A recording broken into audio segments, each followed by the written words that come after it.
bowls, and Duckett drives into the offside. Well fielded there at cover. I'll throw something else into the mix, and this is not being harsh, but it's something that will be discussed about. Perhaps they're not good enough. Well, what I've been thinking a lot is that I can see the merits of Salt as a T20 player.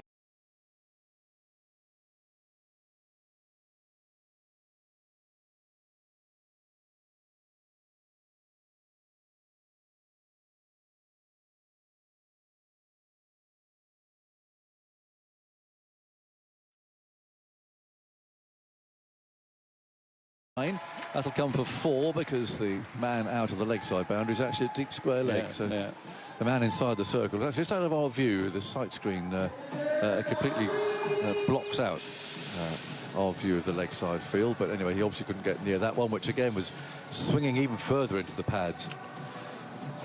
It's interesting, the majority of the sides, I haven't done a very careful analysis, but the majority of the sides actually send out their test openers. For a reason. Most players play shots anyway nowadays. If you get through the first 10 overs unscathed, and the runs seem to come anyway, your quid's in, potentially. Well, England set up their good score against Australia at 350, but being 200 for 2 at 30. 20 for 2 here in the third. Now Gidi was going to change his line there. He's going to come round the wicket, but he's decided against that. He's going to continue coming over the wicket to Ben Duckett. He's there now, bracing up as he plays that away. He just beats the diving point fieldsman. Ball's running out towards that boundary. It's going to be nip and tuck as to whether it's saved. It is saved, actually. Good piece of fielding, running back by Stubbs.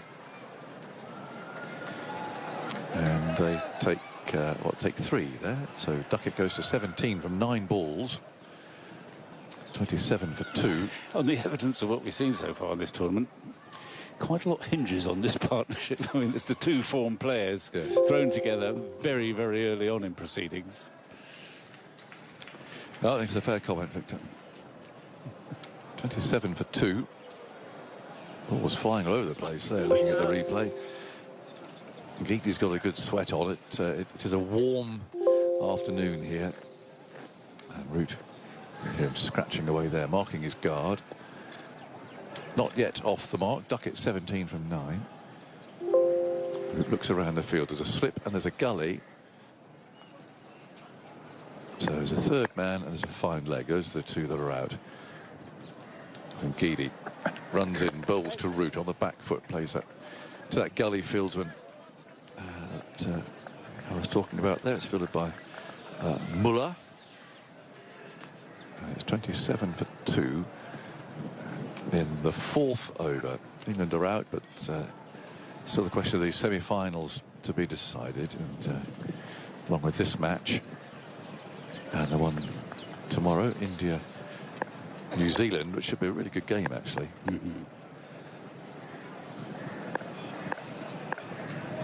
27 for 2. Gidi on his way, bowls to Root with his bat raised. He's sliced that down to third man, doesn't carry, gets there on the first bounce. Van der Dusen finds himself down here. And they take 1 run. 28 for 2. Well, I think if nothing else, we have to acknowledge that the best 4 sides have got to the semi-final. You know, there's not been any freak advance. And there's a lot to look forward to in terms of, you know, the contests. Yeah, the quality of the games. Yeah.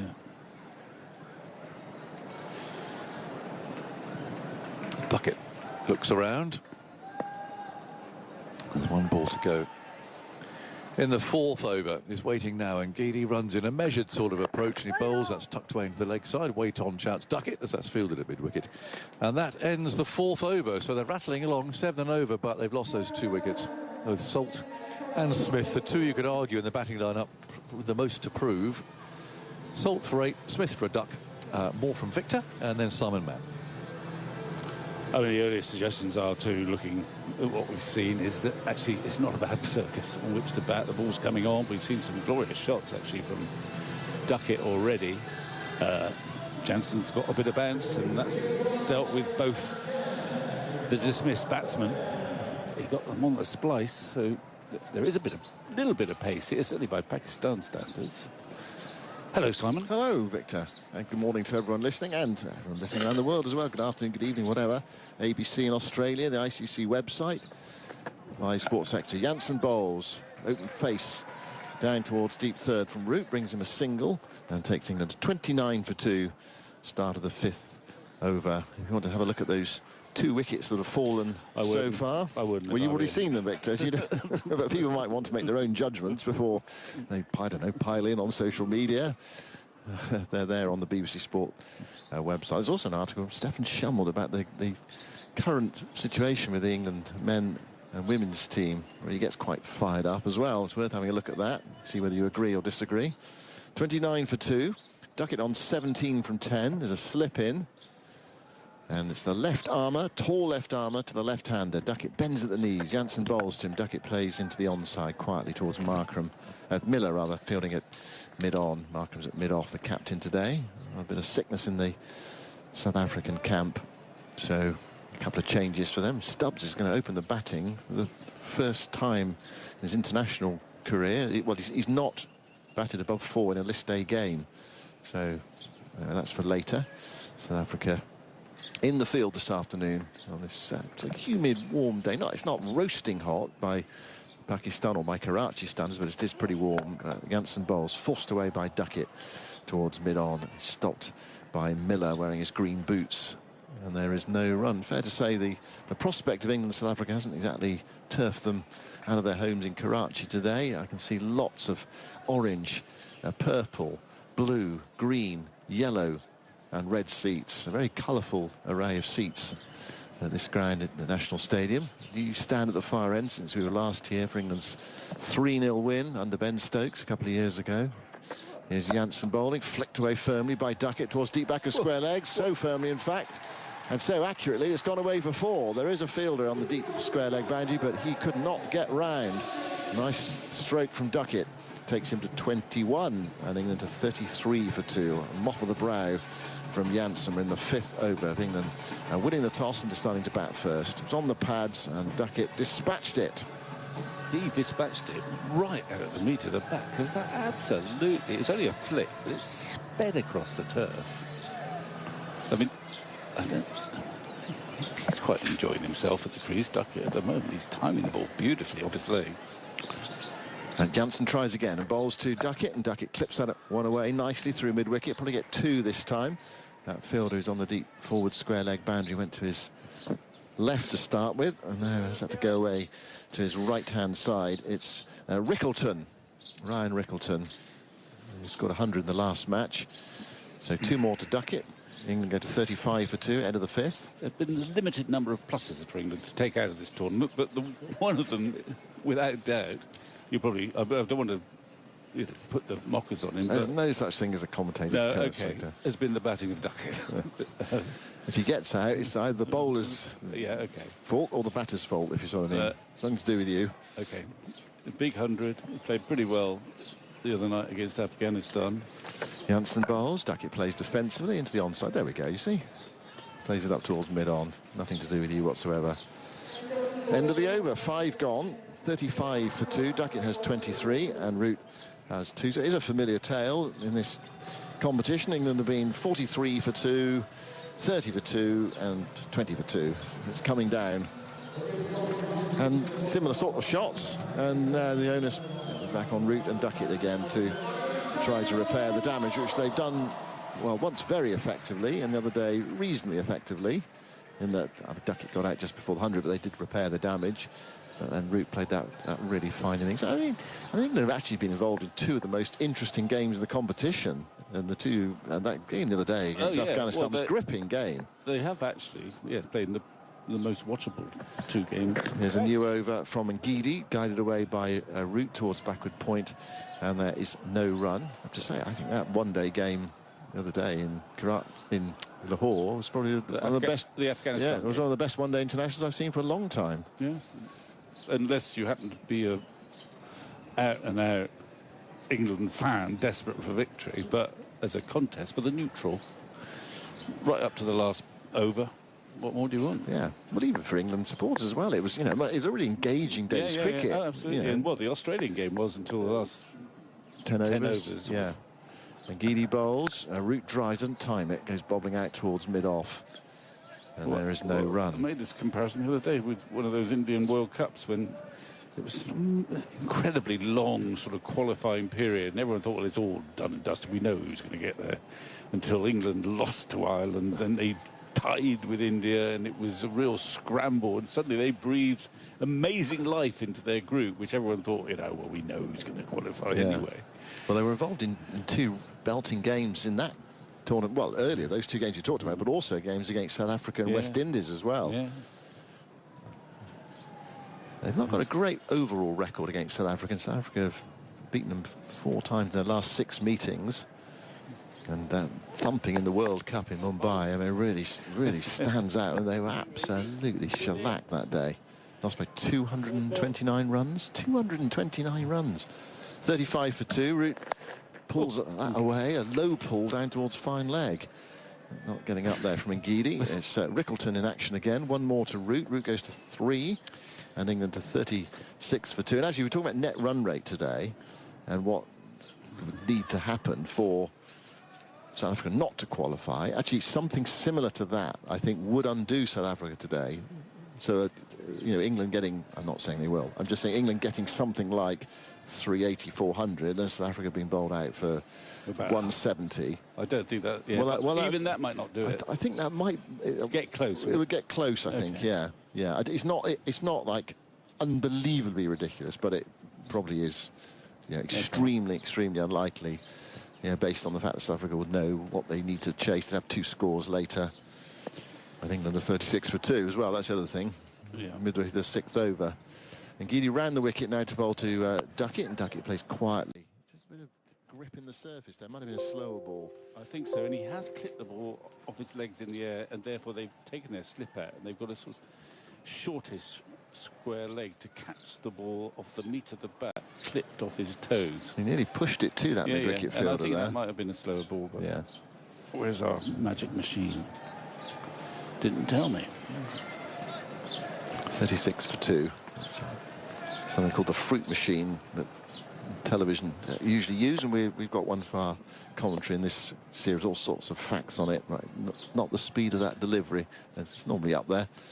And Geedy, tall man, powerful bowls, knocked away by Duckett, backward a square, down towards fine leg.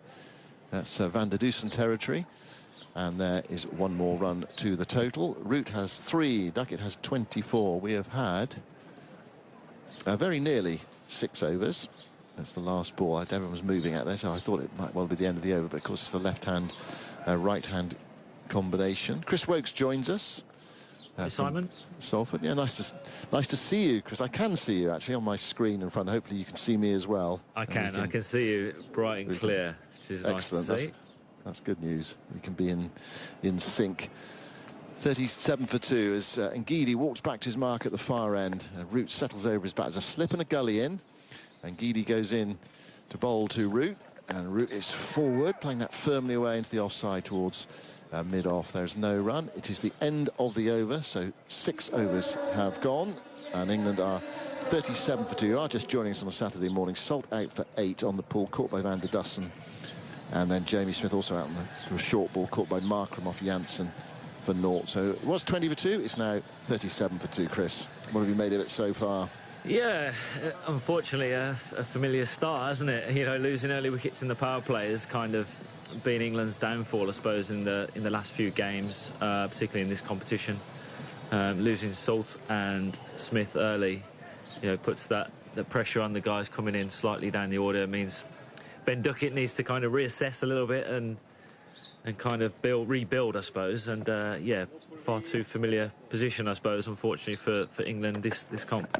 Janssen bowls, begins a new over, bowls to Duckett, who hits it firmly up towards mid-off, and there's no run. Now, you've not long come back from South Africa. You were playing in the T20 tournament there for Durban's Super Giants. Yes. Which does beg the question, Giants are already giants, aren't they? So they're Super Giants, so it's the sort of hyperbole of T20. But you were actually playing with Klassen, Mulder and Maharaj in that team. So you've had quite a good look at these South Africans in that competition. I also note you've got Joe Root out first ball in the final game. Here's Janssen bowling. It's forced away by Duckett. Nice looking shot, but parried at backward point, and there is no run. Yes, I'm glad you mentioned that I got Joe out first ball. I really enjoyed that one, as you can imagine. Well, were you going to bring it up or not? I wouldn't have brought that up, Simon, so I'm glad you teed me up there nicely. Yeah, no, I enjoyed my time in South Africa. As you said, I played with a fair few of the guys in this team, a good few of them. Obviously very good players, and enjoyed my time with Durban. Yeah, we didn't exactly go very well with the team we had. You finished bottom, didn't you? Yeah, the team we had, I don't know how that was possible. Janssen goes in and bowls to Duckett. Duckett defends into the offside, and there's no run. 37 for 2 in the 7th. But as I said, yeah, it was an enjoyable time. And yes, a few of the guys are playing for them. We have some very, very good players, you know, in Henrik Klaassen in particular, one of the world's best, isn't he? But yeah, enjoyed my time, although didn't do very well as a team, shall we say. No. Well, room for improvement. Finished bottom. Cape Town were the winners. They've got Rickleton, Van der Dussen and Rabada in this South African lineup. And here goes Janssen bowling to Duckett. Is he going to be caught and bowled? He is. Leading edge. Duckett, swish of the bat in frustration as he walks off. He slaps his pad. He was looking to play that away into the onside. He's got a leading edge to Janssen. And Janssen, who's got a lot of wickets in the power play of late, gets another one. He's got 3. And England are 37 for 3. Ben Duckett on his way for 24. And England in trouble. Yeah, certainly in trouble, as you say, Simon. Bit of a soft dismissal. A poor delivery, really, from Janssen, going down the leg side. Would have been called a wide. May have held a little bit in the surface. And a leading edge gives a simple return catch to the bowler. But, yeah, just an unfortunate dismissal, really. He'll feel like he could have just clipped that either for 4 or for a single, or missed it and it'd have been a wide ball. But, you know, Janssen's picked up his 3rd. England in a bit of trouble. Yeah. Winning the toss and batting first today, making just the one change with Saqib Mahmood coming in for Mark Wood. So that 3rd wicket partnership does not flourish today. Presumably, just waiting to see who's coming over the rope at the far end. Harry Brook down to come in at number 5 for England, who's not had a good winter so far, but he is the man that I think it's genuinely expected will be England's next white ball captain. He did the job against Australia in that actually very good series towards the back end of the English summer that Australia won 3-2, and he played a couple of tremendous innings. And England coming back from 2-0 down to level at 2-2. I don't know, they could have gone on and won the series as well. We mentioned earlier during this competition about that at Bristol, where they got off to a tremendous start and then rather fell away, got a bit careless. So the 2 Yorkshiremen are out there. They've punched gloves in the middle, Brook and Joe Root, and a lot to do. A bit of focus on Harry Brook today with Joss Butler standing down. Can he produce something? And he had a great time in Pakistan in the Test tour last time he was here, and well, the time before I should say, and then a little bit this time as well. Well, I mean, it's fair to say a little bit. He did get a 100, although he rather fell away against the spinners as the series went on. He's got Marco Janssen up against him at the moment. He's playing a few shadow strokes. Harry Brook, he's got a slip in, 4 saving, 1 on the offside, 2 on the on, and then there's a deep 3rd and a fine leg. Rickleton at cover, or extra cover, just comes in a couple of steps. Not quite short extra cover, but almost. And here is Janssen moving into bowl to Brook as a banks it down the leg side, and that's signalled wide. So England moved to 38 for 3. I should note as well that a certain other team were 37 for 3 the other day and won the match, and that was Afghanistan. So it shows it is possible. And I wonder what it's like, Chris, at the end of a longish tour, because it's not just the Champions Trophy. These England players have been in India as well. There were 8 white ball matches. This is the 11th white ball match. Here's Janssen bowling, and Brook turns that away. What's it like at the end of a tour? Yeah, I mean, look, in the situation England find themselves in, it can be tricky at the back end of a tour when you're kind of playing in a bit of a dead rubber, and you know, you are heading home after the game. But I think, you know, you still kind of go out there and put your best foot forward and try and produce a good performance. I think the hard thing at this situation is that generally your confidence. Here's Janssen bowling outside the off stump. Nothing there from Brook through to Klassen. Your confidence is almost, it's shot by this point, and then the harder you try, the worse it gets. And unfortunately for England, it kind of is what we're seeing, isn't it? That have come out here today trying to produce a good performance and try and really, start the game well. As I think Salt was kind of in that mode where he was like, right, let's really try and put the onus on this game, put the pressure on the South Africans early, and it's backfired. And it can be hard, that it's just more the mindset. You go out there with best intentions, but it doesn't always work out, as we're seeing. Yeah. And there is something to play for because you're playing for your country, but you know that the tournament's over. Yeah, it's not an easy one. Well, England's struggling, but they have been involved. They have played some.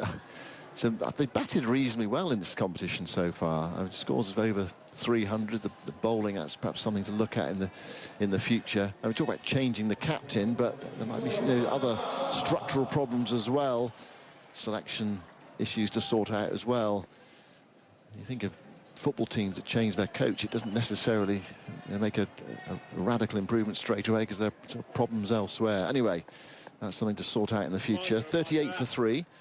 Here's a new over, and it's Rabada this time, and his first ball nearly gets a wicket. Joe Root back cuts, and it's dropped in that gully region. So it's a life for Root. Rabada, he's taken over 500 international wickets, very nearly got one with his first ball there. Root gets a single, and England moved to 39 for 3. It's not totally dissimilar to the shot that got him out the other night, although that was a bit shorter. It's who is it in there in that backward point area? Vian Difficult Mulder, one, I believe. Vian Mulder, yeah, away to his left-hand side. He got two hands to it, diving away to his left. He could not cling on. So a life for Root on 3. And now Brook comes down on strike, 39 for 3. And here's Rabada replacing Ngidi from the far end from us, running towards us and towards Brook. And Brook forces that away nicely and very well indeed. He finds the gap down towards the deep third boundary, or deep backward square leg boundary. And so Brook is underway with 4, and England are 43 for 3. It's often the way, isn't it? Okay, it wasn't the same batter, but ball after a catch goes down, the next ball disappears for 4. Always, Simon. Always. As a bowler, I can guarantee you this happens 99% of the time. But that's a world-class shot from Harry Brook. I mean, not a bad ball by Rabada. Hits the ball on top of the bounce. Brook showing his class. Bowls. Brook drives in the air. 4 more through the offside. That's the best of Brook. He hit that well as well. Cracking stroke through the offside, raced away to the deep point boundary. 47 for 3 in the 8th over. Yeah, Harry, back-to-back boundaries. Harry Brook showing his class. That one a little bit more over-pitched. Just leans on it, and how quick it goes to the fence. It's a fast outfield here, isn't it? Very quick. I said he hit it in the air. He did go in the air, but he hit it hard into the surface, and it went bouncing in the air through that point region. 47 for 3. Brook on 8. Rabada goes in and bowls to him, and Brook is in behind that, playing defensively back up the onside of the pitch. And Rabada fields in his follow-through, and there is no run. What about that Mulder catch as a bowler? Do you think, well, difficult one, or do you think, oh, just catch it? Yeah, well, you certainly, the emotional side of you says just catch it. I think in real time it looked like a tough chance, and then you look at it in slow-mo and you think, wow, he's got 2 hands to it. He's behind the ball. You feel like he should have taken it. Rabada tries again and balls to Brook, who gets the ball outside the offside. Might have been a slower ball there. One hand off the bat from Brook on the drive. He looked to flay that through the offside. Completely missed it. And done by that one from Rabada. Yeah, he got through the keeper on the second bounce. Heinrich Klassen. 47 for 3. Brook on 8. Twiddle the bat. Brushes away some debris and then settles over his bat. Looks up to see Rabada approaching. He's with him now, and Brook is forward, pushing that away towards mid-off. Well, that was a lively over, a drop catch and 2 boundaries. England are 47 for 3. Root has 4. Brook has 8. Rabada's first over went for 9, but could so easily have got a wicket. More thoughts from you, Chris, and then it will be Jonathan Agnew. Yeah, just going back to that catch that's just been put down in the gully by Van Mulder. I feel like Joe Root isn't the sort of player that you want to be giving too many chances to, especially early on in his innings in a 50-over game. I feel like that is your best time to get Joe Root out, obviously, and to put him down early. I think that's a big chance to go down, but we will see. Indeed. 47 for 3 then as a new over starts, and it's pushed away into the offside by Root, who's on 4 from 12 balls. Brook 8. It's 47 for 3 in the 9th. It's all a bit frenetic at the moment. But, South Africa at least just trying to keep their really disciplined heads on here, as it were. They've still got plenty of life left in this tournament. And Janssen wheels round below us here. He's taken 3 wickets and he bowls down the leg side. It's another wide. It really is. Must be quite frustrating, I would think, Chris, because he picks up his wickets. He's obviously got a bit of a knack for that, but he's quite wayward. Absolutely. We saw with the Ben Duckett dismissal, it was a ball that was going down leg side, as we saw. It could have been a wide, but he's got a knack, hasn't he, of getting his wickets. Two early wickets with a short ball, but since then he has sprayed it around a little bit. There's the next one, just short of a length, played back to the tall left arm seamer, adding under 48 for 3. Root on 4. Goes for a little wander there. He's doing a bit of gardening. Virtually deserted ground. You probably hear the echoing around. It's very disappointing. I mean, it's a huge stadium. It's, I think, 35,000 is about the capacity. And this, of course, is the ground, that famous win in 2000 in which England won a test match in the dark. In goes Janssen and bowls, and it's driven straight down the ground for 4 by Root. Nice shot. Very well controlled. Didn't try and hit it very hard, just knew exactly if he hit it between the stumps and mid-off, that would go all the way down to the boundary. It wasn't quite a half volley. It was a better shot than that, actually. He stood up, wait, right over that, and just played it carefully off the middle of the bat. Nice shot. I can hear Geoffrey Boycott muttering about modern bats when you see a shot like that. They said it flew off, didn't it? It did. Certainly get value for your runs nowadays, don't you? Oh, yeah. 50 up. They lost 3 wickets, though, in the 9th over. Janssen again goes creeping in, bowls, and Root's on the back foot, looking to steer the ball through his favourite area between gully and point, but this time finds the fielder there. But, in the gully, that's Muller. And so no run. 52 for 3 in the 9th over. The run rate's come down a bit since I left 20 minutes or so ago, down to 6 now. They're rattling along at a good rate, about above 7. But having lost those wickets along the way, Duckett the most recent for 24. Janssen bowls short. Oh, almost giving a catch there. He's got 4 for it. This short ball of Janssen's, it seems to be rather effective for some reason. Whether it's because he's tall, I don't know. I mean, that actually came out of the middle of the bat, to be fair. He's rifled that one, but not too far away from the mid-wicket fielder again in the air. Joe Root was quick onto that, wasn't he, Aggers? He was quick, got back, rocked back and pulled it in front of his face. Whereas the other two felt like they rushed him a little bit. The dismissals of Salt and Smith, the middle of the pitch, maybe skidding on a little bit more than what the batsmen are expecting. Yeah. Janssen again moves in, bowls another short one. A Root tucks that away. Well, a higher hook shot this time. I didn't try and hit it very hard. Just paddled the ball away down to long leg for a single. 57 for 3. And it might be that when Salt and Smith do look back at their dismissals, I mean, every pitch is different. Every bowler's different. That maybe they've given themselves a bit of a look at the way those short balls are going to come off. Yeah, I totally agree with you, Aggers. I mean, obviously, this team do look to put the front foot forward and try and, show the aggressive approach. And that, there's ways to do that, isn't there? But I do believe, a 50-over game, there could be that little bit longer to just have a little bit of a look. There's Rabada starting a new over. Root stands up and defends the first ball. Off the front foot, plays out to short cover. And I think we saw the other day, didn't we, with was it Zadran's innings against England? He didn't start extremely quickly, and went on to score a big 170 off not many balls. So these longer format games, you do have plenty of time to catch up. Duckett too. He got his 150 odd, but was well behind the balls per rate To start with, here's Rabada, driven hard, lovely shot from Root, but finds Janssen fielding there, tall man at cover. 1 of 4 inside the offside circle. There's 2 in the leg. This is the last over of the first power play, so if they want to, they can drop a fielder or 2 back again, but they're putting pressure on England here, having taken these 3 wickets, another one, and I feel that England really are in shtuck. 57 for 3 in the 10th. There's Rabada running in very easily, bowls to Root, thick inside edge here, looking for mid-off, finds mid-wicket and a misfield, so a charitable mistake there. Brings Root 1 more run. Maharaj sweeps off at mid-on.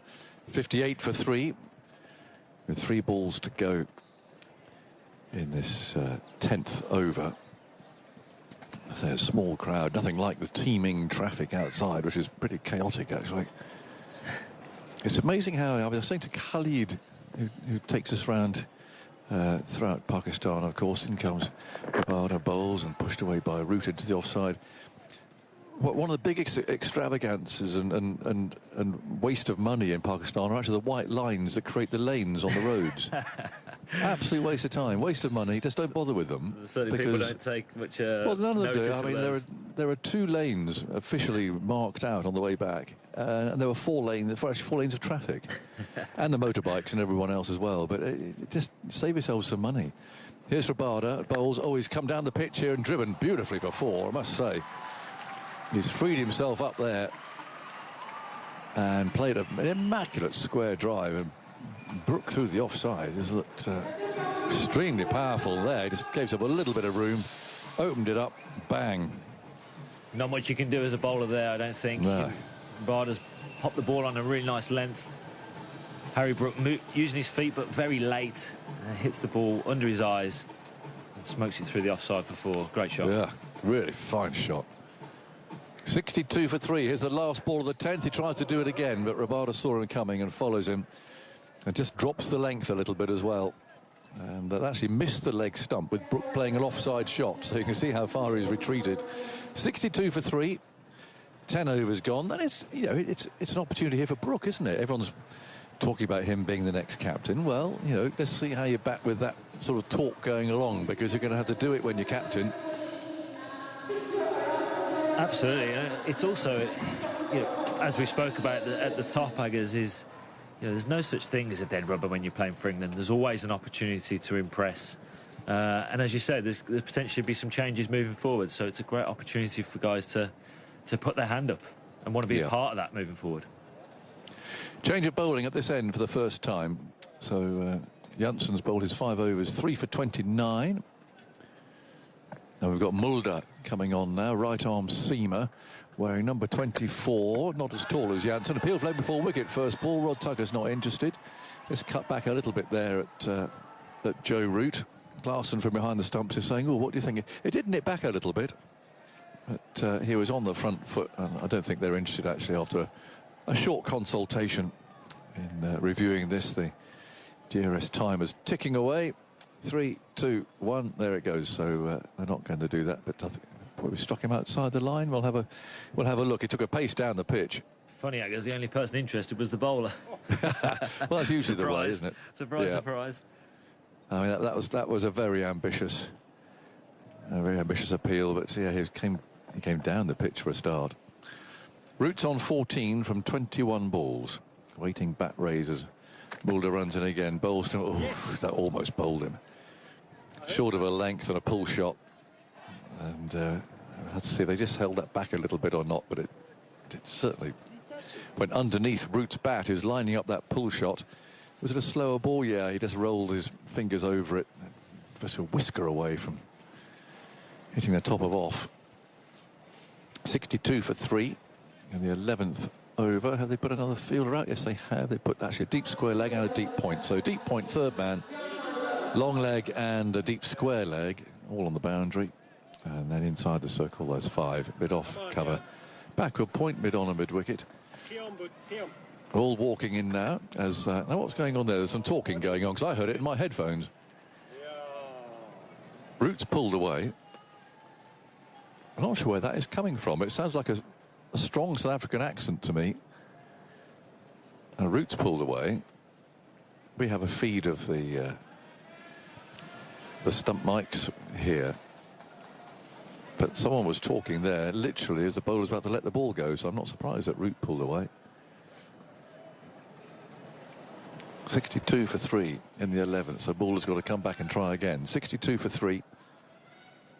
Runs in again, bowling a bustling medium pace. Root works him into the onside from off stump or thereabouts and finds the fielder at mid-on. And there is no run. 62 for 3. The men out. Salt 8 in the first over. Smith 0. Third ball.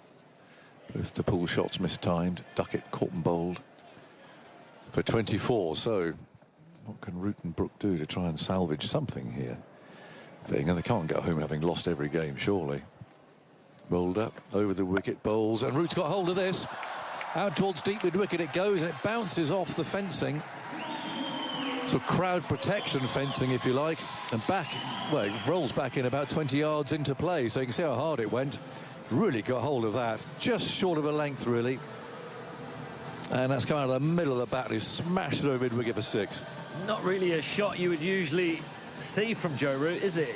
No. It's very much a shot you see from the guys that tend to hit sixes more often than not, but he's got under that one, hit a great shot just on top of the bounce, really. Wasn't that short, was it? Great. Mulder again bowls to him, cuts back, played off the back foot to mid-on. And there's no run. It was a wonderful shot. It was similar to the first or second ball in the over that just scooted through him. He's almost that. He's looking for that shot earlier in the over, and then finally got the length that he was after. And hell of a shot that. Poof. So it bounced back off the fence. He'll be happy with that one, Joe. Yes, very. I think that bat might be promoted if it was number 2 or 3 in his bag. It might come up to number 1, this one. It's got a lovely middle. 68 for 3, 1 ball to go in the 11th. Mulder runs in, bowls, and he drives into the offside. There's a fielder out there deep. He might be able to stop the second. He's picked. Oh, he's fumbled. Bad fumble out there. Rickleton. It's a really bad miss, an inexplicable miss, really. Sort of thing that if you're a South African, and the South African coach and so on looking on, I think, come on, mistakes like that, going forward, semi-finals and so on, we really can't afford fumbles like that. 70 for 3. You can't blame the outfield. There's two we've seen, Chris, probably Lahore in here. Yeah. They'd be like billiard tables. Yeah, it good pitches. Looks gorgeous. No excuse for the outfielder there, Rickleton. Just an unforced error, isn't it? Which you just you don't need. And you, like you say, obviously not the biggest game today, but moving forward, those little 1%ers can make a big difference to a game. Yeah.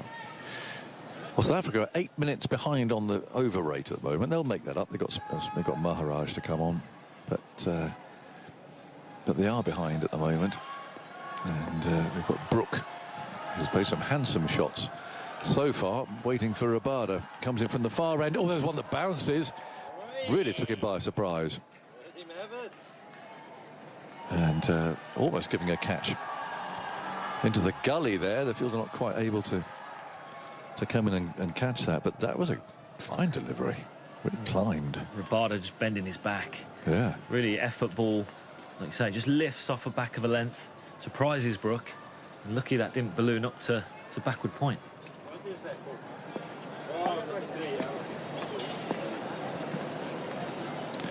$70 for 3. And that's turned away by Root. To mid-wicket, and there's no run. 70 for 3 in the 12th over with Salt, Duckett and Smith all dismissed. As Rabada walks very slowly back to his mark again. He hasn't obviously seen that warning on the screen about being 8 minutes behind, because he always has been very slow actually back to his mark. And he's just really taking his time about this. Finally, having juggled a few catches to himself, he's going to come in again. Past umpire Raza. He doesn't run very far. It's quite a short run, actually, for a man of his pace. And he thumps into the pad there, or rolls away into the leg side for a leg by. 70 for 3. And Root now down on strike on 22. Some younger crowd members appeared by the sounds of it. enthusiastic schoolboys and girls out there, but really there's just acres of empty seats around this big concrete bowl of a stadium. Rabada bowls full, tucked away out to the man at deep square leg by Root. Pick up a single. That must be surprising, is it, Aggers, that there's a small crowd there today? I know it's a dead rubber, but England versus South Africa, big, two big teams. Very disappointing. I mean, if you think of, they're desperate for international cricket here. The other grounds have looked pretty full, haven't they? Yeah, I think it's the smallest crowd of the tournament. Yeah, in a big city like Karachi. 72 for 3. 2 balls to go in the over. Rabada bowls short. He's pulled this one away. Now, has that beaten the fielder? No, he's just scrambled on his knees there. Rickleton making amends for the earlier mistake out on the boundary. They come back for one. But yeah, it's a Saturday. You'd expect people might come in. 73 for 3. And Root. They're disappointed with Pakistan's performance, of course, as well. There's lots of post-mortems going on there, as you can imagine. Yeah. Here's Rabada bowling, and Root turns that last ball away past the diving mid-wicket. There's runs here for him. Way down towards that deep mid-wicket boundary. Oh, it's gone for 4. I don't believe that. It just kept going. And I think that's Ngidi there. He's not Usain Bolt by any means, but he rather escorted that to the boundary, and the ball just kept going. That's a remarkable shot. Glorious Joe Root batting. Yeah. It's that ball as a bowler where you think that it has no right to hit that ball for 4. Clips it just past mid-wicket, on top of the bounce. Beautiful timing. And the ball keeps running away from the fielder to the boundary for 4. But it's what we've seen Joe Root do for a long time now. Another boundary to his name, and he's just rebuilding England's total nicely. Well, they were 37 for 3. It's now 77 for 3.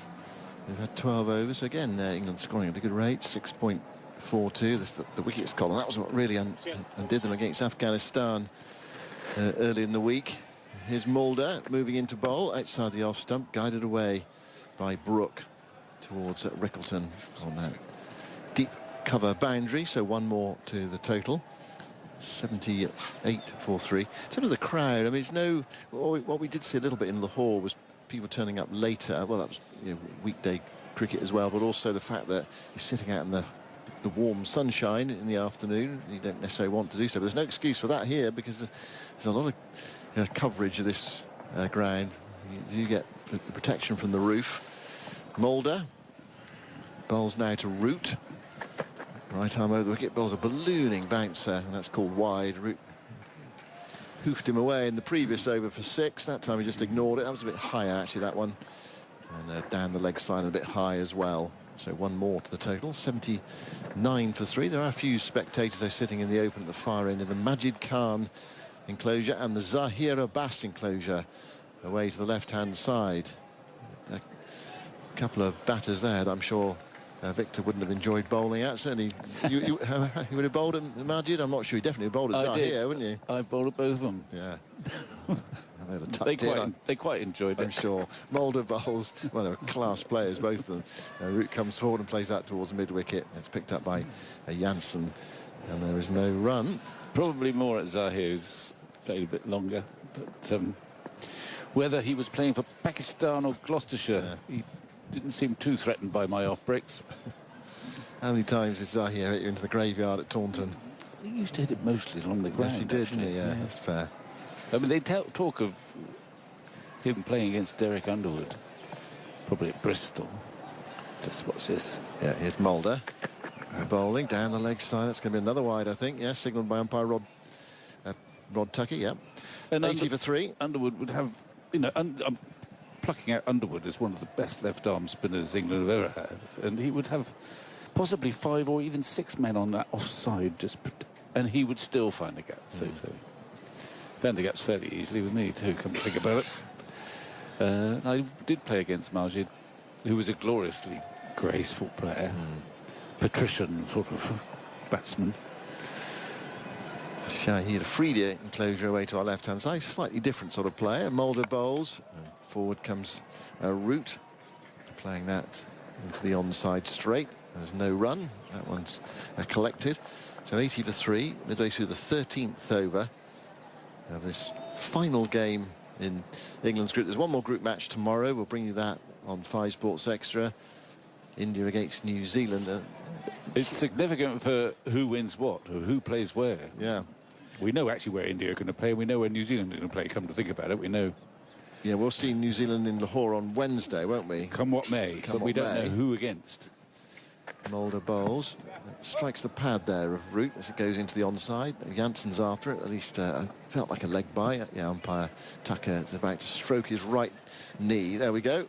One more to the total. 81 for 3 in the 13th over. Yeah, so India are waiting. I mean, it's worth repeating for those who might just join us that both Australia and South Africa have to fly to Dubai tomorrow.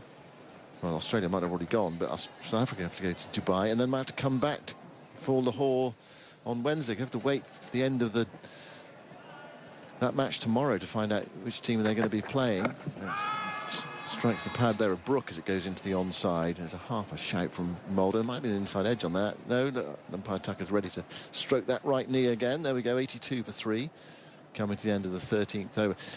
I mean, it seems crazy, but there is logic in both teams going to Dubai in that if one of them is playing there, well, one of them will be playing them, we don't know which one, they wouldn't have much time to prepare. They'd actually, if they waited behind, they'd fly on the day before the game, so you get no preparation in the stadium. Yeah. There is logic, but it just seems sort of cracker's situation. Because it's the first semi-final, isn't it? The Tuesday semi-final. Mulder goes into bowl outside the off stump, driven but not really timed there by Root up towards mid-off. Miller bends down and picks up, and there is no run. 82 for 3. So, well, why can't that be the second semi-final then? Well, the problem with that is they quite like to know where the final's going to be staged, so they've got to have that Dubai semi-final first. I mean, it's such a frustrating situation that all sorts of compromises have been done, but there is another compromise down the line which involves Pakistan not playing in India next year in the T20 World Cup. So that tournament is being hosted by India and Sri Lanka, so Pakistan will play their matches in Sri Lanka. And if Pakistan, it seems a bit of a long shot the way they're playing at the moment, if Pakistan were to make the final, as Rabada moves in, that one bounces a bit as well on Brook. Takes one hand off the bat as he shovels it into the onside towards mid-wicket, and there is no run. 82 for 3. If Pakistan were to make the final, say, against India, then, well, it would take place in Colombo. In Colombo, you imagine, yeah. Who knows? But well, that's the deal that's been done. There's also a Women's World Cup as well in India. That's in September of this year. Well, September-ish. We don't quite know. It's in India. Don't quite know when. There's Rabada bowling, guided away by Brook down towards deep third for a single. 83 for 3. Yeah, the Pakistan won't be playing their games in India for that tournament as well. I presume those are in the UAE, but again, who knows? No one knows. No, that's the deal that's been done to make this tournament work. But from a Pakistan point of view, it's been hugely disappointing. I mean, you've had 3 games washed out. Who would have thought that at the start of the competition? Pakistan have got only 1 point, only played 1 match at home in a tournament they're hosting, and India are playing in Dubai and might well win it. 83 for 3. Root waits. Root flicks that away, backward square against Rabada to Rickleton, who's on the fine leg boundary now. Left-handed return to Klassen. Kept wicket in the last game, but Klassen wasn't playing. He's fit for this game. Heinrich Klassen, who you saw in the IPL last year, absolute devastating hitter, well, and the World Cup as well. He's such a good striker of spin bowling. 84 for 3. Brook on 15, Root on 28. Brook now on strike. Well, it's warm afternoon. Rabada bowls on leg stump, turned away towards deep backward square leg. Protection out there. Another run to the total. It's Miller who's fielding at deep square leg. Rickleton at fine leg. And they're going to go to 85 for 3 in the 14th over. Just switched on 5 Sports Extra, ABC or the ICC website. Salt out for 8. Duckett for 24 and Smith for 0. And you can see those wickets on the BBC Sport website, highlights throughout the day.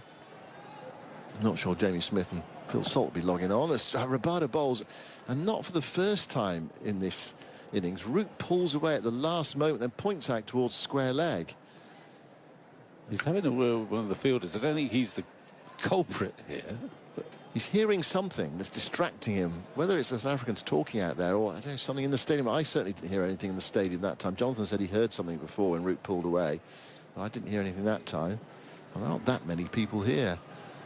But because it's worse if there's only a few people. You can hear the individual shouts. Rabada bowls and Root stands up in defence on the back foot and plays defensively towards Jansen at short extra. No run, 85 for 3 in the 14th.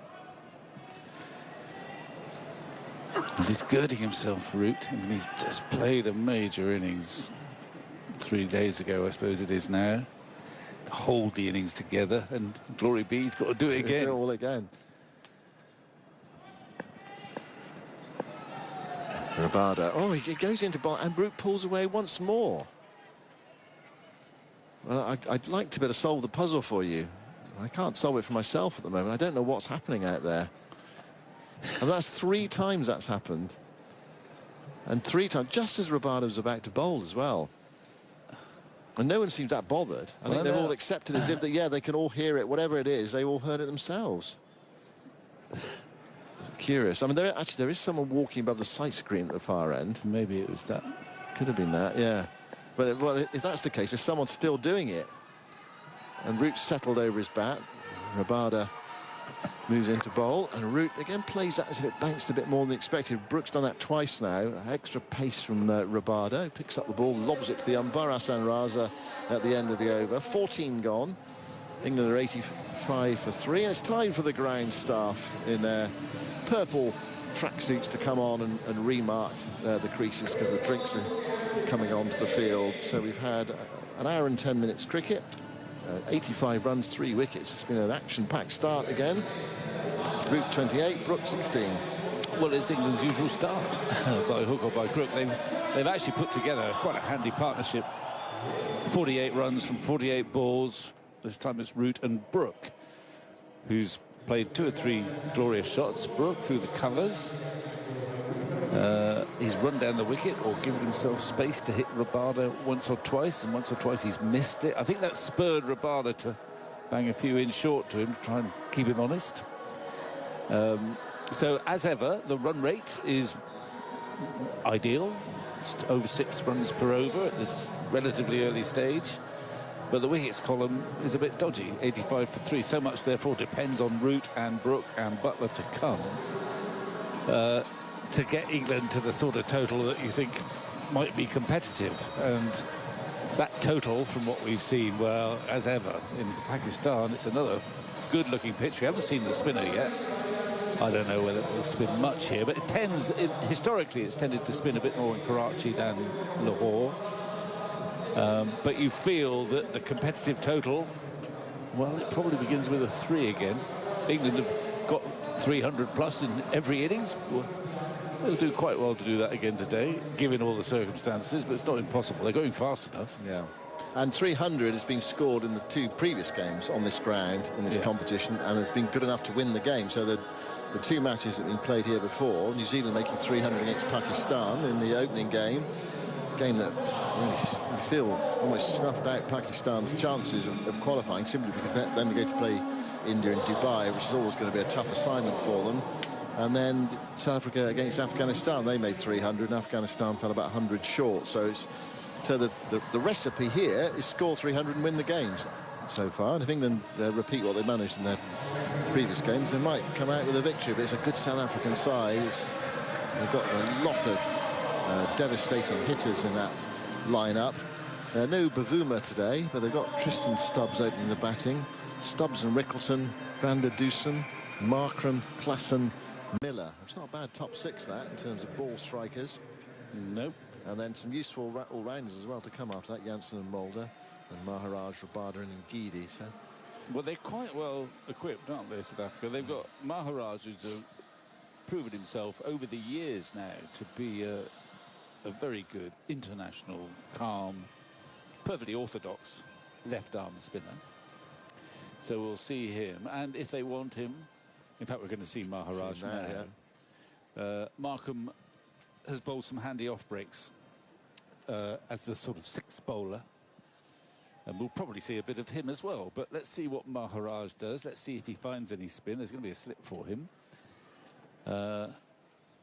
And otherwise, a relatively sort of orthodox one-day field with both long off and long on in situations. So there are two of the boundary fielders, and the others are at square cover and deep square leg. So there's that enticing mid-wicket area that's empty. Maharaj bowls to Brook. Brooks forwards his first ball, playing it back down the pitch. Very easy, simple action. Quite a veteran now. He's played a lot of cricket in both formats. Walks into bowl to Brook. That's on leg stump, flicked away by Brook through square leg. Hassan Raza steps out of the way of it. The square leg umpire picked up in the deep. Brook is through for a single. 86 for 3, England. Start of the 15th over. Root 28. Brook on 17. Root will be having a bit of a break after this. A big year ahead. Harry Brook off to the IPL. Along with well, quite a few of his England teammates, and a few of the South Africans as well will be there. Here's Maharaj bowling. Root is forward, playing that back to the bowler who bends down to pick up. Maharaj bowling to both Brook and Root with a slip in. 86 for 3, because Root has been playing T20 in South Africa. Maharaj bowls, Root comes forward and guides it past the diving field at extra cover. Miller has to run round from long off. It looked like 2 there for a moment, but then they suddenly realised Miller was there and decided against it. The boundaries feel quite short today. Well, they're not huge straight boundaries. They're fairly big square of the wicket, I'd say. It's difficult for us to tell because we're quite low down. We've got an unusual position where actually the batter might actually tell us to sit down in the commentary box with the window open here. As forward goes Brook, thick inside edge out towards mid-wicket, and there's no run. It depends who the batter is. Well, Joe might do it in this current move. He's pulling away. And I hasten to say, he pulled away when the bowling's from the other end, so it wasn't us standing up. Here's Brook trying to fiddle a single into the offside towards backward points, too close to the fielder, so no prospect of a run there. It's the end of the 15th over. 87 for 3. Nice for, he's a quality bowler, and he's hit a length straight away and quite a lot of variety straight away. And also, I think, perhaps unlike Smith the other night, they're just having a look. Brook and Root, both, we know are capable of taking the attack to the left arm spinner. Root get his sweeps out sometimes. Brook gets amazing power without appearing to be at all violent. So he's due, Brook. He's threatened a couple of times, and he started quite nicely here. Got 17 from 23. Here's Mulder now from the far end. Bowls to Root, and Root swings it away down towards fine leg, and Geedy is there, gives it the long barrier, gets around quickly and stops it, and Root is limited to a single. He goes to 30. Brook to 17. England 88 for 3. Start of the 16th over. Who do you think, in an ideal world, do you think South Africa would prefer to avoid India and Dubai, but having got to Dubai, they necessarily won't want to schlep back to Lahore? Well, I think South Africa are the favourites. Sorry, India are the favourites, understandably, partly because they're used to playing in Dubai. There's a bare surface there, there's spinners. Mulder bowls, work. Gives himself some room, hits this to backward point, there's no run. So I guess that South Africa and Australia would prefer not to play India in the semi-final. But New Zealand are a pretty good unit too. They've played well in this tournament so far. But that would be their preference. But they don't want to clock up that many air miles as well. Mulder, right arm over, bowls to Brook. Brook turns it away firmly, but straight to mid-wicket. It's a nice-looking shot. Would have been 4 if it'd beaten the fielder. A tumbling save there by Miller. And there is no run.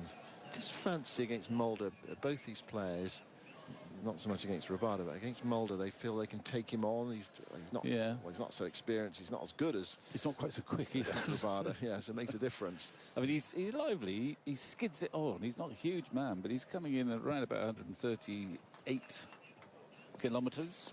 He's playing his 24th one-day international today, Jan Mulder. Playing at Leicestershire, of course. He goes in bowls and it's played away towards mid-wicket by Brook, picked up by Miller. And again, there is no run. He's having no truck with clever slower balls at the moment. There's all in the mid-130s.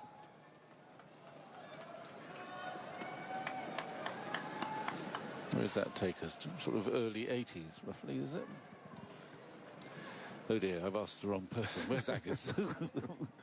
I also 100 miles an hour is 160k, isn't it?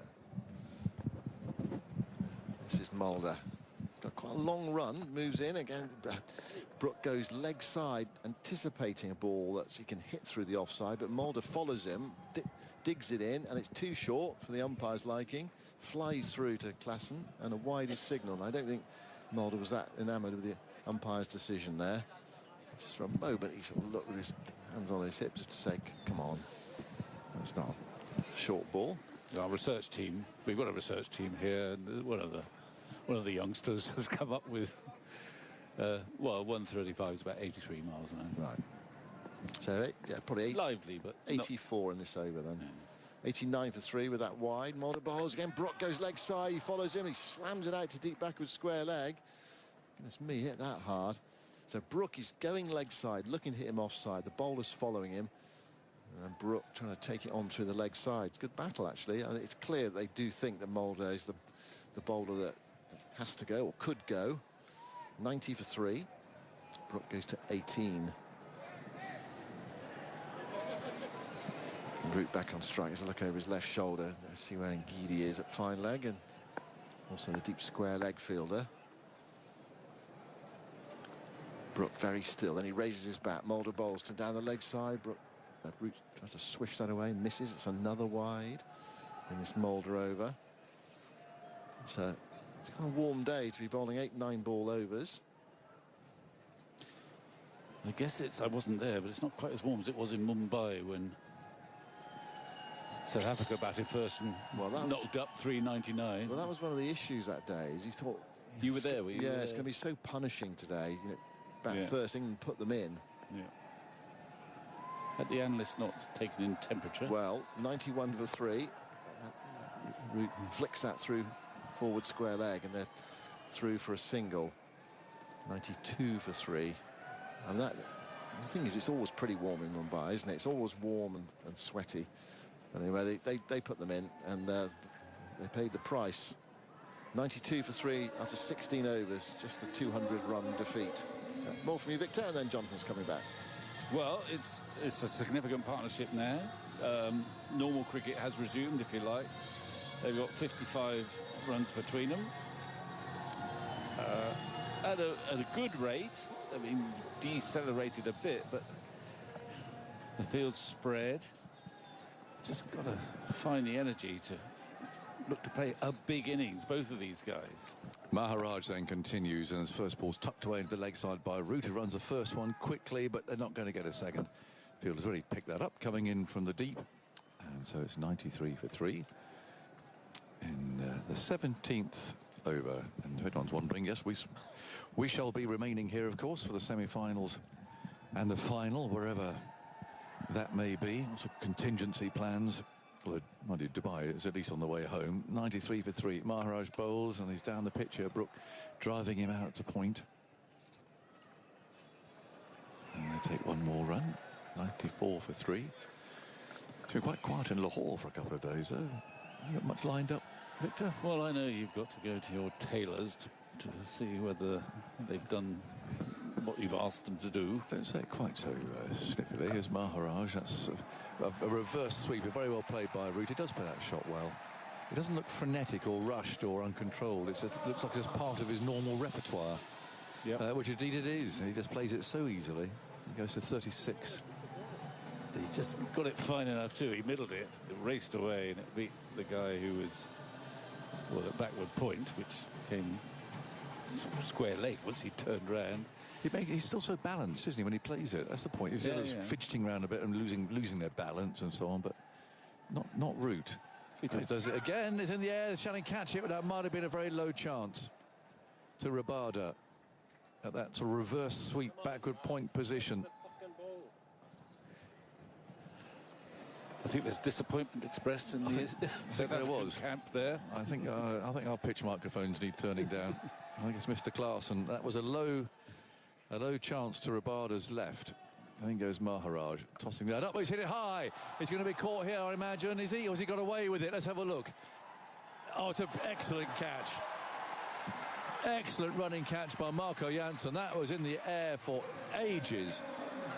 And Brook is out. He's caught out at, well, cow corner, really. And Jansen set off from long on. They're all running up to congratulate him. That was a very, very good catch indeed. Running flat out and taking that with two hands. And every single South African has come all the way down to this end of the ground to say well done. It was an excellent, excellent catch. And Brook is out for 19. Again, he looked promising there. 19 from 29 balls. He's perished to a catch in the deep.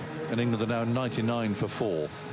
Yeah, he got underneath it. It went up a long way, but Jansen probably had to run 25, 30 yards away to his right from long on towards the deep mid-wicket area. And you're sprinting, and the ball seems to be bobbling up and down as you're doing that in the air. He got there just in time and caught it cleanly. He's had a good morning, Jansen. It was till afternoon, unless you're in England. With 3 wickets, a few ropey deliveries, but 3 wickets, and they're an excellent catch. Yeah. Here comes Butler.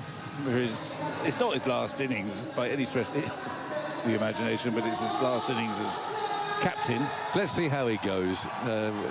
He is still captain, but the burden, if that is what it is, has been taken from his shoulders now, and he's going to come out and hopefully he's just going to play like Jos Buttler can do so. And he's walking out, he's holding his bat in his right hand. He's such a destructive player.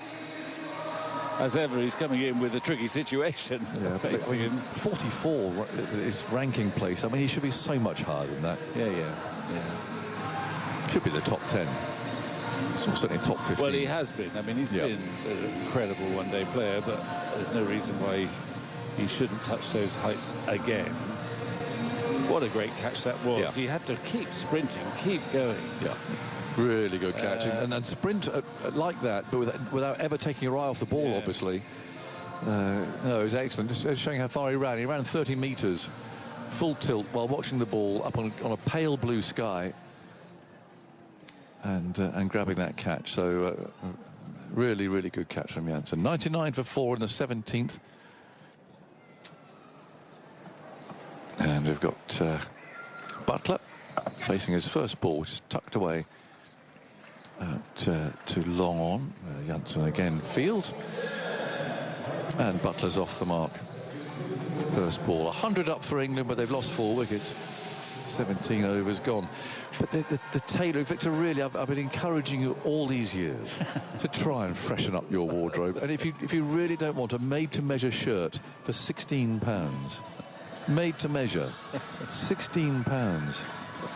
I'm a very orthodox sort of shape, I thought. Well, but it's that you wore that shirt in the mid-90s. I've got sort of visions of it on a tour somewhere. £16. This is my Glenn McGrath shirt, actually, for the Glenn McGrath Day in Sydney. Yes, that was about 1997. 100 for 4. Yeah. So I go, £16 for a shirt, and beautifully. I'm going soon. I mean, they may not have time to do a made. And it's part of the experience is going there and choosing the material. Now, start of the new over. We've got Mulder bowling from the far end. First ball steered away down to third man. The only problem I have... But you've got a double... I mean, you keep telling me you've got this double... I think, what century are you in? A double-breasted suit. The issue I have is that I haven't been to Lahore for a long time, and I'm unfamiliar with local tailors. So I did a little bit of research and found one that looks... the name at least sounded promising. So I mentioned it to So what's the name? Well, no, I mentioned it to Khalid and said, this looks like a, Menswear Limited or something. This looks like the place to go. And Khalid said, I'll do some research. Right. Disappeared. Here's Mulder bowling and bounce there. And his brushed glove or thigh pad probably, and comes down towards fine leg. They come back for a second. And what's the signal there from Mr. Raza? Leg buys. 103 for 4. And Khalid said, no, I've done some research. This is the company that we need. Which is? Oh, well, you're allowed. I mean, without doing any advertising, obviously. I don't think it'll necessarily. I hesitated. Dandy Designs Limited.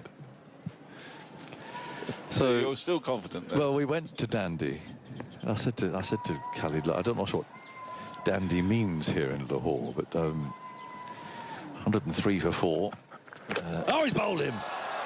Root's gone for 37. Trying to shovel a straight ball through mid-on, straight mid-wicket, that sort of area. He closed the face, and you'll have heard the clatter there. The off-stump is lying absolutely flat. England are 5 down, and it feels like it's going to be a short game, this. We said at the start that there's 2 options here. They're either going to come out and somehow get everything right and be released and free, or they're going to fall in a heap. And at the moment, the latter looks likely. Unless Butler and Livingston could do something, but they're 103 for 5. The one-form batsman is out for 37. Well, what a great sight for Mulder. I mean, the stumps have been destroyed. The coloured bales are flashing. And Joe, well, he was working that fullish length ball, middle and off, through the leg side, and he missed it. Yeah. Simple as that. Yeah. Might have brushed the pad on the way through a little. Possibly. But, yeah.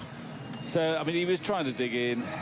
He got his top scorer at the moment, 37 from his 44 balls. And he'll be disappointed to get out like that. But, you know, he's played one epic innings in this series so far. Can't blame him for what's happened here. No. 103 for 5. So, Monday morning in Lahore, the trip is on to Dandies to come and see what they've done. All I will say is what did prompt the idea for? I thought double-breasted suit. Oh, they're timeless. Are they? Timeless. Okay. Especially when they cost about 30 quid. Well, I suppose. But Khalid is crafty because he saw. I went back for a measuring up, sort of a fitting with the master tailor, and Khalid. Master tailor. The master's brought out for these. And Khalid he was very cunning. He waited until he'd seen how her mind looked on the first fitting, and when I took it off again and ready to go, Khalid's being measured up. Too shallow. He's got the full summer suits coming on, so he's impressed with Dandies. But I don't know. I'll report back. It's a great name for it. What colour is it? Well, if I say grey, you'll go, oh, how boring. But it's got a little bit to it. Okay. No, it's it'll be smart. 103 for 5. In comes Mulder, bowls the new batsman, Livingston, who stands up, plays his first ball back up the pitch. And Mulder feels, but it's the whole experience. It's like going to carpet shops here, isn't it? When they roll them all out and you try and give the impression that you know what you're talking about, but you're counting the knots per square inch and so on. Have you done your bartering yet, or did Khalid do that for you? Well, Khalid I think mostly did that. But I was badly let down by one of our very close friends who I messaged and said, I'm here to go to the tailor, and I know my friend is from Lahore, and I thought he'll come up with a local tailor. Here's Mulder, pushed away out to cover. There's no rhyme, but a bit disappointingly, he said that his tailor actually is from Karachi. Right. So he was of no use to me at all. My old friend Ramiz, who just walked into the commentary box. Well, I don't know if he's been to Dandy's Design. Have you been to Dandy's, Ram? No. He's never heard of it. It's in your hometown. I'm going there on Monday to pick up my suits. Dandy Designs. I'd love to see you, Ram. It really is. I haven't seen you all trip. You've been keeping your distance from us. But it's lovely to catch up with you. 103 for 5. In comes Mulder. Bowls. That's steered away through backward. Point down to third man for a single. You haven't heard of Dandy Designs?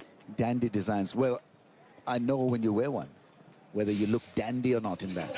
Which semi-final are you doing? So probably one in Dubai. Are you going to Dubai? Well, I think no. I'm definitely doing the Lahore semi. Lahore one. If you're there, yeah, I will come in my full dandy outfit. Fantastic. Okay. You need to let me know. Absolutely. Send me a message. I'll get it all on. Right. Okay. What colour? Well, it sounds dull to say grey, doesn't it? But it's got a bit of something about it. Okay. But you know, it's all the business of going in, isn't it, and getting measured up and all of that. And the master tailor comes out. There's like a fanfare when he appears, and the red carpet comes out as the master appears. He gets his tape measure out, all done in inches, of course. Here, 104 for 5, and we've got Maharaj continuing. He's bowling to Livingston. He's forward. Plays that out towards cover. So I'm looking forward to Monday. And as I was saying to Victor, that Khalid, our fixer, you know, Sure. he waited till he saw how mine looked on the first fitting. Right. Didn't do anything himself. Had a look, and then got himself measured up for 2 Shalwa. Wow. So the Wow. dandies are not bad, I would say. This is played away down to backward point. One of them is quite a nice sort of light lilac. Right. So that's Wow. the dandy element, What? I would think. Stripes? On his Shalwa. No. Yeah. No. No. Plain one. Do you get a stripy Shalwa? Of course. Do you? Yes. I don't think I've seen a stripy Shalwa. No. I mean, you find them more in the ladies' corner, but Well, they could be in the men's in dandies, but there you go. 104 for 5, and this is played off the back down to these days mid-on. anything goes, actually. Well, even in dandies in Lahore. But anyway, we did have a lovely time in Lahore, though. Right, okay. The weather was really nice? good. Weather was no, very well, wet, yeah. mixed. But we did the Wagga border, Oh, you did? which was bonkers. I mean, sort of entertainment and yet geopolitics. It's crazy, isn't it? It is actually. Face Decent. painting and all the guards and the strutting. I mean, it is extraordinary. Maharaj bowling again, tucked away for a single down to mid-on, and then we went and for evening meal up on that open roof restaurant, looking down over the mosque and the fort. And All right, okay. Yes. Lovely. Yeah, the interior part of Lahore. yeah, really. I mean, just really, you can feel the history, can't you? And yeah, it was great because we haven't been to Lahore for some time. So no, it was Sorry, lovely. I missed you, actually. I know. My schedule. There's one that runs away Karachi, I past slip think. for a couple. No, you've not been in Lahore at all? No, not on this Champions Trophy. Oh. Well, I assumed that you'd invited us out for a nice 100%. meal in the you know, yeah. In Raja household. In Raja House. Absolutely. Yeah, Raja Towers, as it's called. Right. It wasn't coming, so I assumed you weren't around. But no, next time. 108 for 5. Maharaj again creeps in, bowls, and that's steered away into the onside. What about England then, Ram? I mean, I know that, it's like, let's face it, Pakistan would be much better. sure. In the same boat, actually. Yeah. I don't know what to make of England. I mean, you know, 2 of the batsmen have been amongst the top 3 as highest run getters. And yet, somehow, the team has not clicked. Yeah. Because I think the bowling has been all over the place. You can't go for 70 or 80 in 10 overs. I think that's been a problem. We did see, I guess, the Yorkers also as a strategy, or the wider angle Yorkers. Or, I mean, against Afghanistan, I mean, hats off to Afghanistan because their batting against extreme pace was outstanding. Yeah. You know, for a team that... It's Milner bowling, and his first ball's defended by Butler, back up the pitch. They've gone for 7.5 and over, the quick bowlers, you know, Yes. over the course of the tournament. Yeah, I mean, that's that's I know too they much. bowl at the death and that, and they, Yeah. and they bowl as power play. I know that, you know, there's pressure on them, but It's just too many runs leaked. oh yeah, they went, and the faster the bowl, the further it went, I think. But yeah, New captain now? Yeah. Who do you think? Butler, Harry Brook, I suspect. Harry Brook is the vice captain, right? Yeah, I think that'll be. There aren't any other obvious ones within the team anyway. There's Mulder bowling, push up to mid-off. At least no one obvious who you'd think would be around in 2.5 years for the World Cup. And what about Pakistan? Another Yeah, I culling? mean, another introspection, another charge sheet. I don't know what they'll do. I mean, sources say that it'll be kind of a 70% new team going to New Zealand. Wow. They have that tour, white ball tour, immediately after the Champions Trophy. Right. And then the PSL, and then, I mean, they have a series. Sorry, not sure what that noise was, but in comes Mulder again. Bowls short, pulled hard by Butler out to deep square leg as a fielder there. In the shadow of the floodlight. So they take one. 70%. That's a fair old Massive. clear out. Yeah. Bubba. Yeah, I mean, he probably will take a risk. Shaheen, probably. Not too sure. But, you know, the problem was that the bench strength was also exposed. So you have options, but the options at the global tournament at this level has to be better. Yeah. Mulder bowls and play very late by Livingston out to backward point. And as a whole, I mean, this crowd's disappointing. What's happened here? It is. Saturday. Actually, always Karachi disappoints us as far as crowds are concerned. Only for the first couple of matches, I think, it was South Africa and Afghanistan. We had a reasonable crowd, more so because of Afghanistan fans. But I think it's the parking. It's something to do with the parking and the security and how tough they make it. Just getting in. Yeah, getting in. Compared to Lahore, for example. Yeah. Mulder bowls, thumps into the pad, rolls away out to cover, and there is no run. Yeah, the security is interesting because we actually came in your convoy today, and we haven't in Lahore. We were just travelling ourselves. We weren't in a convoy, but they seemed keen today that we should. But it must be quite exhausting for a spectator to come in and it takes a lot of effort actually. Yeah. For a neutral game, you know, it's 30 degrees. It's pretty hot. Yeah. It takes a lot. 109 for 5. Livingston's on 4. Mulder bowls to him. Oh, inside edge there, which almost dragged into his stumps. Mulder holds his head in his hands there theatrically. On another day, that would have cannoned into the wickets, and Livingston would be out. But he's moved to 5. Butler 4, 110 for 5. But I mean, how do you think that Pakistan will view the tournament as a whole? I mean, it's going to be strange if the final is not held here, isn't it? They'll be very disappointed, actually. Yes, but absolutely. It's a bit being host and not being able to host the final, or conduct the final will disappoint the fans, actually. Yes. But if it's here, if India do get beaten, and it happens here in Lahore, there'll be a good turnout for. Yeah, I'm sure we'll have a house full. I think a lot of people would be interested. Yes. 110 for 5. There's a drummer who's come in now. He's making his presence felt somewhere round and about. One of the South Africans leaves the field. There's been a bit of illness in the camp. Young Bosch is on the field. Remember his father, Tertius. Yes. Bowled fast. And then died in mysterious circumstances. That's I was right. reading about that today. Here's Maharaj bowling, and there's a little sweep there, paddling away into the leg side. The ball runs down towards fine leg boundary. I think it's going to get there probably. The outfield's been so fast. The ball's the same. Billiard table. Yeah, very quick. Do you know that this pitch has Australian soil? Do you know this? No. Yeah. Is it? So when I was at the PCB, and because the flack of the dead pitches that we were getting, so this was an idea that was kind of out of box, and in a desperate move we then got the soil in from Australia. It took about a year and a half. How extraordinary. Yeah, for it to get fixed. Well. This is Livingston playing forward. Just this one strip, or? No, this is they've got 2 pitches. Right. Australian soil, and so the first game that was played, it had more grass, and so it had more bounce. Maharaj bowled again. Oh, almost creeps through. Livingston on the back foot, picked up at mid-wicket. So where did it come from? I think from Western Australia. Did it? Yeah. So it could be quite lively then. Yeah. Proper sort of whacker sort. Absolutely. Huh. Maharaj, it's a full toss. It's a horrible shot. Oh, dear. Down the pitch. Full toss, really. It's gone under his bat, I suspect, at the end. Livingston's bowled in the most, I was going to say the most horrible fashion, but he's vying. He's got good company for that today. There'll be some awful dismissals. And we said, Ram, at the start that England today are either going to post something special. He's stumped, actually, not bowled. He's way down the pitch. Or they could go down in a heap. And it looks like they're going down in a heap. Yeah, I mean, that was always a question, whether they'll be able to concentrate in such a scenario when the captain has decided to not be the captain of England anymore. And then, you know, it's kind of a dead rubber for England. I'll catch you. Simon's coming in. Nice to see you, Ram. Cheers. But it was I'll see you at Dandies on Monday. Okay, I look forward to it.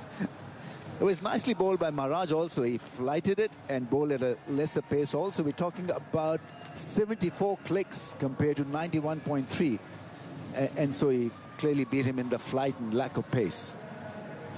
Well, Victor at the back of the box there, an old spinner. Oh, it's a lovely piece of bowling. But if you're a batter to get out of that, you do not want to see the replay, do you? It was like tossed up. The old fishing rod out, reeled in. Yeah. I mean, looks a horrible dismissal from a batting point of view. You love it as a bowler when you do something like that.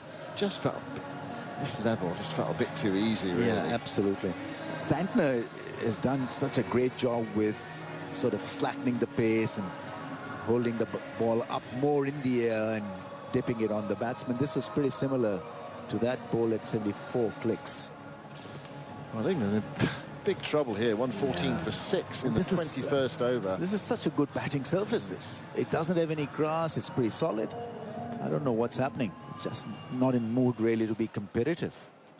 No, well, I think it might be that. You know, it's been quite a longish tour. They had the Indian tour before this one, when they played 8 white ball matches, and then 3 more here. Here's Maharaj bowling. There's a shout for LBW against Overton first up. I think just outside the line there, was a long way forward.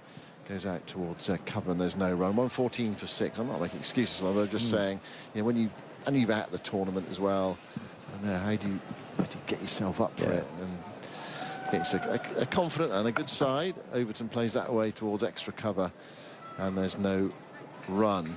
114 for 6. They'll all be going their separate ways pretty soon. Some thinking ahead to the new English season and the India series coming up. Yes, 5 tests. And a few people going off to the IPL. Everyone goes their own ways. The team sort of breaks up for a while, for 2 or 3 months now. 114 for 6, and then there might be a few next time they gather who are not there, not selected after a tournament like this. It's not been I don't know whether you need to find new talent or new approach. I don't know. I mean, or mix of both. Yeah, probably a mix of both. Yeah. Well, it's the batting today that's let England down, but it strikes me the bowling just a bit thin. A lot of times recently they've just gone around the park and not been able to hold a side. Here's a new over, and Ngidi back into the attack, bowls to Butler, who tries to tap it away into the offside, goes out towards cover, and there's no run. So the 2 former Somerset players together at the moment, Jamie Overton and Josh Butler. Butler in his last match as England's white ball captain. Then England's next white ball cricket is against West Indies in late May, early June time. And they've got a test match against Zimbabwe around that time as well. 114 for 6, 4-day game at Trent Bridge. Here is Ngidi going into bowl to Butler, and Butler forces that away nicely towards deep mid-wicket. And get a single swept up in the deep. 115 for 6. Butler to 5. Now Overton comes down on strike. Just looking at the Pakistan situation, Ramesh, every time you look at your the website or phone, it says Pakistan are about to sack their coaching staff again. This lot are being turfed out as well, aren't they? Yeah, that's the word, is it? Bet decision. That's like, they love this. Yeah, I know. But this time I think probably you'll have changes as well in the team. Ngidi bowls, Overton is forward, playing that towards mid-wicket, and there is no run. Is there the talent in Pakistan cricket? Or are they actually just going through a fallow period? I know it's an easy shot to sort of put across the bows of Pakistan cricket. Where people say, oh, India could pick a second team that would beat Pakistan at the moment. And I don't know how true that is. We won't know, because they won't pick a second team to play against them when they come up against one of those rare occasions. Yeah, there's this lack of talent in spin department, certainly, because you can't afford to have just one spinner in the squad. Every other team have looked to sort of strengthen their cupboard with spin options. But Pakistan of late, in the last 4 or 5 years, we really, after Yasir Shah, maybe, he was the last leg spinner who really did it. So you're talking about white ball cricket here. And white ball, we didn't have any, so, I mean, there were bits and pieces kinds of sort of talent. But clearly, I mean, spin department needs a massive uplift. I don't know how they're going to do it, maybe under 19s, under 17s. Ngidi bowls, and Overton plays that way forcefully on the onside through backward square leg. Picks up a single, that's him off the mark, and England to 116 for 6 in this final group game for them in this disappointing Champions Trophy.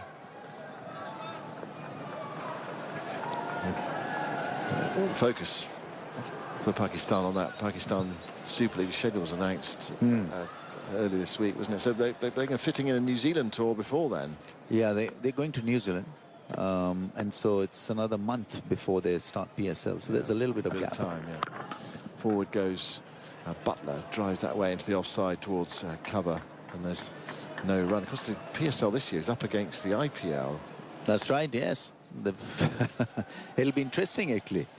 You know, PSL needs a bit of cash injection to make it worthwhile for players, even going to IPL, to have a look in. Because if you get a good contract of $500,000, for example, I'm sure that there'll be few players who'd be interested for a shorter format to come in, well, quick in and quick out. Ngidi bowls Butler, miscues, that goes away into the onside towards mid-wicket, and there's no run. Ngidi stands in the middle of the pitch with his hands on his head there in frustration and not getting through against Butler. It's 116 for 6, 22 overs, Butler 5.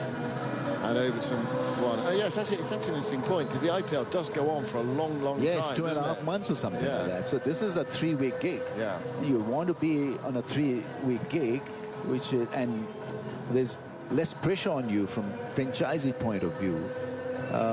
And from all accounts, players have generally found quite a nice environment to be part of a league. So, I mean, that quite a few things working for PSL, only if they could inject more money. Maharaj bowls forward, goes Overton, new over, drops it onto the pitch, and there's no run. I mean, not everyone gets the super contract in the IPL. I mean, obviously the star players do, and if your star is in the ascendancy, that happens. Here's Maharaj bowling to Overton with a slip in. He eases it up towards the long off, and there's one run. Miller there, he fielded the ball at long off. He was indicating he was going like that with his hands from bottom to top with his hands, as if to say to Maharaj, go on, toss it up. Toss it up.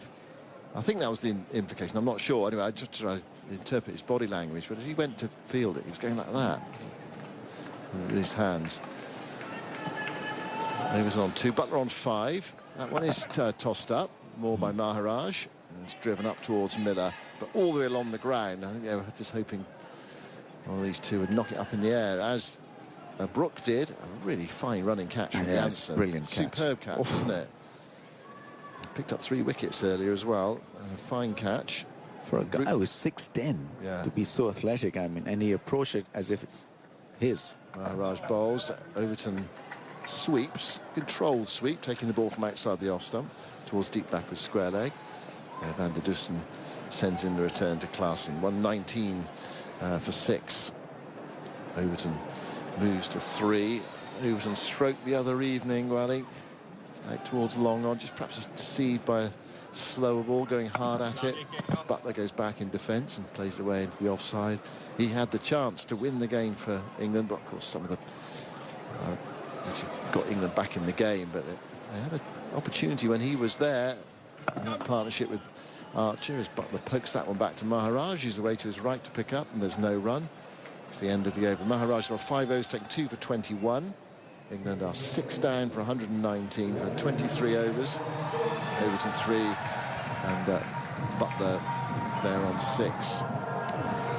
Butler at 6, I think whether that was a position for him or not, I mean, so the general opinion is maybe not, because rebuilding the innings in the middle phase of the bowling innings, and so you've got to construct, you've got to rebuild, and then you've got to read the situation. So and when you're not winning matches, that puts extra bit of pressure when you're so batting you'd like a to 6. see him bat higher? I think so, yeah. Oh, he would have taken a chance in a game or so. 119 for 6. Well, that's something for them to think about post this tournament, that batting order. Ngidi bowls to Overton. Overton plays that way into the offside and picks up a single to the left of cover. And Jamie Smith was the kind of a big punt for the tournament, putting him up at number 3. They had to take Bethel out. Well, Bethel was injured, so I think he was earmarked to play. So what they would have come up with if Bethel had been available, it might have been a bit different. I mean, what do you do with Phil Salt? Who keeps wicket? They went with Smith rather than Salt, because Butler has done it in the past. I think that stat, they actually had as many wicket keepers as frontline bowlers in their first match. 3 and 3.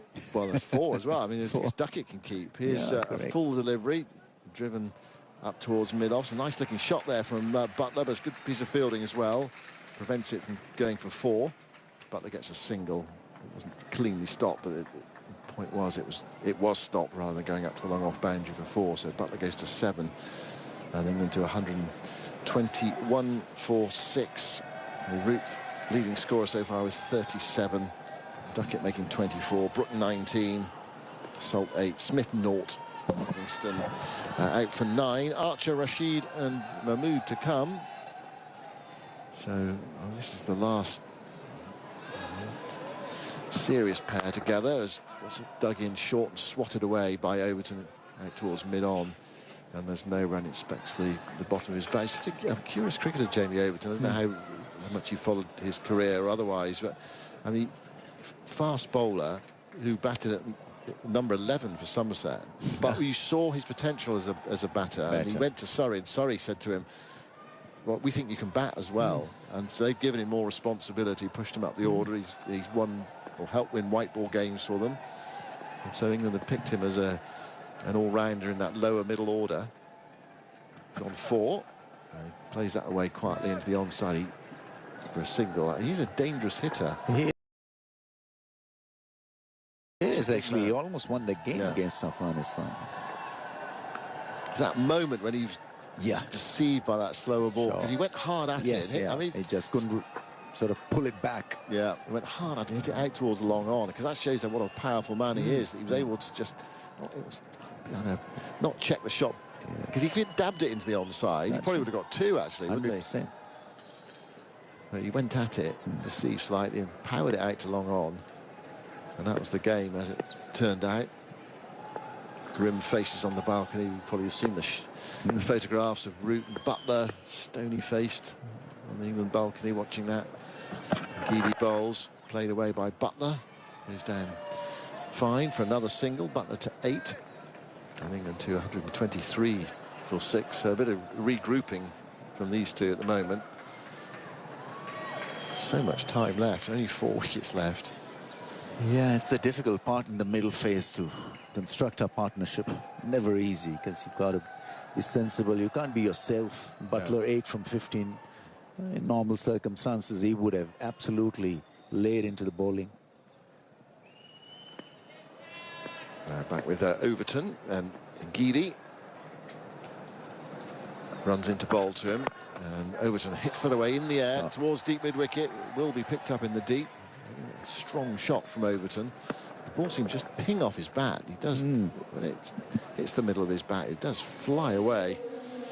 124 for 6 at the end of Ngidi's over. 5 overs, 0 for 26 from Ngidi. We've had 24 overs of this England innings on a warm, quite breezy day. See the flags fluttering on the top of the pavilion at the far end. The flags, the 8 competing nations, showing us what strong breeze is blowing across this ground. Out of all the grounds in Pakistan, Karachi would give us the maximum chance to reverse this ball because of the sea breeze, especially after 2 p.m. I remember some magnificent bowling spells here in the afternoon of the last session where the sea breeze helped the ball to reverse. But obviously with 2 hard balls at each end, you don't see that often in ODI cricket. The square, it's quite green as well. So there are a few, obviously a few pitches. But it is rough. It is green, but it is there's some roughness out there as well. Right, it just looks from a distance quite green, but some sort of hold up. Not quite sure what that's about, but we're about to get underway. Maharaj is going to begin a new over. His 6th over. Overton on strike on 6 with a slip in. Maharaj bowls to him. Just a bit of flight there, and Overton comes forward and gets a thickish outside edge along the ground towards backward point. So how far would we be from the sea here? About 5 miles? Yeah, something like that. Yeah. Maharaj to Overton, outside the off stump, forced away, square with the wicket on the offside, good contact, chase around the boundaries, unsuccessful. That's gone away for 4. And the power of Overton takes him to 10. 128 for 6. It was quicker from Maharaj, 85.3 compared to the 74 clicks delivery that got that wicket. Stubbs is a great outfielder. He's really athletic, but this is such a fast outfield here at the National Bank Stadium. Maharaj goes into bowl, and Overton pulls away. It's about the 5th time that's happened today. Maharaj not so far to walk back. Bowls to Overton, just tempting him outside the off stump. Overton leans forward and defends it. Runs away towards backward point. It's a great opportunity for him, actually. Daylight today. OK, you haven't played much one-day international cricket. OK, it's the end of the tour. You're out of the tournament. It's a day to show what you're made of. You get an opportunity at this stage of the game. You're in early. Plays that off the back foot towards extra cover. That one, and there's no run. Captain at the other end, or as Overton comes forward and plays that carefully into the onside towards mid-wicket, and there is no run. Familiar face as well. They'll play cricket together at Somerset, these two. 128 for 6. Maharaj rattling through this over. Bowls to Overton, who turns this for a single through square leg. 129 for 6. And that over just flashed by from Maharaj. Well, I suppose they need him. When they got these pace bowlers, you need him to get through the overs quickly. That's right. Yeah. 129 for 6 at the halfway stage. So what are you feeling about the final, Ramesh? Pakistan desperate to host it? Yes, absolutely. I mean, I don't know whether it can happen or not. India look a very strong side. And so I don't know who they'll play also.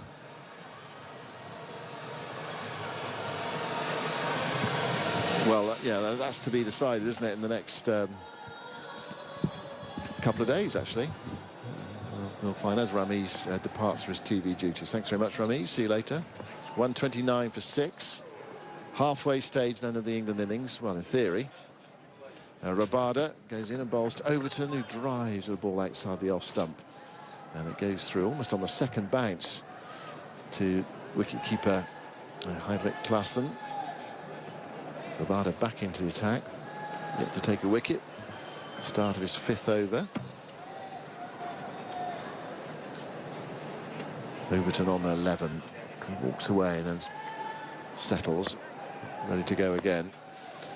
Rabada into bowl to him, and Overton plays solidly up towards mid-off, and there is no run. On the verge of a double change here. Jonathan's going to come in at the end of the over. Chris Wokes is back with us from Salford in the UK. Well, things have taken a bit of a turn since you were last with us, Chris. 129 for 6 as far as England are concerned. Yeah, unfortunately lost a couple of quick wickets whilst I was away there. Obviously losing Joe Root was a big one. As Rabada bowls and Overton plays it down the ground. Is he going to be caught? Oh, what a magnificent catch. It's Ngidi this time. That's a fine catch. Overton miscuing it down the ground. Overton just standing there waiting to see whether the catch was taken. He was running back, it was over his head, and it looked like the ball was favourite, and they've all gone to mob him, because that was an excellent catch. It was shoveled away down the ground. Ngidi running back. That is an excellent catch. Tall, fast bowler running back. And England have lost their 7th wicket. 129 for 7. And Rabada gets his first with some real help there. Well, the deceit to start with the delivery, and the fantastic help from his colleague, and Ngidi taking the catch. So Overton is on his way for 11. 129 for 7. We are going to have that double change now. Chris and then Jonathan. An incredible bit of fielding from Lungi Ngidi there. As you say, Simon, big fast bowler over his left shoulder. Probably money was firmly on the ball. An incredible catch over his left shoulder, and I think Rabada was as surprised as anyone that his fellow fast bowler had taken the catch. But 7th wicket falls for England, unfortunately. Looking like a tough day at the office at the minute. Well, we said at the start, Chris, didn't we? It might go 2 ways today. That's right, Aggers. And I think it's option 2 that is coming out here, unfortunately. It happens. It happens a lot of end of tours and stuff when people just kind of run a bit dry. But what I'm disappointed with, I'll be honest, is there are players here who have got actually reputations to make and positions to try and nail down. Salt, Smith, Brooke, the one they're talking about as being the next captain. I mean, and they've squandered those chances. Yeah, we did. We said at the start of the day, didn't we, that it's an opportunity to to put a front foot forward and stake a claim, I suppose, for this team moving forward. You know, as you say, potentially a couple of places could be up for grabs, and certainly hasn't been the performance that we would have liked to have seen so far. No, it's been poor. South Africa look pretty good. They've got good in the field, some good catches. Rabada's on his way, and he's bowling now to Jofra Archer, who's in already in the 26th over, and he plays that back to the strongly built fast bowler, and there is no run. So Jofra would normally expect to come in around about over number 45, 46, come and play a few shots. But he's in about 20 overs early. That's right. He's a guy that really does enjoy his batting, but I'm sure he wouldn't like to be in this early, obviously, with the team situation. But an opportunity for him to show us what he can do with the bat. There's Rabada. He just plays that quite nicely, actually, turning it away out towards mid-wicket. And there's no run there. Sort of by one of the substitutes. A bit on and off today. I think, as they were saying, there's some illness in the South African camp. They were without their captain today, with Bavuma. But it's a substitute there, fielding at mid-wicket. 129 for 7. The run rate has dipped below 5 now. Rabada on his way. Bowles. Archer plays him carefully, watchfully down to Ngidi, who will still be living on that catch. I'm sure it's a very good catch, Steve, for a big man too, to move as he did. It was a really good effort. It was in 2 very good catches today. 129 for 7, 26 overs gone, and that was a wicket maiden, in fact, bowled by Rabada. And South Africa, as we know, will be in a semi-final. We don't know which one it'll be yet. That'll depend on tomorrow's result, which is India against New Zealand. That'll be a good game. I know England are out of this, but don't give up on the tournament. There's some good cricket to be played. That should be a great game, I guess, realistically. It really should. Two very strong teams. New Zealand could beat India there, you know. They could do. 129 for 7. It's Maharaj bowling, and it's played off the back foot by Butler out to the field on the deep point boundary. And they take 1 run, 130 for 7. Right, what's Archer going to do here? He's got the captain at one end. He's got some spin bowling at him. And what have they done with the field? Let's have a look. Mid-on is up, by the look of it. It's hard to see. I'm going to have to stand up because of the sight screen. It goes Maharaj and bowls to Archer, who plays that little flick, and mid-on must be back. Yeah, he appears now because they've taken a single. So just a little nudge along the ground from Archer. And he's off the mark. Butler 9. I have a feeling that he might look to bat relatively normal for a change. Oh, do you think so? I'm going to this opportunity to have a bit of a net. Well, we'll see. Butler at the moment hasn't played a shot in anger either. He's just prodded that one back.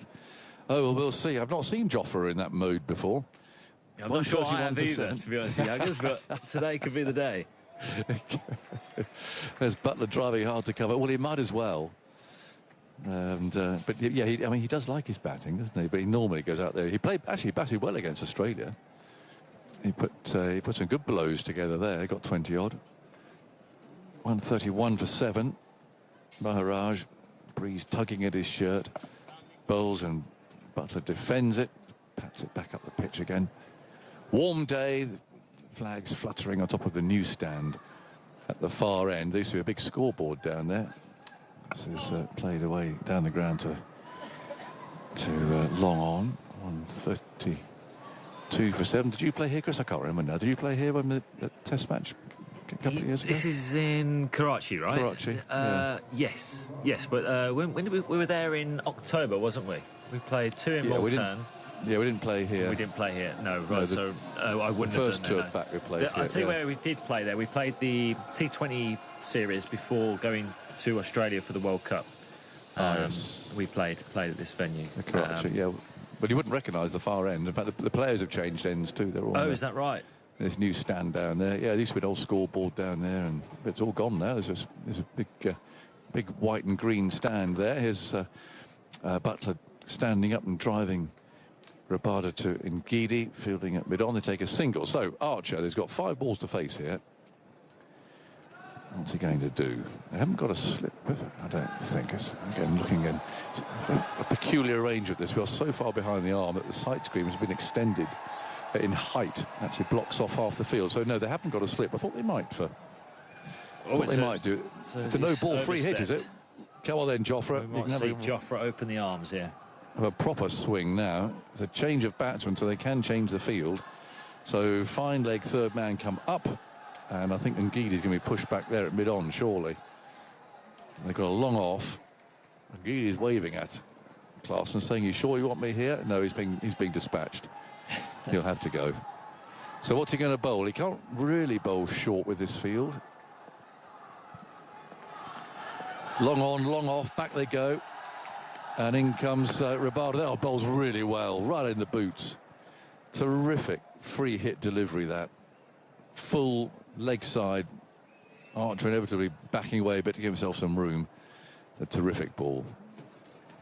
He's one of the best at that delivery, isn't he? He's done that for many years now. Got his Yorker in. Does a very good job of making sure the free hit doesn't go to the boundary. I was just about to think there, Aggers, at this stage of the game, 135 for 7, Rabada's got to get some slips in here.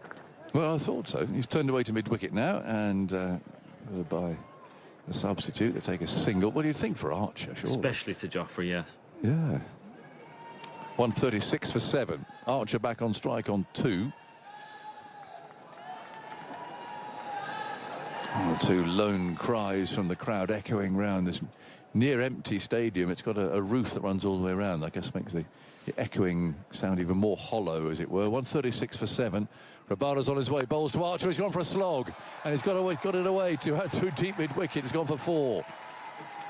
Well, there you go. He can't block for too long.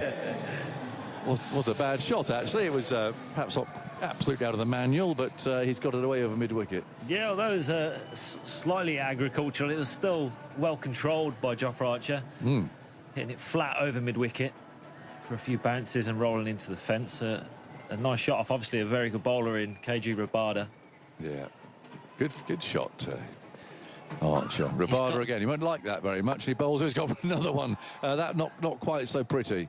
Mistimed. A clubbing, mistimed heave to mid-wicket. And no run this time. I'm looking at Jos Buttler, who's leaning on his bat at the other end. He's not saying anything. But I just wonder if he's thinking what's going on down there. But I think he's just letting Archer get on with it. Butler's leaning on his bat. He's been very becalmed so far. 12 from 22 balls. What's Rabada going to serve up here? Archer's ready for him. In comes Rabada. Bowls a slower ball, and he's got it away down between third man and backward point for 4. No, it's been booted in. Just got his boot to it. Very well stopped. And so 2 runs it is. There's Janssen down there. He's having a good day in the field. He just got a right boot on it. Some proper fast bowling fielding, that is, isn't it? Yeah. You'd have done that in your time, wouldn't you? Well, I was thinking more of Bish and Beddy, actually, back in the day. Did you see all that? The old, his boot might have been touching the boundary there at the fateful moment. Yeah. We'll wait. It's one of these tortuous slow motion replays where we're going to watch on a blown up piece of film, which is virtually impossible to see. Well, I think he might give this as 4. Yes, he has done. It was the toe of his boot was just in contact with the sponge, and so 4 runs given. Which is a shame from from Janssen's point of view. 144 for 7 in the 28th. In comes Rabada, and he bowls, and that's tucked away into the leg side by Archer. He's playing very nicely here. Gone on to 11 now.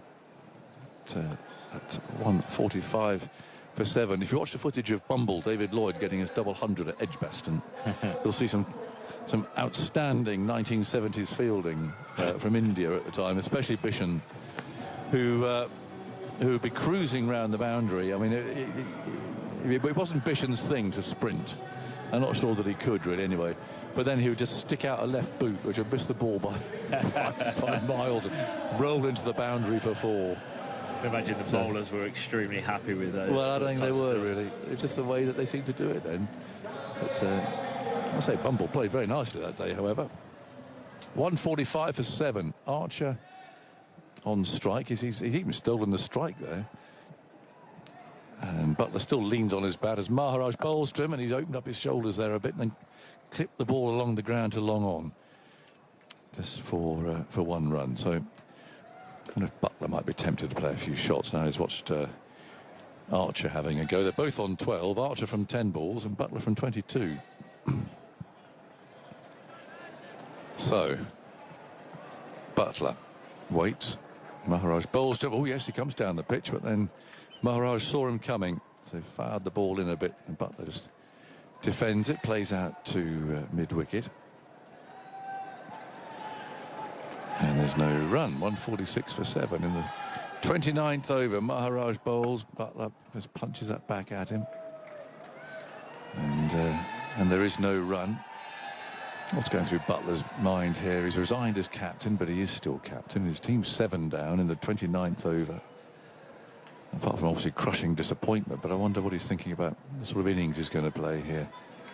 Maharaj bowls to him, and again he just prods that off the back foot and finds cover. It's him who's having the net, really, rather than Archer, by the look of it. I may be completely wrong here, but it almost feels like Maharaj, you know, he's got a couple overs left. He's been quite handy today. Might be looking to see him out. Let's push for a single this time through the 2 cover fields with Maharaj dropping a little bit shorter. So, yes, Maharaj has bowled, this is the last ball of his 8th over. He's got a couple left. So, they bowled, all their 5 bowlers have got a few overs in the bank. Maybe Maharaj will continue. He's bowling to Archer, who's on 12. Maharaj bowls to him. Oh, there's an appeal for leg before wicket. Umpire Tucker says no. One of those rather retracted appeals. Might have just been drifting down the leg side, that one. As Archer trying to swing it away towards the boundary. 147 for 7. Archer has 12. And Butler has 13. A bit of a touch of gloves there. An exchange of views. It's always rather nice batting with a proper batsman, though, isn't it? We don't often get the chance, do you? Well, absolutely. Well, you batted with Joss, of course, the match you won up at Old Trafford, didn't you? Yeah, absolutely. I mean, I really enjoy batting with the so-called batsmen when you get a chance, and you know, you get an opportunity to, especially in this position where you can actually build an innings, an opportunity to put a score on the board and get your team slightly out of trouble and put a score where we can actually have a bowler. There's Rabada, and he's bowling a sliced drive from Butler, ends up down at 3rd man. He was aiming there over cover, trying to hit it in the air, I think, but didn't quite get it out of the middle of the bat. Thick edge and a single, so again it brings Archer down on strike. 148 for 7. Well, I suppose it makes you play like or try and play like a batsman, isn't it, if you're actually batting with one? Yeah, I always found that really helped my batting. Put me in a better mindset rather than batting with the so-called tail, to be honest. Makes you think you are a batter for a change. Rabada bowling. Oh, that's more like Archer. Dancing down the pitch, great swipe. Ball went over his stumps. Slower ball, I think, was it there from Rabada? That would have gone a long way, but they have got a long on out there.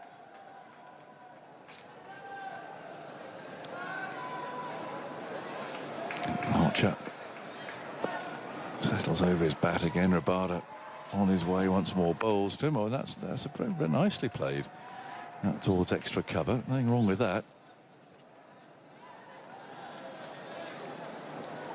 148 for 7. 3 balls to go in the 30th over. I don't think we're bothering to double and so on with 20 overs to go at this stage. I've only got 3 wickets left.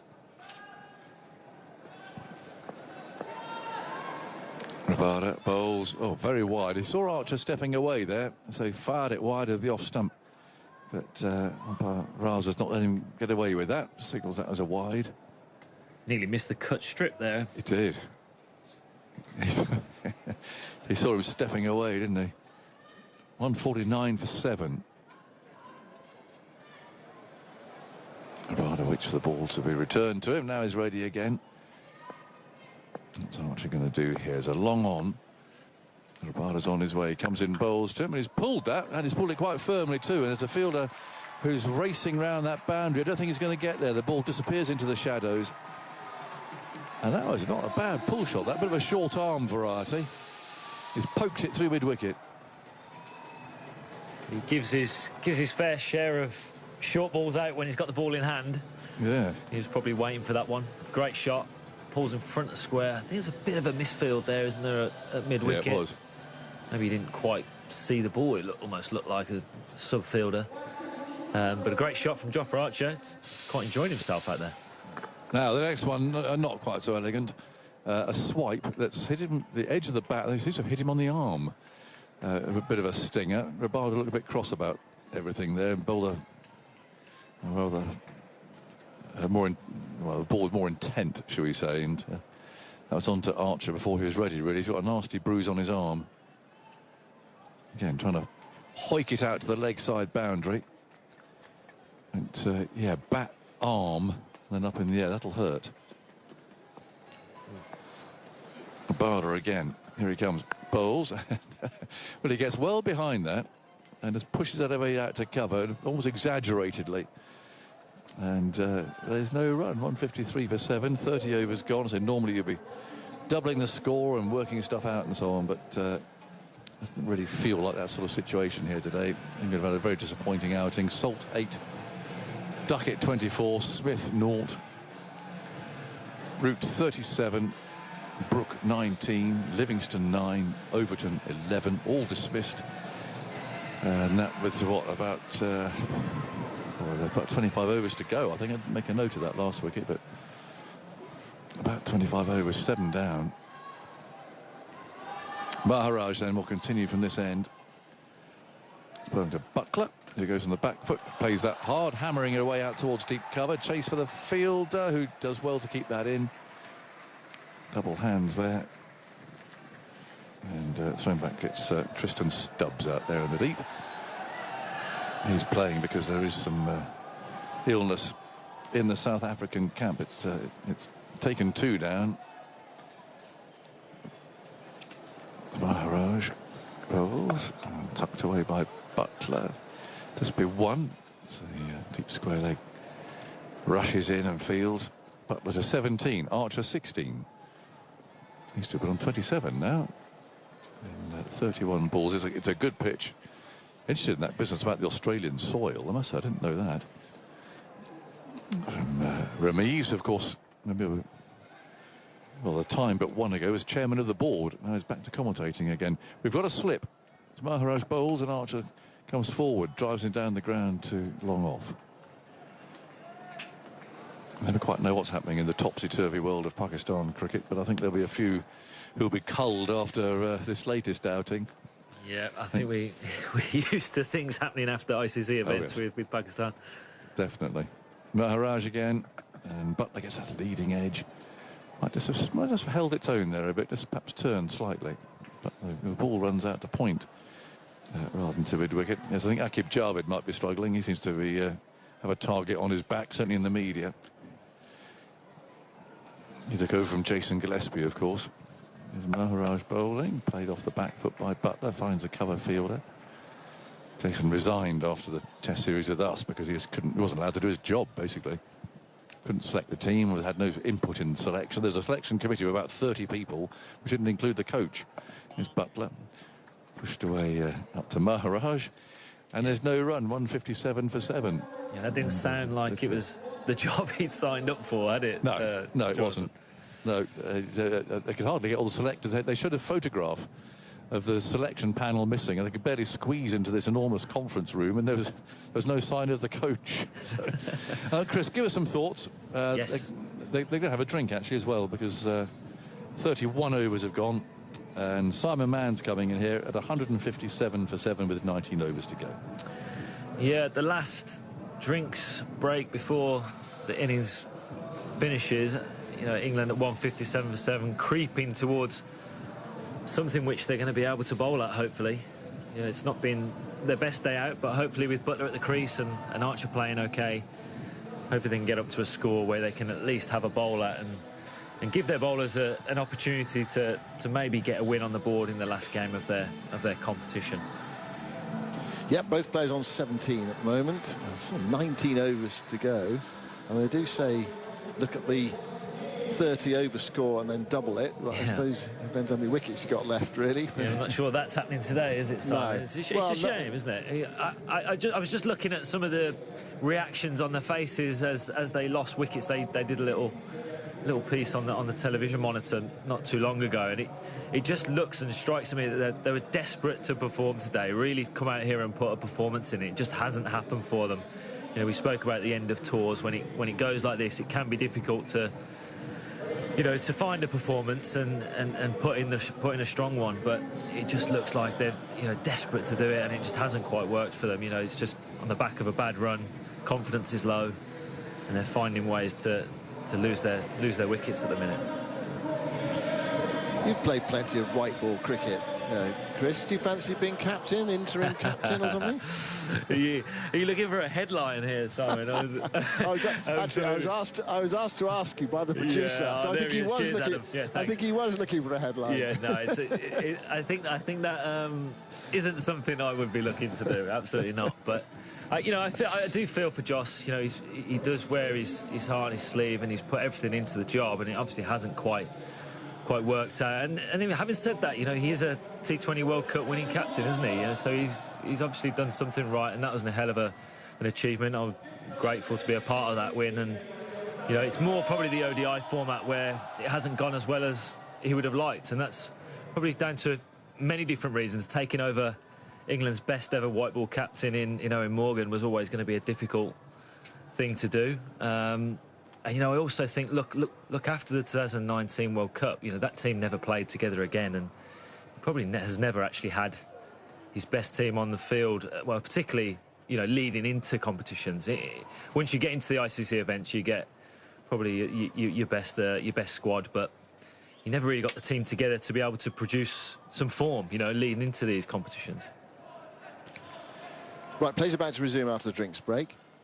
There's going to be Janssen to bowl. He has done a big part in this game so far. He's taken 3 wickets. He also got a brilliant catch to get rid of Harry Brook. You can see that on the BBC Sport website. Also the catch from Ngidi to get rid of Overteam was a superb catch as well. Janssen bowls, and first up goes past the outside edge there as Archer leans forward. Yeah, just Joss Buttler's record, 44 one-day internationals in charge, 18 wins and 25 defeats. Of course, England lost their last 6 matches. The T20 record, 26 wins and 22 defeats. So, yeah, the T20 record is better. Here's Janssen going into bowl to Archer. Short, pulled away, hit hard towards deep backward square leg. And they go through for a single. Archer goes past Buttler now. Archer 18 from 19. Buttler trying to give himself some time and get in, but running out of partners. 17 from 32, 158 for 7. Well, 2 glorious days out really, but talk about England's best ever one-day international performance, probably being that match against Australia in the semi-final in Birmingham. So pound for pound, best ever one-day international performance. Here's Janssen going round the wicket now to bowl to Buttler. Buttler opens the face and plays it away through backward point. Attempted diving saves unsuccessful, goes out towards Van der Dusen on the boundary. They go through for a single. I mean, pound for pound, the best ever T20 performance was in that semi-final as well. Absolutely. Here in Adelaide. Yeah, and Joss was a big, you know, obviously a big part of that, wasn't he? You know, especially the T20 win in Adelaide. As you said, that win over India was huge, and led by him and Alex Hales chasing down that score. And that's the Joss Buttler that England need, isn't it? Definitely. As a short ball down the leg side, Archer flaps at it rather, misses it. Just for a moment I thought that might be signalled wide, but probably with the angle it was over the top of leg stump. And the umpire Hassan Raza signals a 1 for the over, 159 for 7. This is now Jofra Archer's longest innings for England in one-day international cricket. He's been out there for 20 balls. Which would Janssen bowling, defended into the offside, no run. Which would probably suggest that, you know, during Jofra's career in particular, obviously the amount, I'm not sure how many ODIs he's played, but in the majority of his ODIs that he has played, England will have batted extremely well. You know, and that's when the ODI team have done well. Is, you know, our batters, especially top order, top 5-6 players, have scored majority of the runs and batted for the whole 50 overs. You know, and that's part of this format. Janssen bowls to him, and forward he goes, playing that carefully back to the bowler, who picks up, and there's no run. His highest one-day international score is 38 not out. So, obviously, that came in fewer than 21 balls. I mean, he does he does give it a whack, doesn't he, at the end? Yeah, he can do. Give him a licence. Actually, just of late, he's been in good form in one-day cricket. He's got some runs at the bottom end. Actually, nearly took England over the line the other night. Yeah. I mean, it's ifs and buts, isn't it? But dismissal of Jamie Overton, just when England were looking likely winners for the first time almost in the game. 159 for 7 at the end of the innings. He scored 122 runs, an average of 41 in one-dayers. No, his last 10 one-dayers. But a few knockouts obviously give you a bit of a boost. They help Just you out. suggest he's in good form. Yeah. Here's Maharaj bowling to Buttler. Butler's forward, playing it back to the bowler who bends down to pick up. There's no run. Maharaj, where is he? This is his final over. He's taken 2 for 35, and he certainly helped South Africa's over rate. Walks back and goes straight in again to bowl to Butler. And Butler's struck on the pad. There's a yelp from behind, but nothing from Maharaj. Just perhaps a fraction of grip there. It's not easy for us to tell. We're actually a long way away and quite low down. It's a strange commentary position, this. But here is Maharaj. Bowls to Butler, who bends and he tosses that right up. It's drilled out into the offside. Goes out towards extra cover. Not that dissimilar there, Maharaj, from the one that got Livingston, just tossing it up a bit and inducing the drive. Have a look at that Livingston dismissal on the BBC Sport website as well, where all the highlights are. Maharaj to Butler. Butler nudges it away into the onside. Diving save at straight mid-wicket. That prevents a single. Maharaj, it feels as if he's on the verge of like the record quickest over ever in a one-day international. He's just rattling Racing through. Here he goes now and bowls to Butler. And Butler plays that defensively into the offside. He is helped by the fact that England are not scoring off him as well. Well, not really much, not in this over anyway. So this is his last ball of his spell. 2 for 35, 159 for 7. Maharaj bowls, and it's nudged away with an open face towards backward point, and there's no run. That's the end of Maharaj. England have seen the back of him. 10 overs, 2 for 35 from him, 159 for 7.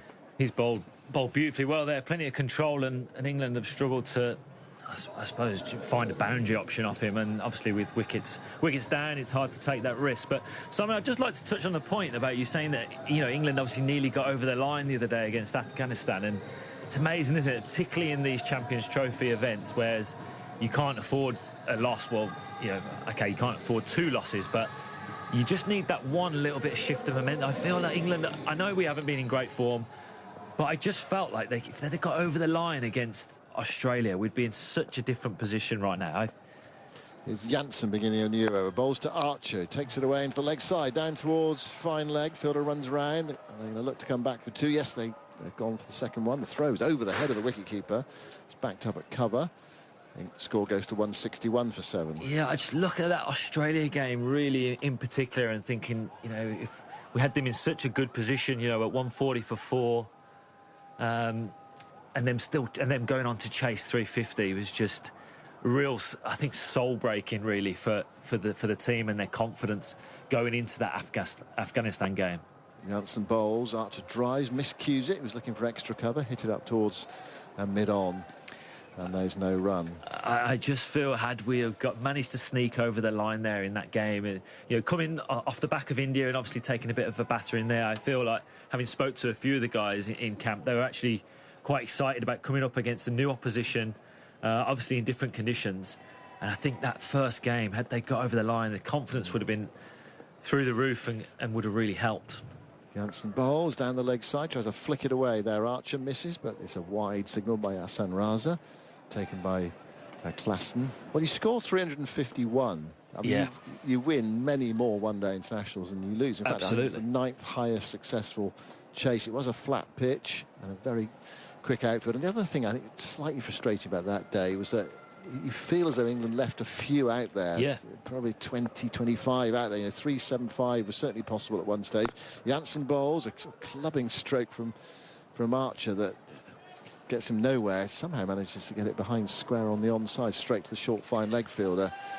And there's no run. And also, so in the following game against Afghanistan, having them 30 for 3, you know, in the power play, you know, it's the perfect start to a game, you know, in an ODI. You know, to then allow them to go on and get 300 plus, 320 in the end, wasn't it? Yeah, 325. Yeah. Again, Janssen. it's just to Archer. Archer again, his big wind-up there. He's almost trying to hit the ball too hard at the moment. He's hit hard into the surface, goes bobbling away, and there's no run. At the same time, again, it was just a hammer blow to, I suppose, a team that is kind of searching for a kind of a little bit of, as I keep saying, confidence, but a bit of confidence and a bit of kind of form.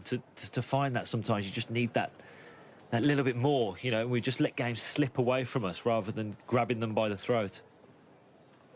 Janssen to Archer, again down the leg side. Archer swishes at it, misses that one. It's another run to the total with the wide signal. So what's this going to be, an 8 ball over minimum? 163 for 7 in the 34th. I think it comes back to this ODI format, which we've obviously struggled in more recently, is the best teams do it for longer. You know, you have 50 overs, and it's the guys that do it for the long periods of time. You know, how well can you bowl your stop ball for as long as possible? Janssen to Archer, who gets in a bit of a tangle there. The ball goes into the onside. Janssen's after it. I'm not quite sure where that came off. Archer, he got a smile on his face.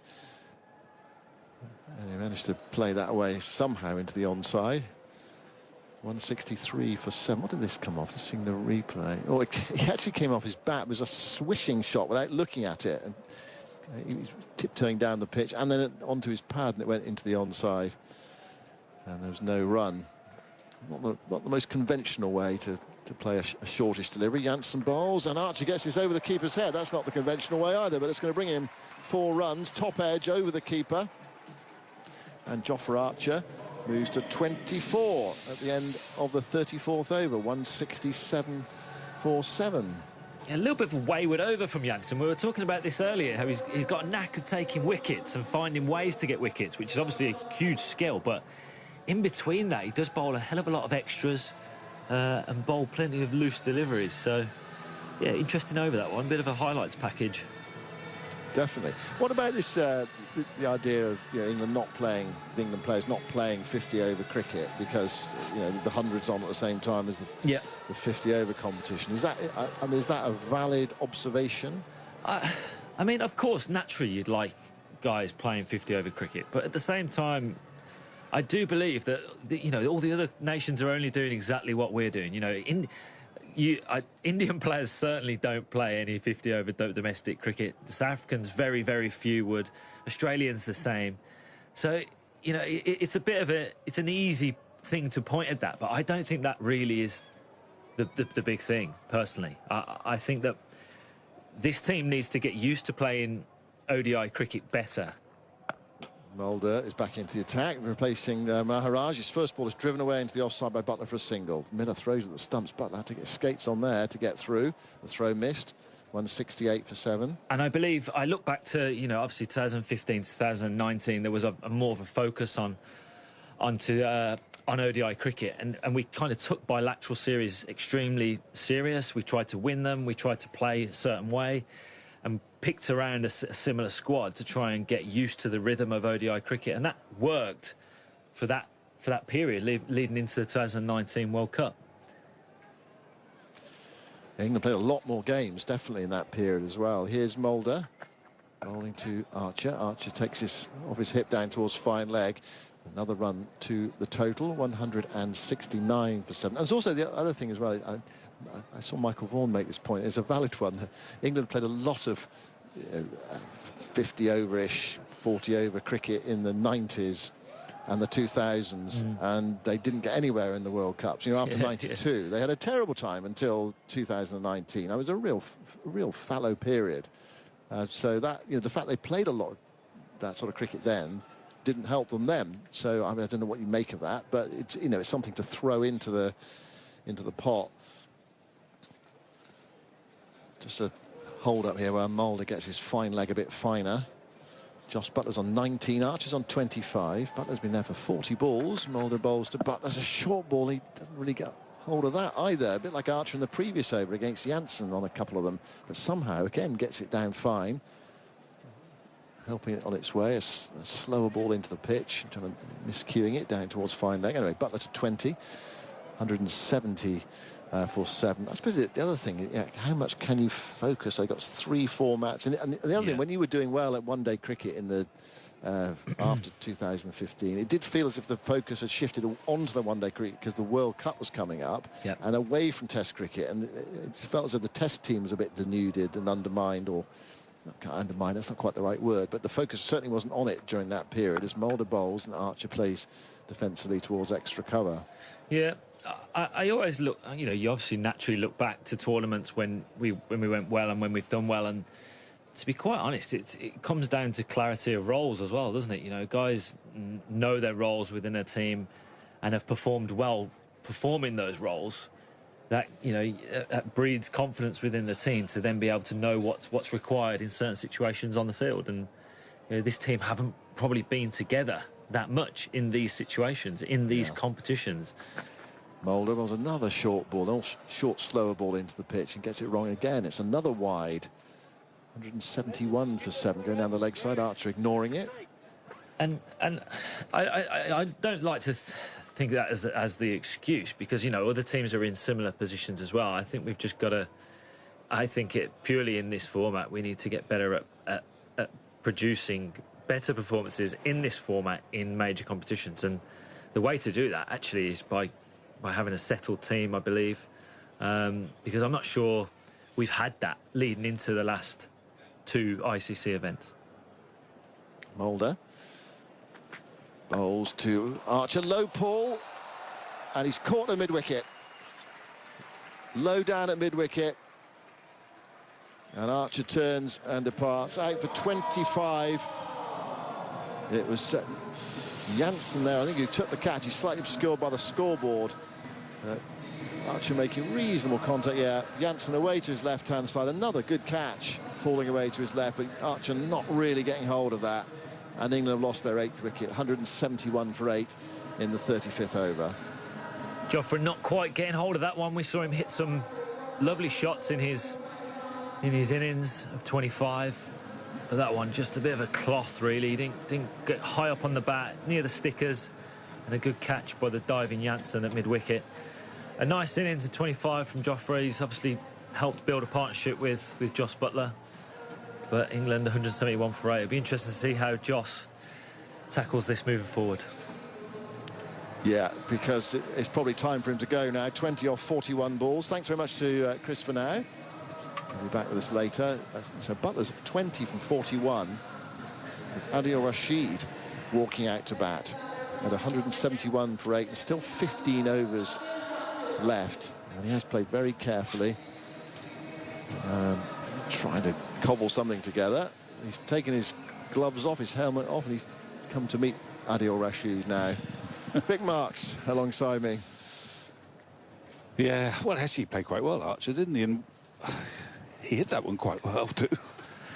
But the catching here has been phenomenal, has it not? 2 brilliant outfield catches, and that was a pretty good one too. So I'm along with Chris. I think I would have thought now Joss Buttler, he hasn't hit a boundary, I don't think, nowhere near, and he's played adroitly given the situation, without any great ambition. He's just trying to bat the overs, and there's still 15 to go. However, with just 2 wickets left, I think it's them or me really for Joss now. Rashid faces Mulder, and Rashid plays that quietly up towards mid-off, and there's no run. Rashid's dismissal the other night was the last nail to be tapped in, and the end of England's run chase up in Lahore. So 171 for 8 after 35 overs. I'll give you the scorecard after a few more thoughts from Victor. Well, I was half expecting Rashid to come in higher up, because I don't quite know what a batsman he is now. But of course he was, and it's about 10 years ago. He was a really proper number 6 for Yorkshire. He got, I don't know how many centuries he's got, but he's got a lot. 6, 7, 8. I think it's 10 first-class It hundreds. might be that. But I wonder when the last one was. It was quite a long time ago. He hasn't played a first-class game for some time. So I don't quite know where his batting's at. Just at the moment we see him come out. And Geedy bowls to Butler. Butler nearly plays on there. He's looking to force that into the offside. Thickish inside edge. Down through backward square leg. 172 for 8. Butler to 21. I wonder how often Butler's batted with Rashid in the one-day international as well. That's the other thing. Well, you think that might have happened, but Rashid is right down the bottom nowadays, and he can.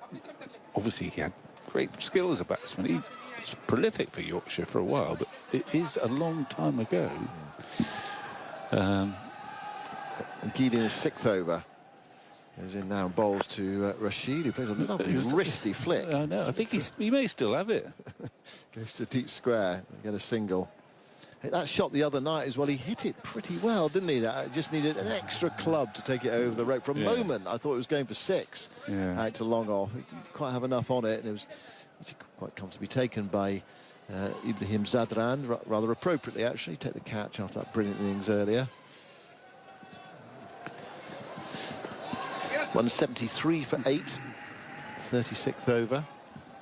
South Africa heading through to the semi-finals after this. Geedy bowls, that's in the air to mid-off, and Butler's gone. Hit it straight to mid-off, neither one thing nor the other. And Butler's batting career as England captain comes to an end with a rather tame dismissal. Butler's out for 21. England are nearly done. It's 173 for 9. Yeah, it is nearly done now. I mean, I think Butler, he tried to do the right thing on his last game, and he played very sedately, picking up. He hadn't hit a boundary in his 43 balls. You want to liberate. He didn't look liberated today. I mean, the situation was hopeless when he came out, really. England were about 99 for 4. Having lost early wickets again, so he tried to do the right thing, as he always does, which is play the situation. The situation was bleak. Someone's got to stay there. He stayed there, picked up his singles, but there was never any spark there. And I think he thought, well, it's time to try and do something, but it was a sort of half-hearted drive that went straight to mid-off. It's been a week for him to forget. Indeed. Saki Mahmood is in at number 11, a man who has made 49 in a test match. Has he? Yeah, in the West Indies. 173 for 9. Jonathan's coming in for, I presume, the end of the England innings and into the interval. We'll see. 173 for 9. So, I think half of us thought, well, anything could happen today. England could subside fairly miserably, or they might come out, launch themselves at the bowlers, and anything could happen. Well, it's the former, I'm afraid. Those 2 early wickets set the tone. Those missed pulls off Janssen from Salt and Smith, they were both gone within the space of 3 overs. And then we've seen the old brigade, if you like, Joe Root and also Jos Buttler, try and do the right thing, try and repair the innings, but they hung around, but ultimately to no great effect. And I mean, it's such a cruise for South Africa, who have been, of course, excellent in the field. They've taken some brilliant catches. Yeah, they have. In comes Ngidi then, and he bowls to the number 11, Mahmood, who gets behind that, plays it away out into the offside. What a time to come in as a number 11. There's 15 overs left. Well, I would have thought you'd relish the prospect. Well, not that you batted number 11 that often, but I mean, I think, you know, when Jamie Overton came out, you sense he was a victim of one of those great catches. Yep. You sense that he thought, well, hang on, I've got a real chance here. I'm going to play. He played very sedately himself, and he was settled in quite nicely. He got to double figures, but then had to go from the leading edge, brilliantly caught. Ngidi thunders in bowls, and Mahmood, he got there reasonably well forward, plays that away down towards mid-on. So I got the sense that Overton was really quite up for it, really. He sensed that, oh, look, here's a chance. There's 25 overs or more to go. I could do something here. And that's partly why I'm slightly surprised they didn't just, although this may be my West Country bias coming, why they didn't say to Tom Banton, who would be fresh and very eager to have a game, come and have a game. Yeah. But anyway, they didn't. I suppose they want, you got us into this hole. Ngidi bowls a slightly slower ball, and Mahmood tucks that away for a single, so he's off the mark, playing the ball out to point. But also, you mentioned Sultan Smith. I mean, there's two players who actually had a reason to do well today. Yeah. You know, their positions are going to be very much under review. The way they've batted in this tournament. I mean, in a sense, what's more tricky is whether one takes this into account when considering Smith's position in the Test team. He played in the Test team. He's done very well, batting down the order. He's kept pretty well. I don't think Test, but I think number 3 in the one day is. Well, that might, yes. Yeah, that has not worked. No, it hasn't worked. And it's not something he'd ever done before. No. Either. No, I mean, sometimes you take a punt, and sometimes it works, sometimes it doesn't. In goes Mulder, and he bowls outside the off-stump, a swish and a miss from Mahmood, taken by Klaassen. I think you respect people for taking a decision like that in McCullum's case to see if it works, but then if it doesn't work, you'll do something about it, haven't you? Yeah, it was such a pity, actually, given the Champions Trophy coming up, which is an ICC tournament. You want to win it. Smith got injured and was not around to play many of those games in India. 174 for 9. Mulder bowls outside the off stump. And again, Mahmood misses that. Collected by the wicketkeeper. Shadows lengthening. Where are we? 10 to 5. Here in Karachi, still those big kites wheeling round overhead. They're not the dive bombing type, so you sometimes see those around and about some of the other cricket grounds of swooping down low, but these seem to... I suppose there's not much debris around this ground because there's not many spectators. No, that's true, yeah. Mulder, right arm over, bowls as a swipe and a miss from Mahmood. Collected by the keeper again. They're amazing birds. They're all different levels, aren't they? There's some who are lowish, just above the standard. Others are like little tiny specks way up in the sky. They've got some height. I wonder what they can see up there. Well, they've got fantastic eyesight, haven't they? Yeah. 174 for 9 in the 37th over. Mulder's taken a couple of wickets. 24. He runs it again past umpire Tucker. Bowls. That does get the thick edge. So Mahmood scores his second run, and England limp on to 175 for 9 in the 37th over. I'm going to talk Joss Buttler in the interval to reflect on that decision of his last night to give up the captaincy. And a couple of members of the press are going to come in. It's only a fairly short interval, but we'll get their thoughts. 175 for 9. Mulder again bowls to Rashid this time on the back foot. Or rolls away to Rickleton at cover. 175 for 9, because we turned up expecting Joe Root actually last night. I've spent the bus journey wondering what I was going to ask him. We interviewed him a couple of days ago. I'd imagined you'd been working all morning on your notes for that, but well, obviously not. Well, I thought it was a half hour at the bus. It was long enough. And then, of course, he wasn't there, and Joss Buttler walked in, and we knew immediately what it was going to be. Yeah. 175 for 9. Mulder bowls, and Rashid almost caught there at cover off the back foot. He's hit that quite firmly, but it was in the air. It went on the first bounce to the fielder. To end another over, Mulder 2 for 25 now. 37 overs gone. There's still 13 to go if they bat out. To numbers 10 and 11 having a conversation there. And, wondering how to play it, I suppose. Jansen's taken some very good catches, and he's also taken 3 for 39. And Geedy 1 for 29 and a good catch. Rabada 1 for 42. Mulder 2 for 25, and Maharaj 2 for 35. He's the only bowler to have completed his allocation of 10. I mean, it's been a cakewalk, really, for South Africa. This is just almost a middle practice before the serious stuff to come. In comes Geedy then, running in from the far end. He bowls to Mahmood. He gets a thick edge. Another single to third man. Just, his head popping up above the sight screen in front of us here, just to our right. So, Jansen down there, wearing number 70.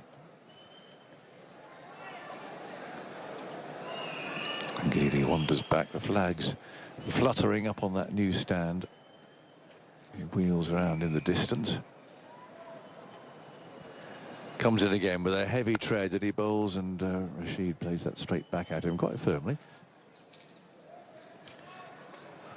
And there's no run. England team already booked onto their flight at 3 o'clock in the morning, I think, coming up to close another disappointing tournament.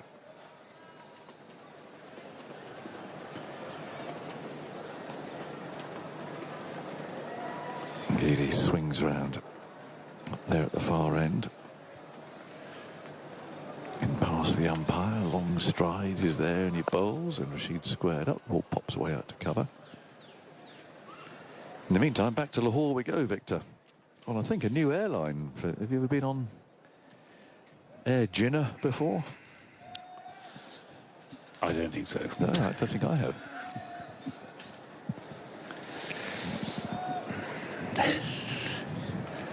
There'll be a bit more intensity about the next match we watch. I think there will. Lahore. I think there will. Yes, there's not much happening out there, if we're honest, on this one. 176 for 9, and Geedy comes in, bowls to Rashid, who pulls, rolls along the ground down to the fielder to our left. Throws it back in again at long leg. 177 for 9. Rashid 2. Mahmood 3. Dismiss, Salt 8, Duckett 24, Smith 0. Root 37, Brook 19, Butler 21, Livingston 9, Overton 11, and Archer 25. So second top scorer. And Geedy bowls. Oh, horrible swipe and a miss there from Mahmood. And then Geedy's he's doubled up. He can't believe how that didn't bowl him. Might have kept a little bit low, unless it was a slower ball, but it somehow just missed the off stump. I'll take it a bit off that, perhaps, but it was a right old swipe from Sajid.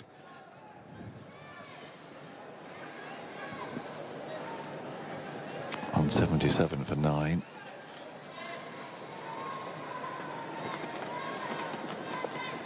Geedy swings round again.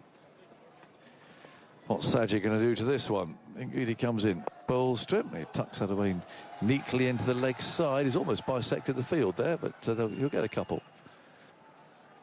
Fielder manages to keep that in. 179 for 9, 38 overs gone. 12 scheduled to go of England's innings here in Karachi. Very small crowd, and you got to be honest, a somewhat lacklustre performance. Shorn of anything really competitive out there. South Africa already in the semi-finals, and which semi-final they have is out of their control too. As long as they just win today and get it organised, it really depends on what happens in the game tomorrow. They go to India Dubai against New Zealand, but they've got to go to Dubai anyway. And then I wonder. I expect in many ways they'd like to probably come back, I think, and play New Zealand. think so. Wow. Yeah. Mulder's on his way, scuttling in, bowls, and Rashid defends the first ball, playing it carefully out to cover. I think the straight choice between New Zealand in Lahore or India in Dubai, you'd go New Zealand. This is not to disrespect the Kiwis, who played really well, but very good pitch, as we know, in Lahore. Yeah. Very quick outfield. It doesn't look to be a game that's affected necessarily by conditions, unless they get a really dewy night. Well, yeah, the dew's the only factor we've talked about. The pitch is good. 179 for 9. Mulder bowls, and Rashid nibbles, and he's caught behind. And a tuck, almost an Alex Stewart tuck. Yeah, bat under the arm, marches off, and so ends a pretty horrendous England performance, if we're honest. And it rather sums up, well, in fact, it completely sums up their performance in this tournament. They've set South Africa 180 to win from 50 overs. Who knows? Some miracle might occur, but it just doesn't feel like it. It feels absolutely flat as a pancake. Was that the pitch or the performance? Well, both. I'm not sure which is flatter. I think the performance. I think probably as well. I mean, that's just... It looks as if a heavy roller's gone over it a number of times. Rather like a Tom and Jerry cartoon, and something comes floating out at the end, and that's... It looks as if a heavy roller's gone over it a number of times. Rather like a Tom and Jerry cartoon, and something comes floating out at the end, and that's... It looks as if a heavy roller's gone over it a number of times. Rather like a Tom and Jerry cartoon, and something comes floating out at the end, and that's... That's England at the moment, utterly deflated. And well and truly beaten. Time to go home, and for those who have to make some decisions and reviews and everything else, not only to do the reviews, but to do something about it. And we shall see how that comes out. But there's still South Africa's innings yet, but it's hard to see this immense batting lineup. Rickleton, Stubbs, van der Dussen, Markram, Klaassen, Miller, Mulder, Jansen, even Maharaj at 9, somehow managing to slip up on this one. No, it's been a cakewalk for South Africa. And they set about this target in the knowledge. I mean, we probably could find out how many they'd have to get in order to guarantee their semi-final slot. And I'm guessing, I have no idea what the answer is, but I'm guessing it'll be about 50 or something like that, maximum. So an absolute cakewalk, no pressure on South Africa. And one of these horrible end-of-tour games where, I mean, don't get us wrong, I think they're sort of trying. They are trying, but there's nothing left to give. They were so knocked out, mentally shattered by the 2 defeats, the narrow defeats too, and the knowledge that they are now out of the tournament when they could have actually won both those games. And it's like been hit in the solar plexus. There's nothing left to give, and it's the most tepid performance I think I've seen, probably in the McCullum era. I mean, they've been a bit up and down, obviously, in Test cricket and in one-day cricket, but there was never a moment, really, in this innings so far, in this match so far, where you thought England were at the races. It's interesting, isn't it? Because he picked up the job, the Test match job, when England were again absolutely flat. The Test match team, when they were beaten in Grenada. But the way I bowled today, but the foundation was set by the fast bowlers in Plunk and KG and Lungi up front, and Vesey did a stellar job from the other end, so it made my life a little bit easier to settle in. I was going to ask that, because spinners often in white ball cricket come on and you're under tremendous pressure. Nice to come on the back of those early wickets in the power play against a team just a little bit low on confidence as well. Yeah, very much so. We know the English batting side can really take the game away from you, so you know the foundation with the wickets that we took up front does allow the spinner to settle in a little bit easier and bowl with a little bit more flight and guile during the middle period. So, yeah, fortunate enough to have the frontline bowlers that we do have. First wicket owed a lot to Marco Jansen in the deep, but how happy were you with the wicket of Liam Livingstone? A beautiful flighted delivery. Yeah, on the first one with Plunk, took an amazing catch over there. We know Brookie is a dangerous player, and you give him a little bit of sort of flow in the middle, and he can really hurt you. So brilliant catch from there. And then, yeah, I think that the ball to Livy was a nice setup. It came out really nicely and sort of got the reward. Well done today. Thank you very much. Right, there we go. That's a view from South Africa, who need 180 from their 50 overs just to cement their place in the semi-final. We know they're there. Just a quick run through. Salt 8, Duckett 24, Smith a duck, Root 37, Brook 19, Butler 21, Livingston 9, Overton 11, Archer 25, Rashid 2, and Mahmood was 5 not out. Jansen took 3 for 39, and Gidi 1 for 33, Rabado 1 for 42, Mulder 3 for 25, and Maharaj, who you heard there, 2 for 35. And they'll be underway in about 25 minutes or so from now. So this is the last match for Jos Buttler as England's white ball captain after he announced his resignation at a press conference here at the National Stadium last night. We'll discuss his tenure during this interval, as well as asking what's gone wrong for England in limited overs cricket and what they should be doing next. We'll hear from Brendan McCullum shortly and get some views from among the English journalists here.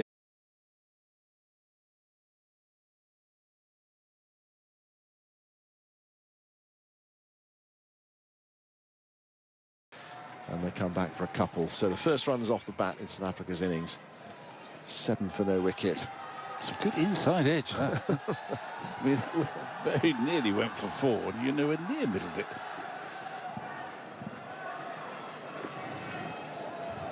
Rickleton brushing away some debris from the crease. A nice situation for him to be in. 100 behind him. Opportunity here to guide South Africa close to victory. It goes down the ground there. That's a nice shot. Bunting it back over the bowler's head, or non-striker's head. It's gone away for 4. No trouble at all. Well, we've seen he's got a good inside edge. He's got not a bad middle as well. Well, that is a terrific shot. It's not quite a hard volley. It's a sort of length ball, what he's aiming to do. And he just flicks it. straight back over the bowler's head.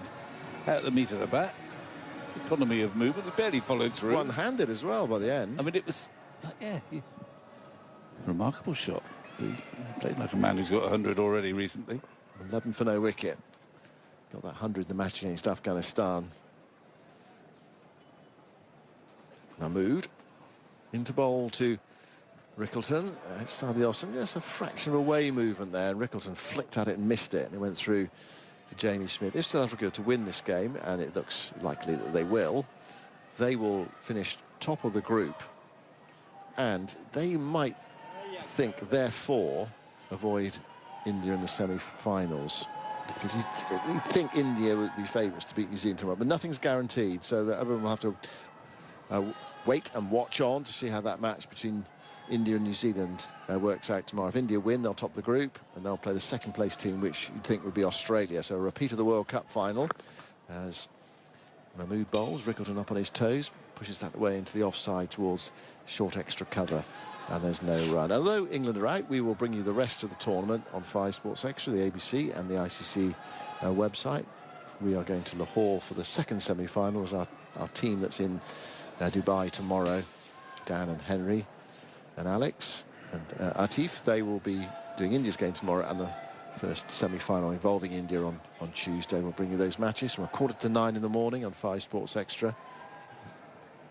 Mahmood bowls to Rickleton, and Rickleton plays that a bit like Brooke was playing Rabada earlier, just a bit suspicious of the pitch, as if there was some extra bounce in it.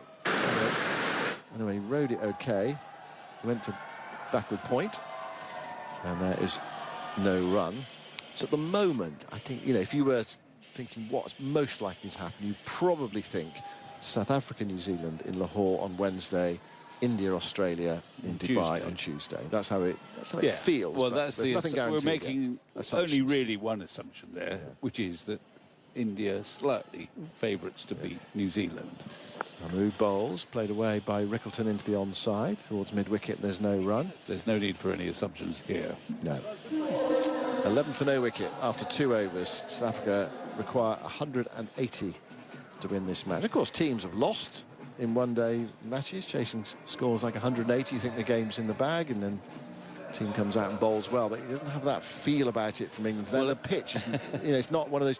I think that match we were talking about earlier, that India World Cup about a decade or so ago, when when India won at the end against Sri Lanka. In that tournament, England they played in Chennai, they played against West Indies, they played against South Africa, and I reckon in that game against South Africa, I'd have to go back and really check the scores, but I think England made this sort of score in their innings, and it was a really tricky pitch. That was at Chennai, wasn't it? In Chennai, yeah. Yeah, they were in with a shout.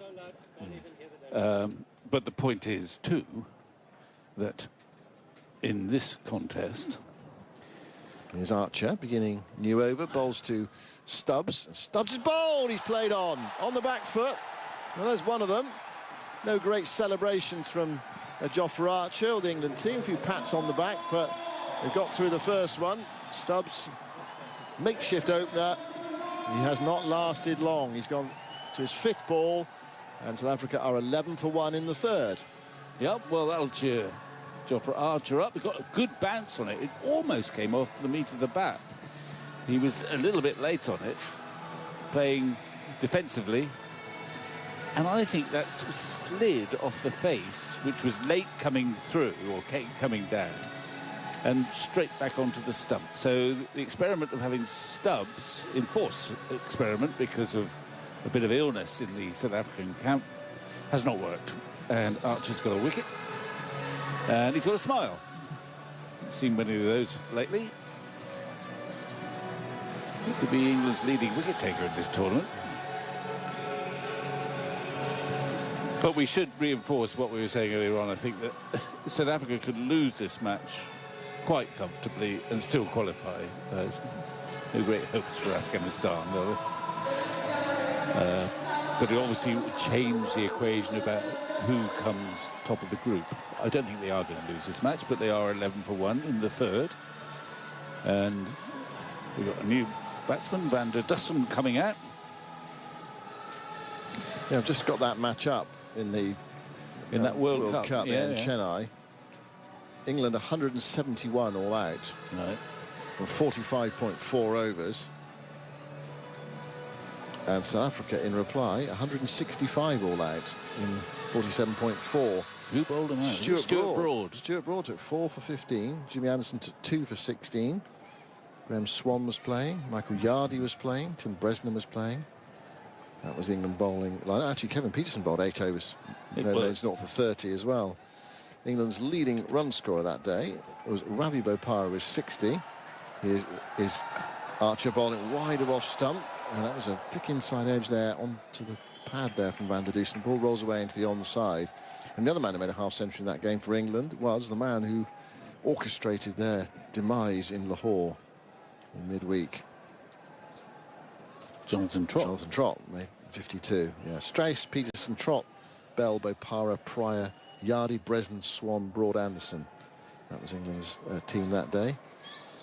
South Africa had Callis and de Villiers and Duplessis and Graham Smith and Amler.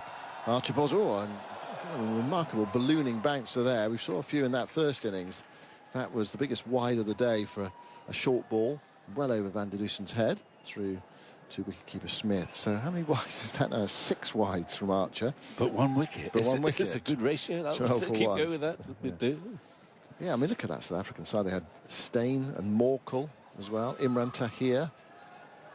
And then Morne van Vyk and Robin Peterson, JP Duminy made up their team.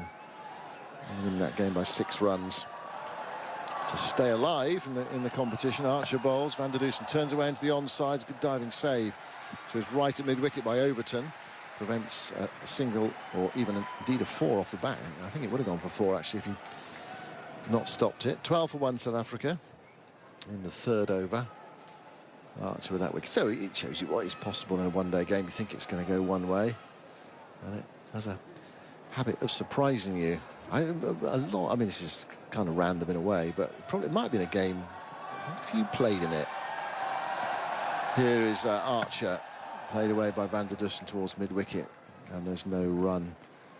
I just think, for some reason, it just sticks in my mind about low-scoring first innings, and you think a team's out of it. It was a Somerset-Essex domestic semi-final at Taunton when Somerset didn't get very many, but then Ian Botham and Joel Garner just nearly right. Just ran through them. Kent it was. Kent, was it? Kent.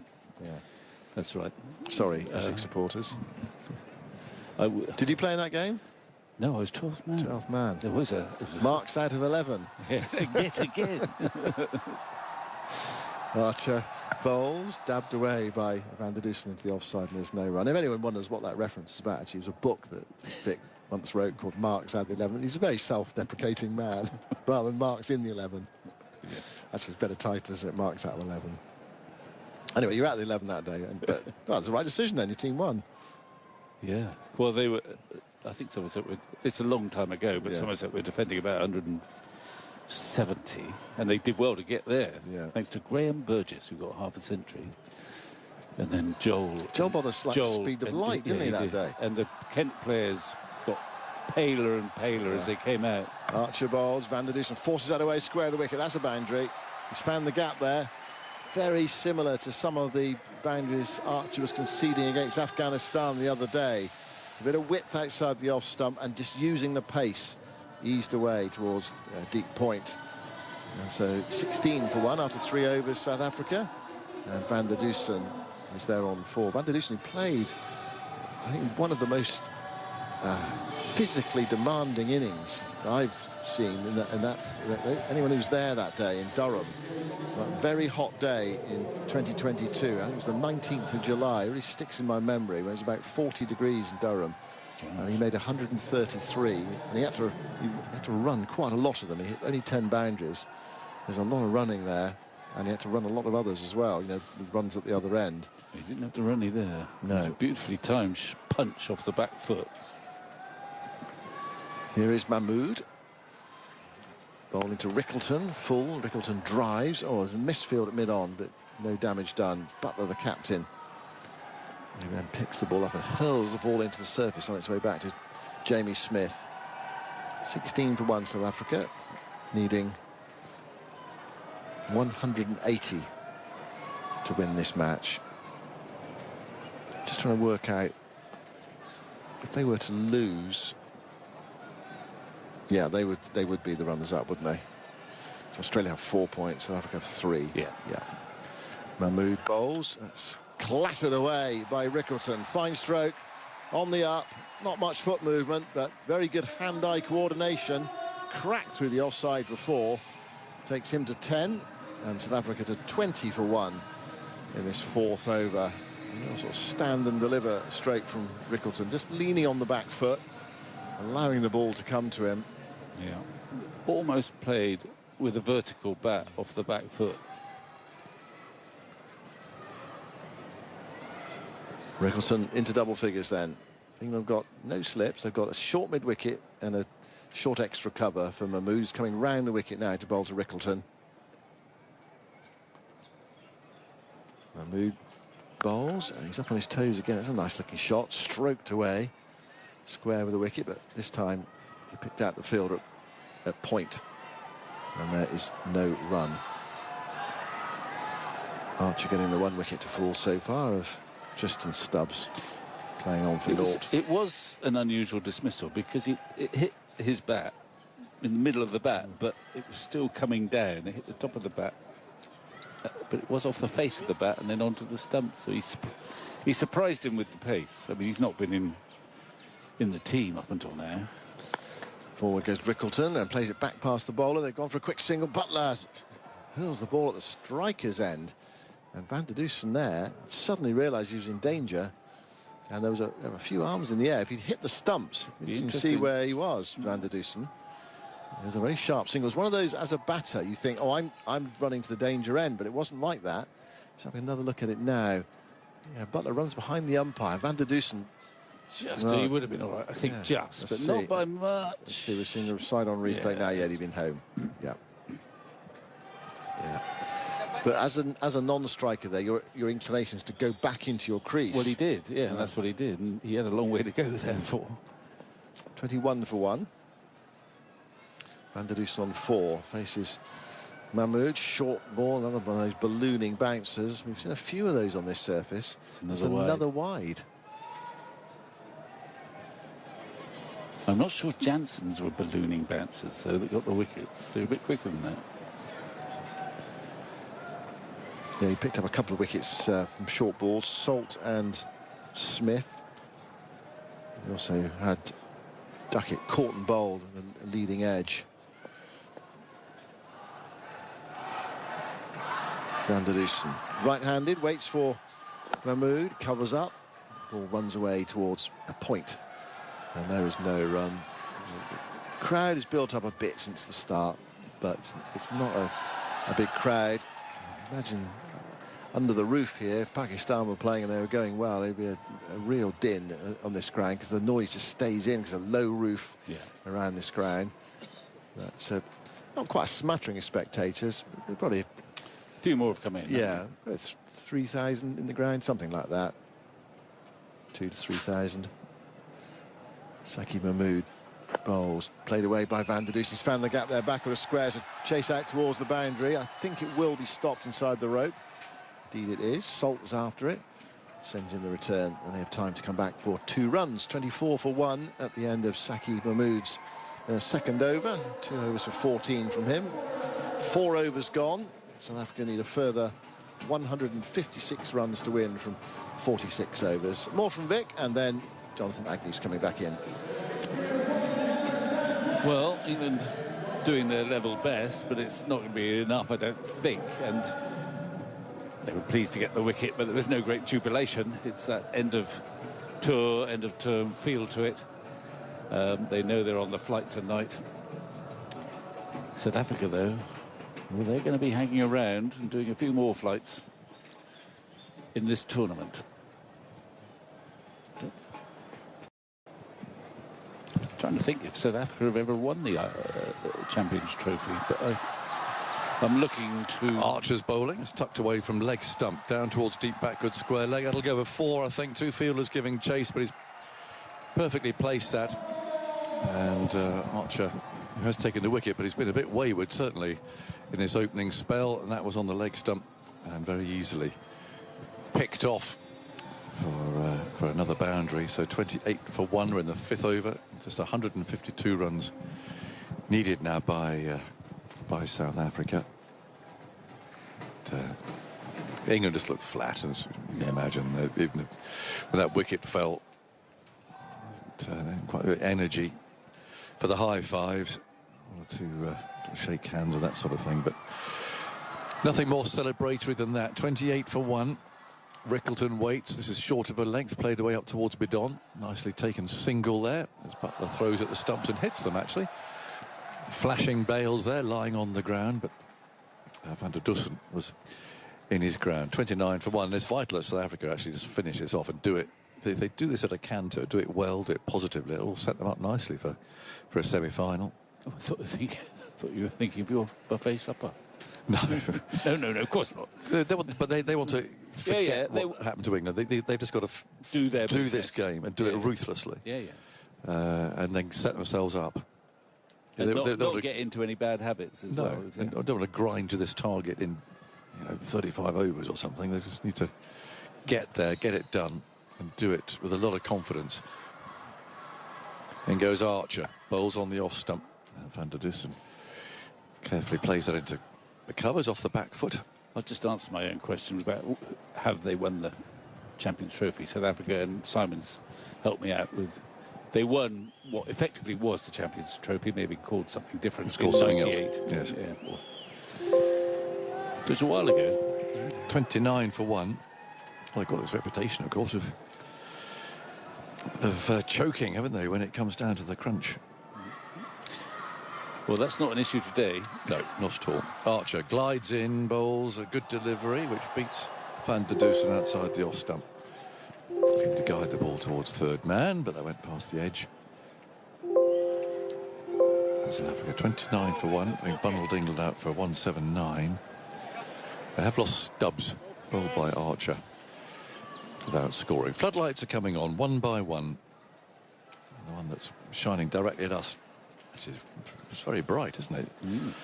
Just sparking into life now. Coming up towards 6 o'clock in the evening.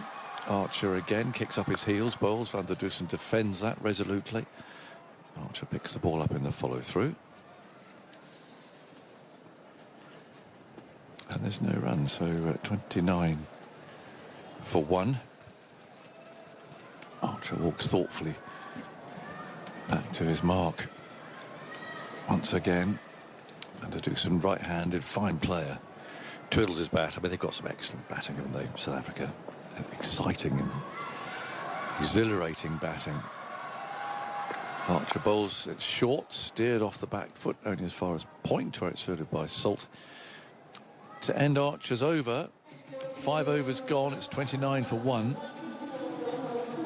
South Africa need 151 more runs to win this game, and they'll be heading off to Dubai. We have a black cat on the field. Now, is that good luck or bad luck? It seems to depend who you talk to, doesn't it? Well, good luck for South Africa or England. Well, I was always taught, and it has gone slightly in front of us here, that cat in the picture. Well, we've had the ginger cat, but this is... Well, the ginger's the mouser, I think. I met him yesterday. Oh, right.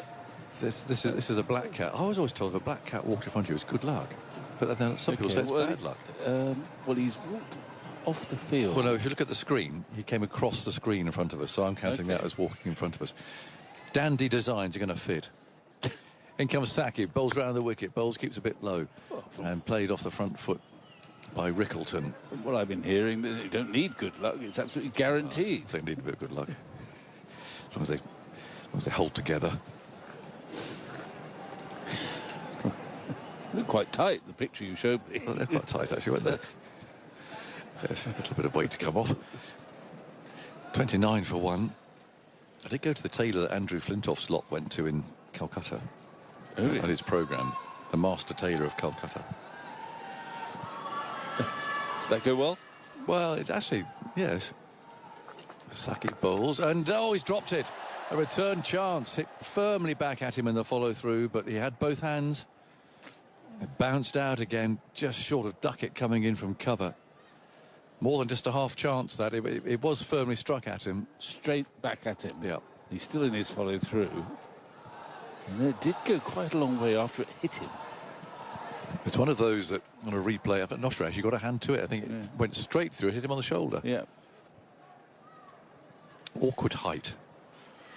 One of those in slow motion. Well, he needs to get his fingers pointing upwards rather than down. But you're still in the follow through as far as Saqib is concerned. He's not at all balanced. Saqib again round the wicket, bowls. That's flashed away for 4. Nice shot. Always happens, isn't it? Yeah, bit of gower about that. Flash of the bat, and Rickleton picks up 4. So Steve, Phil and I went to the Master Tailor in Calcutta, and I couldn't believe it watching Freddie's programme. He popped up, and he was kitting out all of Flintoff's players for a visit to the High Commission. So they went down to the Master's shop. I thought, crikey, all those tailors in Calcutta, and that's the same one. Sure enough, the Master Tailor popped up and was giving his thoughts on the suit. Now, the only problem I had with the Master's suit in my case was that the fly zip keeps dropping. In comes Saqib again and bowls us guided away down to third man. Archer's down here to our left. They'll take 1. But I happened to be wearing it when Andrew Flintoff appeared at the Oval last summer. And I hadn't seen him for ages, obviously not since his horrible accident. So I thought, I'll go and see him. So I potted down in my suit, caught up with Freddie, who came running across to say hello. And I said, you wouldn't believe this, but this suit, I went to the same tailor that you went to, that excellent programme that you did. I mean, congratulations on that, but this is the same suit, the same tailor. And he looked at it and said, well, at least mine fitted. It's quite a Flintoff line, really. Saqib bowls, Van der Dussen defends it, thinks about a single, but it's not on there as the ball rolls up to mid-on. You've got to get yourself more into these. I've been Christmas shopping with you on these tours, which has almost always been a disaster. Exactly. Oh, thank goodness. Thank goodness. Are those days over? Well, I think those days are over now. Yes. Yeah. What was the one where you ordered and they said, oh, yes, Mr. Marks, we'll send it back to you, we'll deliver it back You're at not home. supposed, I told you that in strict confidence. Well, I think it's worth airing. It's a very flat game. I think our listener deserves something. So where were we? We were in Sri Lanka. No, Or were we in India? I think we might have been in India. All right. Saqib bowling gets an edge here. Run down to third man. 35 for 1. So what was it you bought? Nice carpet. Well, no, it wasn't a carpet. It was some lovely garment, possibly a pashmina. A shawl of some sort. Shawl or some such thing. Looked very expensive. Yes. Probably was quite expensive. And they said, so would you like us to pack it all up, wrap it up? And I thought that would be very helpful. Take it home, might have been just before Christmas. Oh, so they didn't post it home, they gave it to you wrapped. Yeah, they completely wrapped it up, beautifully wrapped up, very securely. Yes. So I took it home. You put it under the tree. And I thought this will go down well. And they hadn't put what I'd purchased inside this package, but there was just an old tablecloth that they put there, which I haven't been able to forget, actually. And I stupidly mentioned it to you the other day. You did. It was a good story. Yeah. How did it go down at the time? Because presumably, was it for your wife? She presumably thought it was actually your present to her, did she? It probably was to her.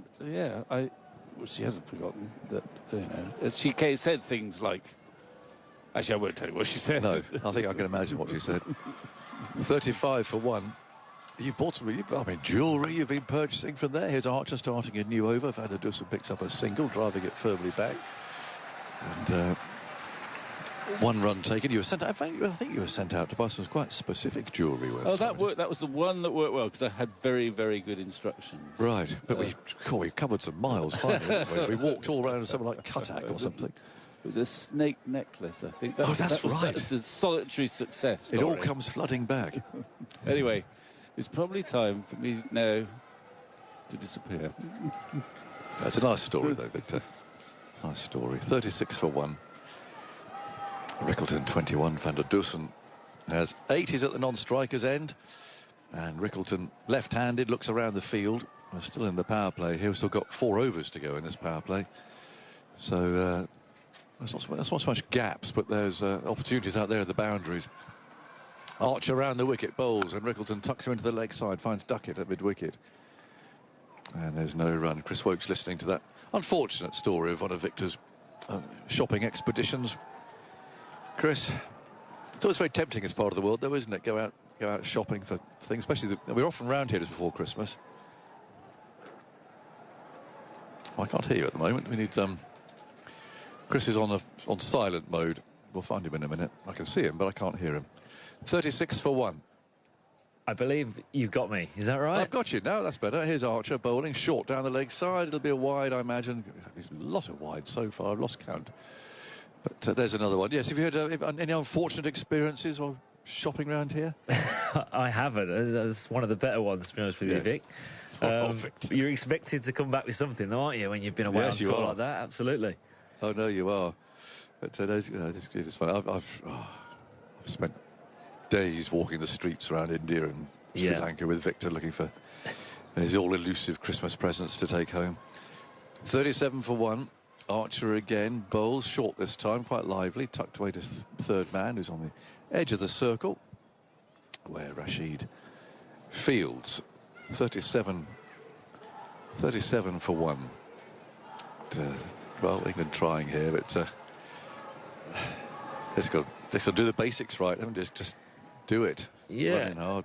Absolutely. I try and make something happen, isn't it? You know, it's these sort of moments where the game can easily just fade away from you. So it's a matter of you've got to try and be aggressive, try and do the basics well, and try and pick up wickets to give yourself any sort of chance of winning.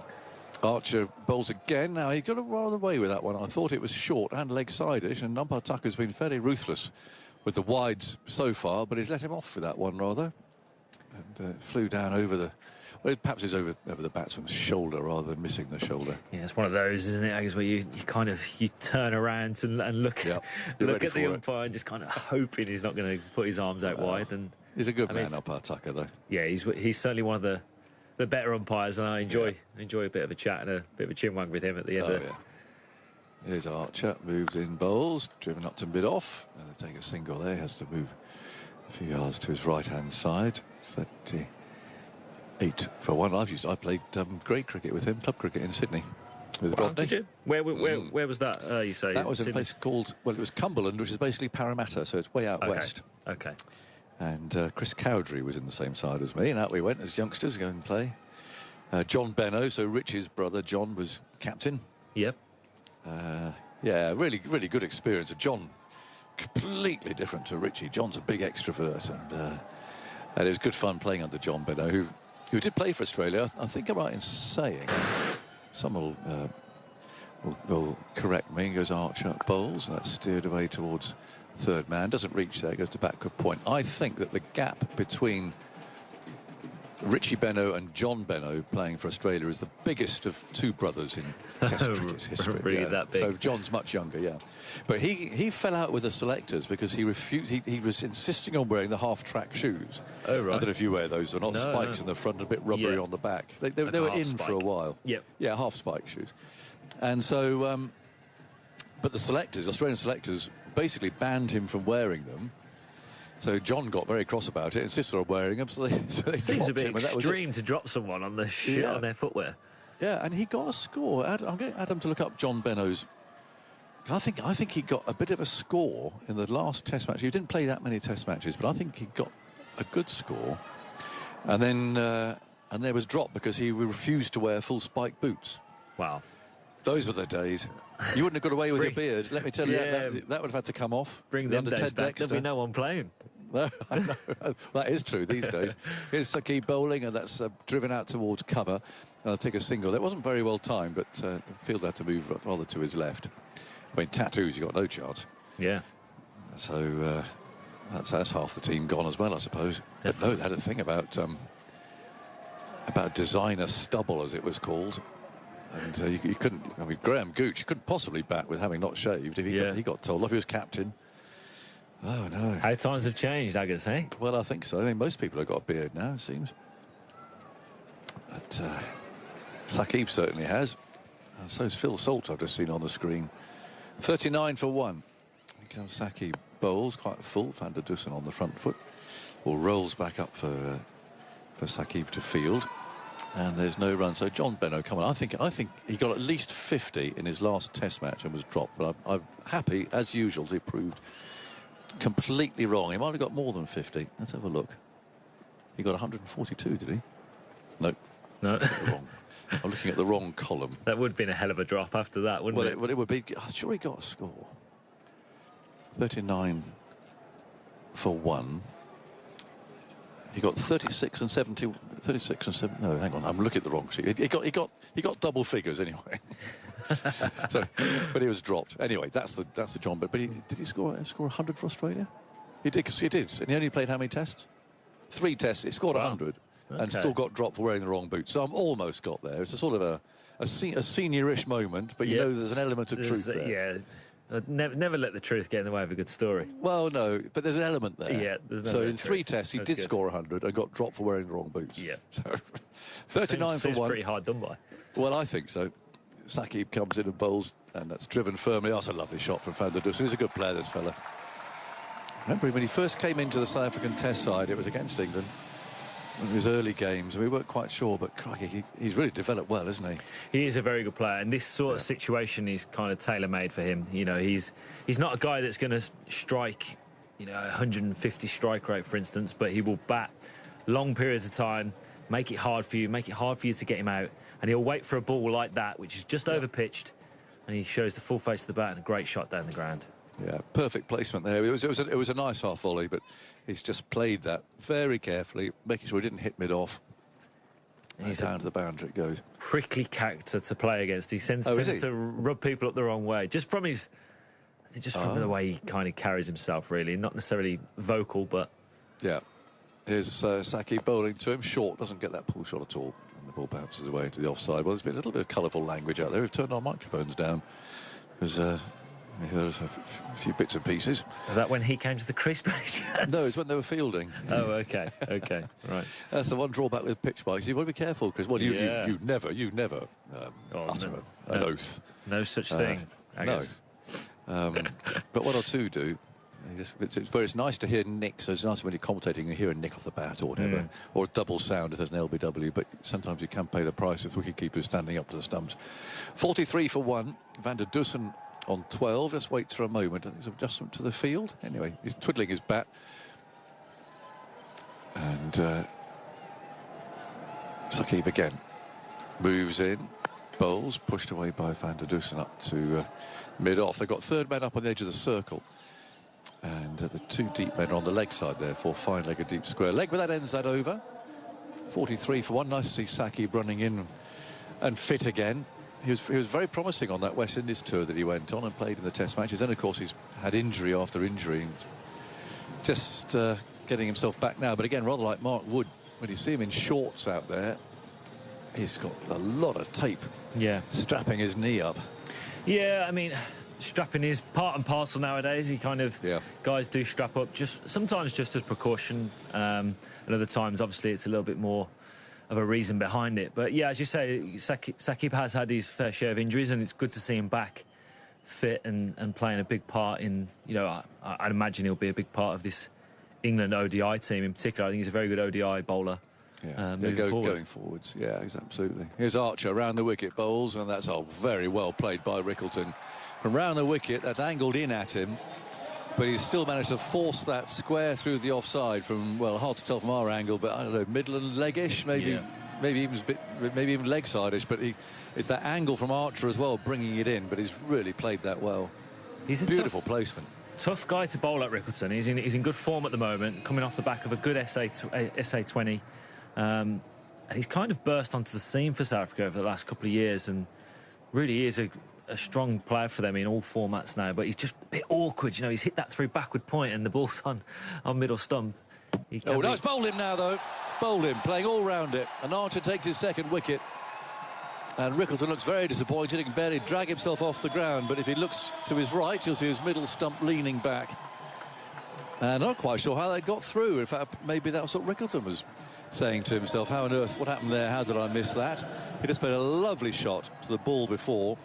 And it's looking at Archer here. It was an orthodox delivery. Oh, it kept low. It kept horribly low. Scuttled through. And so a sense of disappointment there, I suspect, from Rickleton more than anything else. It really did. And he's shaking his head now as he walks off. Bit of a scuttler. Bowled for 27. And it's 47 for 2. Yep, straight underneath the bat, wasn't it? Yes. It kind of played it with the full face of the bat and just kind of shot underneath the bat.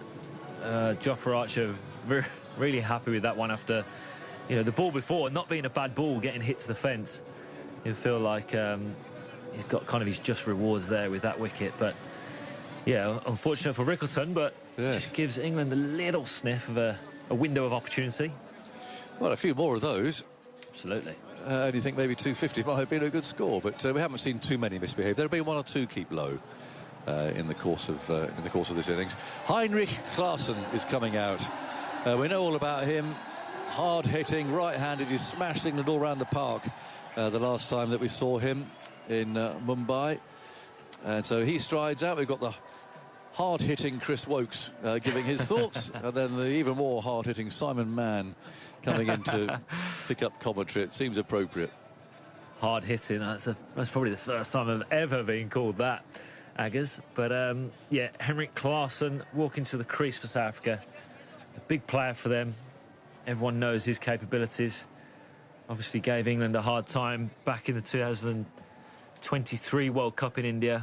A big 100 in Mumbai. Put us to the sword. So England will be hoping to see the back of him fairly early. That one kept low, didn't it? It did. He got underneath his bat, that. It did. Let's have a look. Klaasen 109 from 67 balls in that match in the World Cup in Mumbai. Tough day for England, that. 399 for 7, 170 all out. Sorry, remind you of that briefly, but we'll not talk about it anymore. Archer bowls. Klaasen's in behind that, playing defensively into the offside, and there is no run. I'm watching him in the IPL as well, and he had a great season for Sunrisers Hyderabad, and devastating against spin bowling. And actually, you don't necessarily think of a South African player being a devastating hitter against slow bowling, do you? Not necessarily. Okay, there was AB de Villiers, but they don't have loads and loads of spin, or historically, of course. Yeah, like as you say, that he wouldn't. Here's Archer bowling to him, and he drives. That's a nice looking shot to get off the mark. That's forced for extra cover. Nicely hit, crisply out towards the boundary. So he's underway, and South Africa are 51 for 2 in the 9th over. Very much like that shot, a class shot when you've only just walked to the crease. Just leaning on that through the covers, very nice. But just to touch on your point there, Simon, about him being a very good player of spin, and I think what really stands out is he plays a lot of balls off the back foot, especially when he's trying to play aggressive shots and to score boundaries. He plays a lot off the back foot against the spin, and very clear when he's trying to hit the ball for 6 and when he's trying to hit it for 4, and he generally executes well.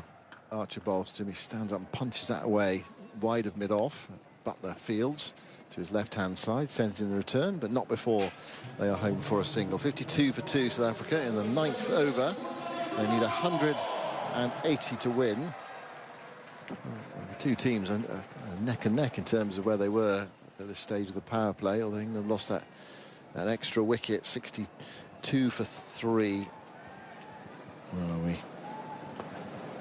Yeah, Duckett was out at 37. 3rd wicket to go down. South Africa 52 for 2, but of course England rather folded after that. Archer bowls outside the off stump. Dewson drops his hands down, allows that to go through. Archer's overs finished. 5 overs, 2 for 27. 52 for 2 after 9 overs. The floodlights begin to take over here in Karachi in its final game in this Champions Trophy. It was a good opening spell from Jofra Archer there. It's what England fans one positive to come out of this tour, especially, I suppose, is the fact that we're seeing Jofra Archer, back games up from a fitness point of view, bowling relatively quickly and bowling pretty well as well. To see him backing up ODIs is really, really positive for England moving forward, I think. Yes, he's played all 3 games. What's that? 3 games in a week. This time last week we were in Lahore for that game against South Africa, and then a game in midweek, one today. Klaasen on 5, waits for Mahmood, who bowls to him now, turned away firmly, very well stopped at square leg, parried at square leg, prevents the boundary there. It was Phil Salt's right-hand side, excellent piece of fielding. That went very quickly off the bat. And Klaasen already 6 from 4. South Africa need 127 to win. They've got over 40 overs to do it. Rod Tucker, the umpire there, was... Actually, if Salt hadn't saved that to his right-hand side. It might have hit Rod Tucker because he had to scamper out of the way. He might have got there too quickly. You have to be alive as an umpire. So what's the possibilities in the one-day cricket? Not least at the striker's end. Mahmood bowls. That's on the pads. Oh, tickled away. Just lost his line there. Van der Dusen played it down fine. Again, very quickly away for 4 off the bat. Bit of a bonus there for Van der Dusen. Goes to 16. And South Africa moved to 57 for 2. It's almost a low full toss. It's almost full toss stroke half volley right in the block hole, but on his pads. And he got it down fine. Got some bat on it. And absolutely no chance for any of the fielders. Van der Dusen to 16. Looks up to see Saqib Mahmood approaching. Bowls to him now, very full and driven, but not timed. Up towards straight mid-on.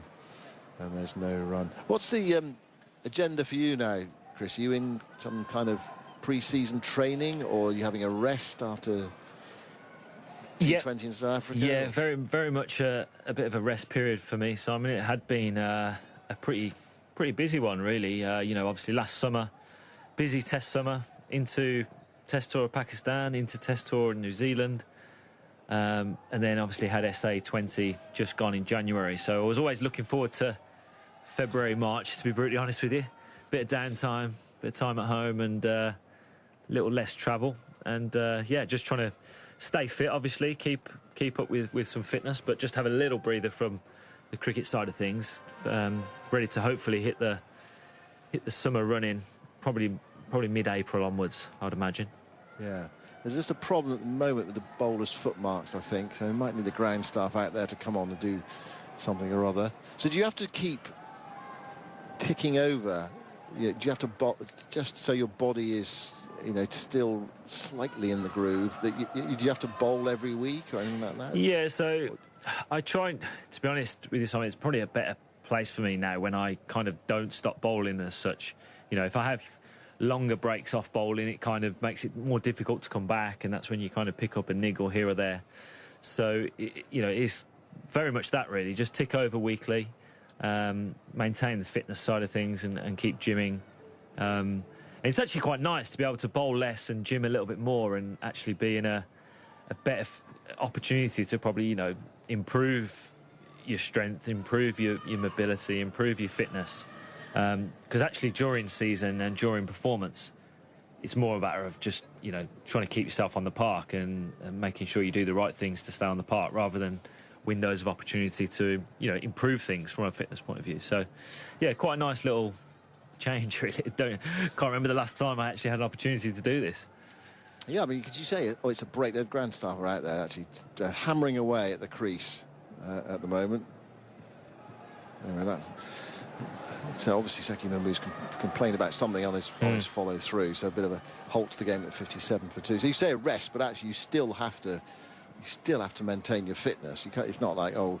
Most people think of a rest or sitting in front of the TV eating popcorn for a couple of months or something. Yeah, certainly not, you know, down the pub and just, you know, doing everything that probably some normal people would do with some time off. But certainly just trying to enjoy that mental break, I think, more than anything, than the, you know, the physical one is obviously a little bit less strenuous when you're not playing matches, but it's more that mental side of things where you can switch off from the competitive side of things and really enjoy some time at home, spend some time with the family, and catch up with people where, you know, when you've spent months on end away from home, as you well know, as a commentator, you know, and pundit or whatever you guys class yourselves as nowadays.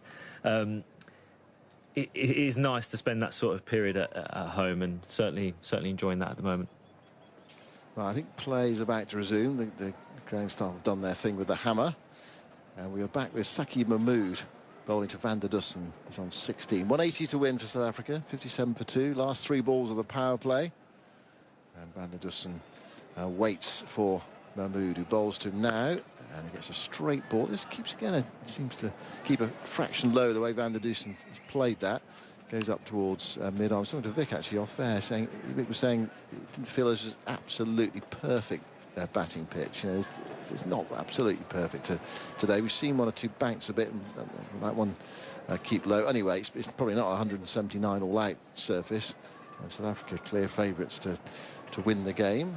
But we've seen stranger things happen in the game of cricket than South Africa not winning this match, because they don't absolutely need to. They've done enough to make the semi-finals.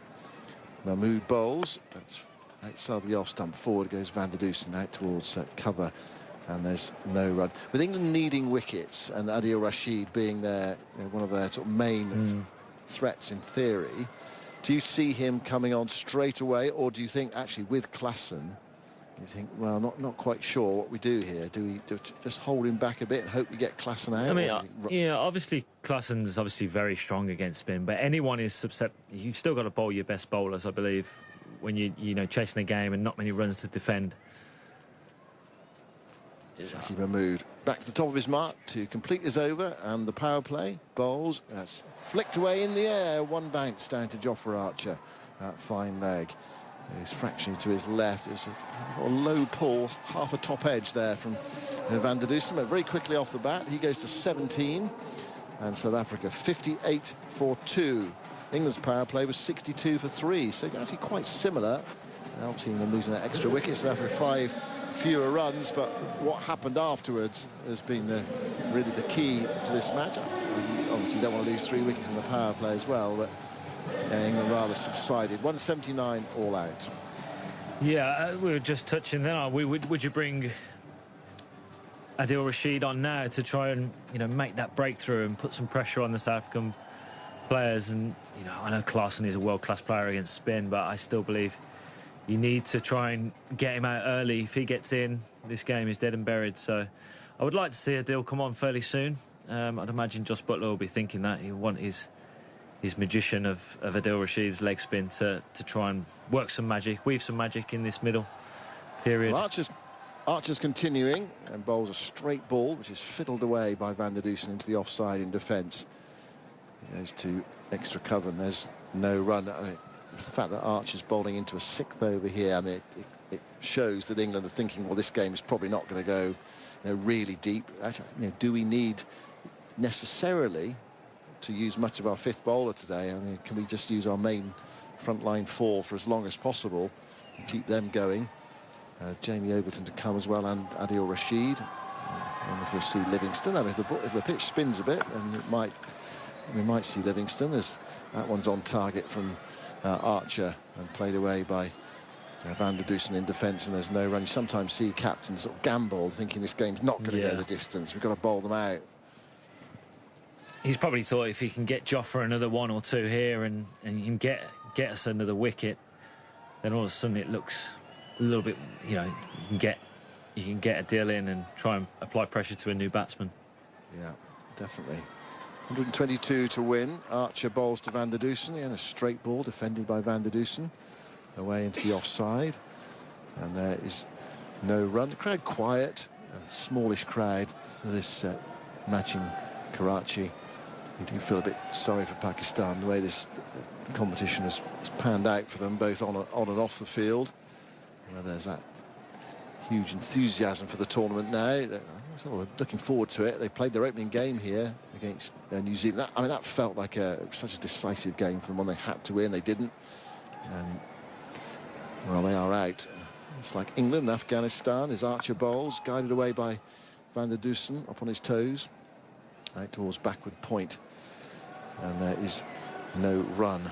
Archer in his 6th over, he's taken both the wickets to fall so far. Stubbs played on for naught, and then Rickleton, after playing an absolutely delightful shot through the offside, was cleaned up by a ball that kept a bit low. And Archer didn't really celebrate the first one, but I think he did the second one. He liked the second one, especially after being creamed away for 4. Good comeback. Nice to see those flashing bails. He goes in now and bowls. That's a short ball down the leg side, flinching leave from Van der Dusen. And another wide, signalled by Rod Tucker. 5 wides in his first over. There's another one after that. That might be his 7th wide so far. So little margin for error. Actually, Test match, that was actually not a bad short ball. He just flinched at it a bit. Feels a little hard done by there. Maybe just over the left shoulder, maybe. It's a bowler speaking, isn't it? Yeah, they're pretty ruthless, the umpires. They are. Anything that goes down there, that sort of direction. Archibald's outside the off stump. His line back there. Played away towards mid-off. Not much bounce there from Archer. Van der Dussen suspects his bat, as if that was the problem. Plays the shot again. So it's perhaps emphasising or exemplifying Vic's point that it might not be the absolutely perfect batting pitch. There's something for the bowlers to work with. We'll see whether Adil Rashid can get any spin out of it later. Perhaps sooner rather than later. Archer spins round, goes in now. Bowls to Van der Dussen. Stands up, punches this away, but straight to backward point. And there is no run. That's the end of Archer's over. So he's through 6 overs now. Taken 2 for 28. That might be it from him for now. But I dare say that we'll see him before the end of this match. And again, Klaassen has 6 and Van der Dussen has 17.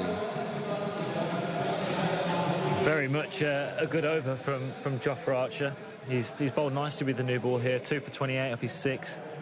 Be interested to see whether Joss actually maybe gives him a 7th. I mean, a 7 on the spin would be at a bit of a push, but in the current circumstances with the game slipping away, South Africa only needing 121 more to win.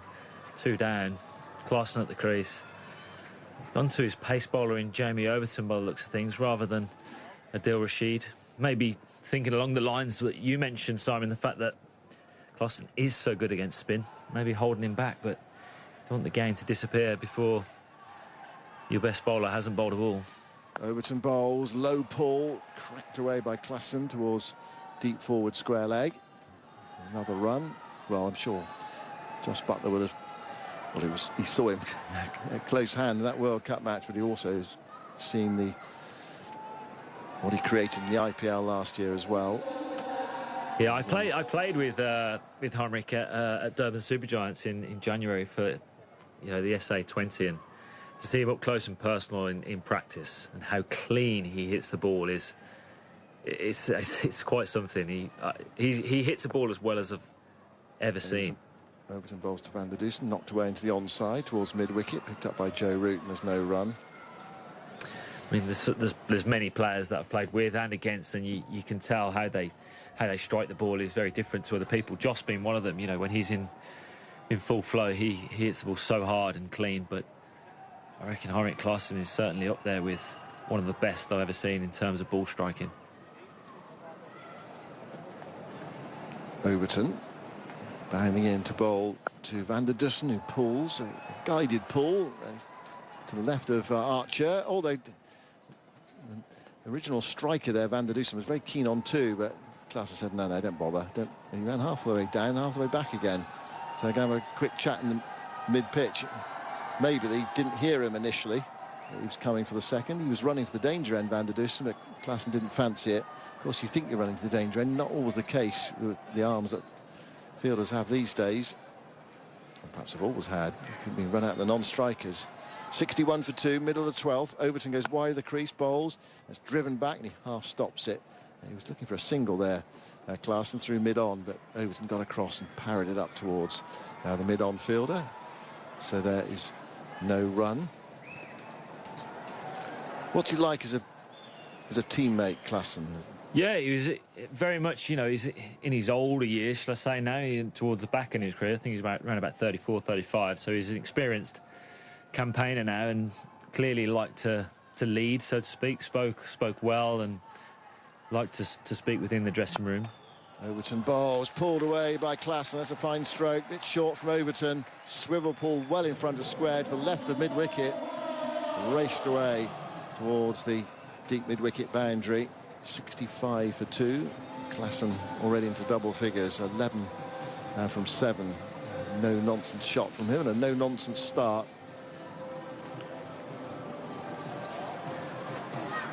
Dragged down by Overton, just rolling his fingers over it, but pumped away.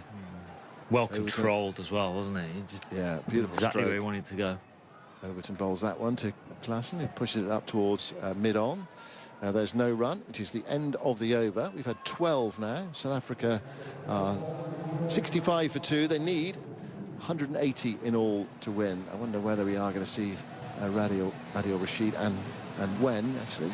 Although Archer might be coming in to bowl another over. I'll leave that with Jonathan, but after a few more thoughts from you, Chris. Yeah, so it's looking like Jofra may be bowling his 7th. Not very often will he have got through a 7-over spell in an ODI before. I'd be interested to see if we could find that out, but it's certainly a sign that Josh Butler wants to keep his fast bowlers going. Maybe not quite go to the spin, just in case. That's what. So 65 for 2. And Archer continues, and he bowls short this time. He's paddled away around the corner to deep backward square leg by Klaassen. And they take one more. In fact, that's Van der Dussen goes to 19. Klaassen 11. At least lost a couple of wickets. The run rate around about 5.5 in. He's 3 and over. But they won't be looking to take 50 overs to knock this off. They'll look for an emphatic victory here. And Klaassen, as we know, extraordinary explosive player. He got 100 off about 60 balls against England in the World Cup. Really sapping day in Mumbai. 66 for 2. Archer runs in, bowls to him on off stump, pushes that away up to mid-off. Says no as Van der Dussen set off from this end. Van der Dussen, the taller of the two. But the fields, 114 more runs needed by South Africa. And then they must wait for tomorrow's result, but not before they've flown to Dubai first. And they may have to turn around and come back again. On the quirks of this tournament, if we can put it that way. 66 for 2. Archer wheels round. 22 on his back, and he bowls a high bouncer. Rod Tucker won't like that, and he doesn't, and Archer knew it. He didn't even actually look round at Tucker there. He knew the arms would be outstretched. 10 extras, of which I think virtually all have been wides. He bowled 5 in his first over, actually. Yes. And to be fair to him, he's bowled a bit better since then. I haven't seen him bowl 7 overs on the trot, which he's about to do, for a long time. That was a very high wide. It's actually quite nice conditions to bowl seam now, isn't it? Well, it's cool. Well, it's coolish. It's warm enough to be loose. Yes. Runs in again, bowls short this time, pulled out to deep mid wicket. There is a fielder there. And so just one more to Klaassen, who goes to 12.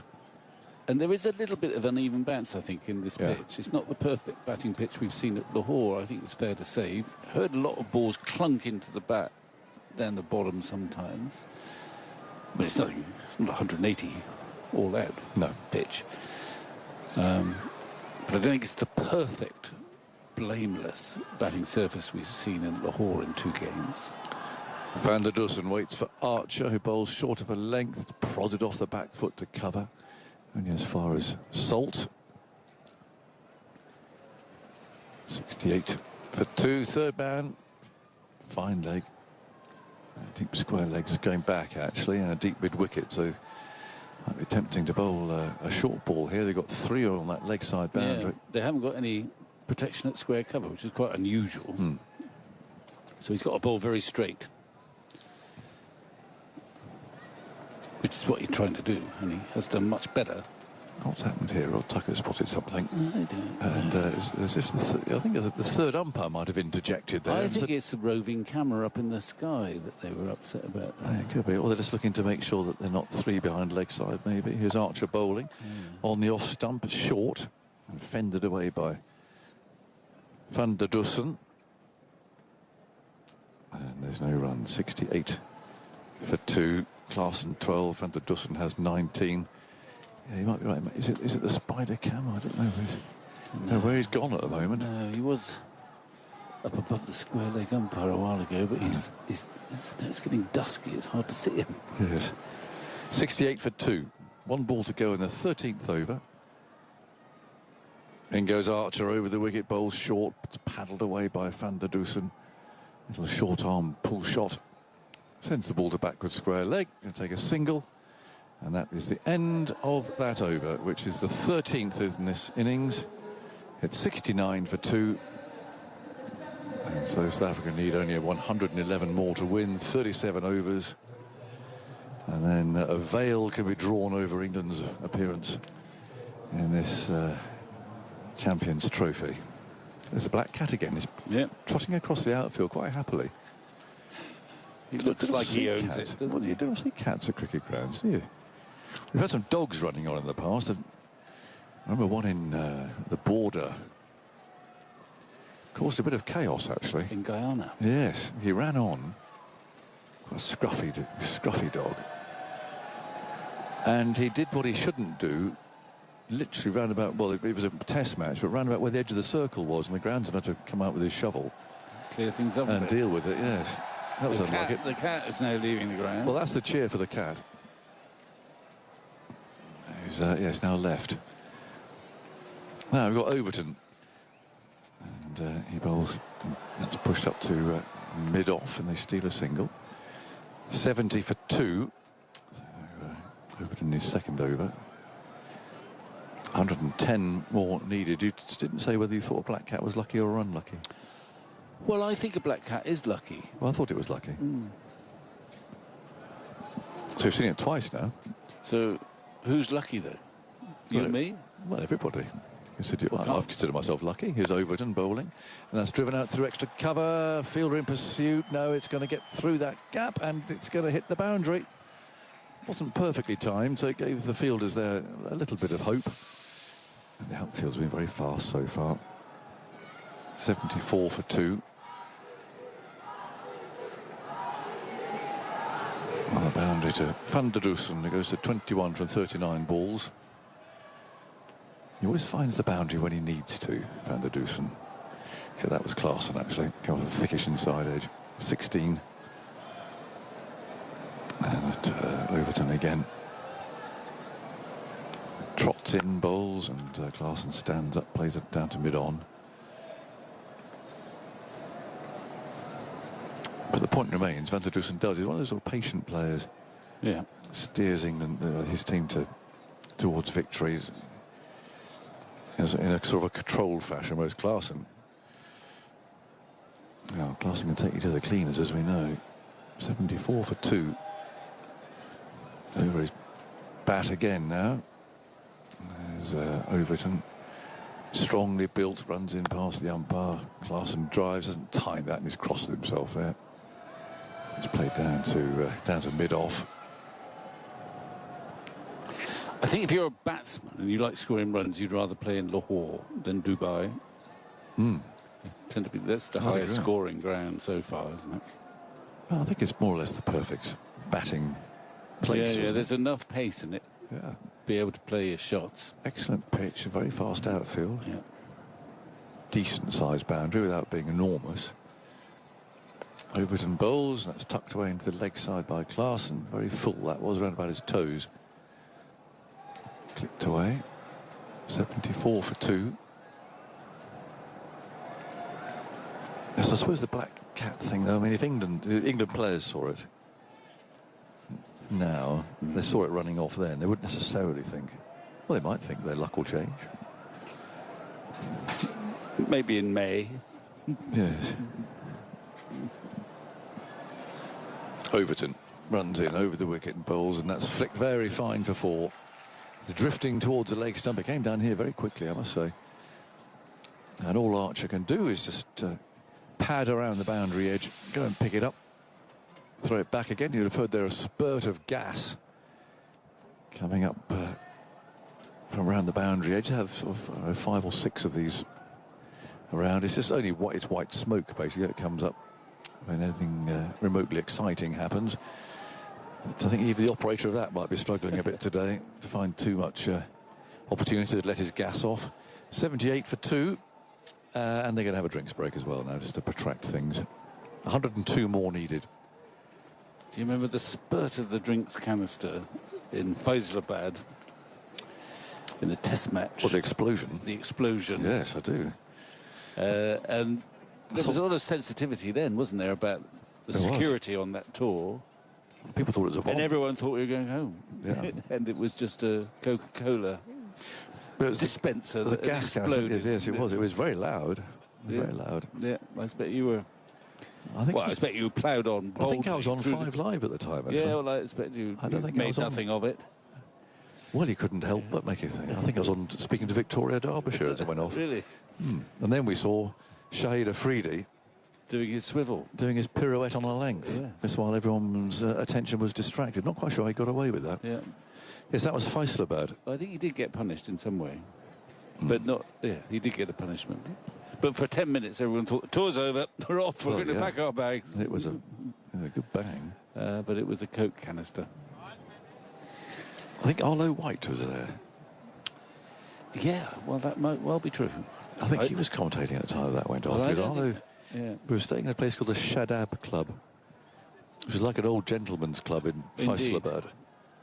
And Arlo unwisely indulged in the bottle of water that was lurking in his fridge without observing the basics first, which is that you make sure that actually it's a sealed top and bottom, and he unscrewed it. And I think it was about 3 or 4 days before we saw him again. Yes, I remember that. Well, I remember the club. I'm not sure I Yes. remember the details of Arlo's demise. And also that was the game in which Inzamam was given run out, remember? Off Homerson. Harmson hurled the ball at him and Inzamam took cover. And umpire Taufel didn't give him out. Or he sort of flustered, he didn't say that's not out. He's taking evasive action, you've hurled the ball at him, Steve. He went to umpire Hare at square leg and Darryl Hare said, well, mate, I can only say he's out of his crease. So you don't have anything to do with evasive action at square leg, do you? I mean, that's the standing umpire's decision. Right, yeah. So Darryl Hare called for the third umpire. He gave the box sign. And I mean, it's difficult sometimes to feel sorry for Darryl Hare, but on this occasion I did, because he did what is all he could do. And the third umpire happened to be a Pakistani home umpire who looked at it and said, well, he's out of his ground. Umpire Taufel said it wasn't evasive action, so he pressed the out button. And if you read any criticism of Darryl Hare, particularly from supporters in this part of the world, Right, that's another... it's a Darryl Hare mistake. It had absolutely nothing to do with him. I felt rather sorry for him. So who was it mistake? It was Taufel. Taufel. Taufel should have... Taufel said he's jumped out of the way because he hurled the ball at him, Yeah, Steve, yeah. and it hit the stumps. And Darryl Hare always got the blame for that. Now we've got some spin. They've had a drink. Adil Rashid's coming on from this end. And he's going to bowl to Van der Dussen, who's on 21. There is a slip. As Rashid bowls the first ball down the leg side, it's a wide. We've seen a few of those, haven't we? A lot of wides. 79 for 2. Rashid goes in to try again. And bowls pretty straight. There's a bit of leg before wicket. The ball rolls away for a leg by umpire Tucker. Has already ruled not out. That looked quite leg side. In fact, you got a little nick on it by the look of it, because there's no signal from a jovial Australian. 80 for 2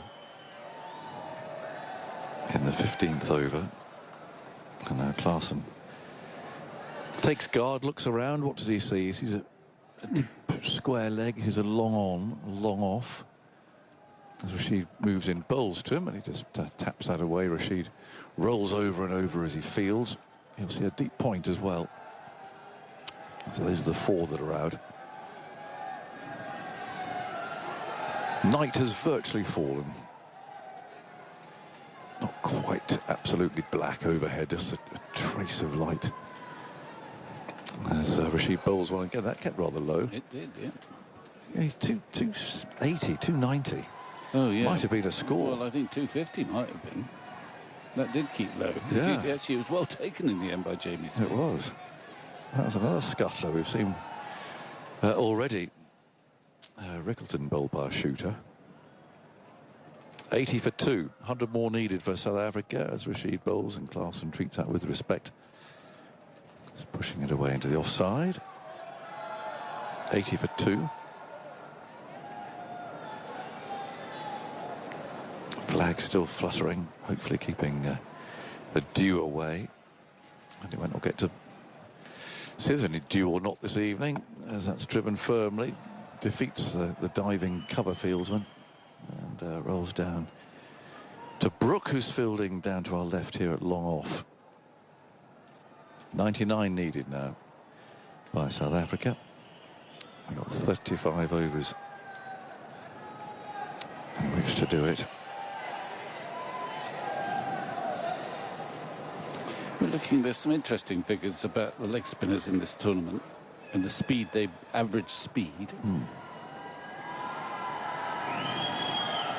She again tosses that well up. It's tapped away by Van der Dusen. And that ends his first over, tidy as ever. A loosening wide. 81 for 2. And there's a huge variation amongst the Rashids, actually. Top of the list is Rashid Khan of Afghanistan, whose average speed, so he bowls sometimes quicker, obviously, sometimes slower, 92 Ks. The average speed, the slowest of the 5 leg spinners, there have been Zampa and Abrar and someone else I've forgotten now. And Adil Rashid, Adil 79 is his average speed, much slower. And I mean, who's to say who's not more effective? I was going to contemplate Adil Rashid. It is amazing, just taking the broad view. There he is now. He's aged 37, 38. He's still England's best spinner in this format by a huge margin. And with a dodgy shoulder as well. And he still keeps going. And he's become Mr. Reliable in a curious way. And the only one you can really go to and say, well, at least we know where he's going to land it. Overton starts a new over. Is driven, clipped away, really, to mid-on. Archer field. So he's had an amazing career, really. And a very long one. Yes, he has. And there's no talk of him giving up, particularly. I mean, they'll want him to go to the next T20. Goodness knows where he can make the next World Cup. Cat's on again. Okay.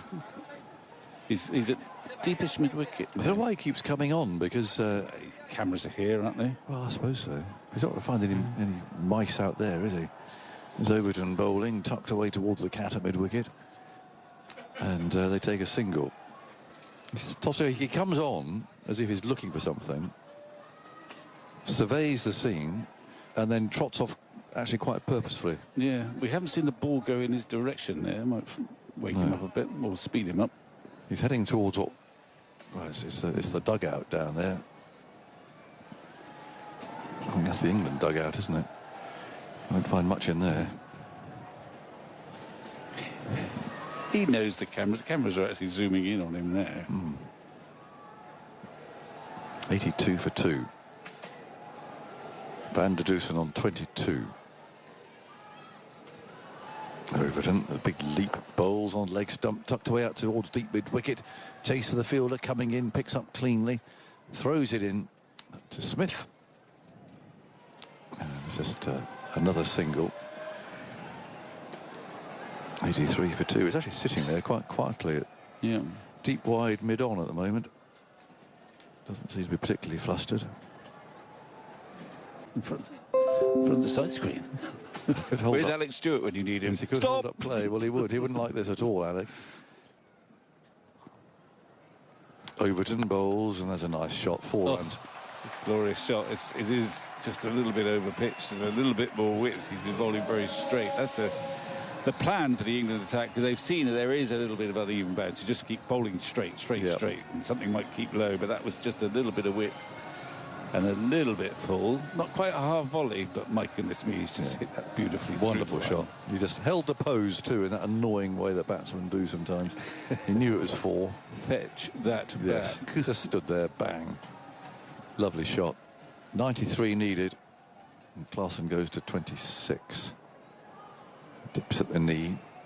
Overton again comes in, bowls to him, and now he's forward, pushing the ball into a gap in the offside.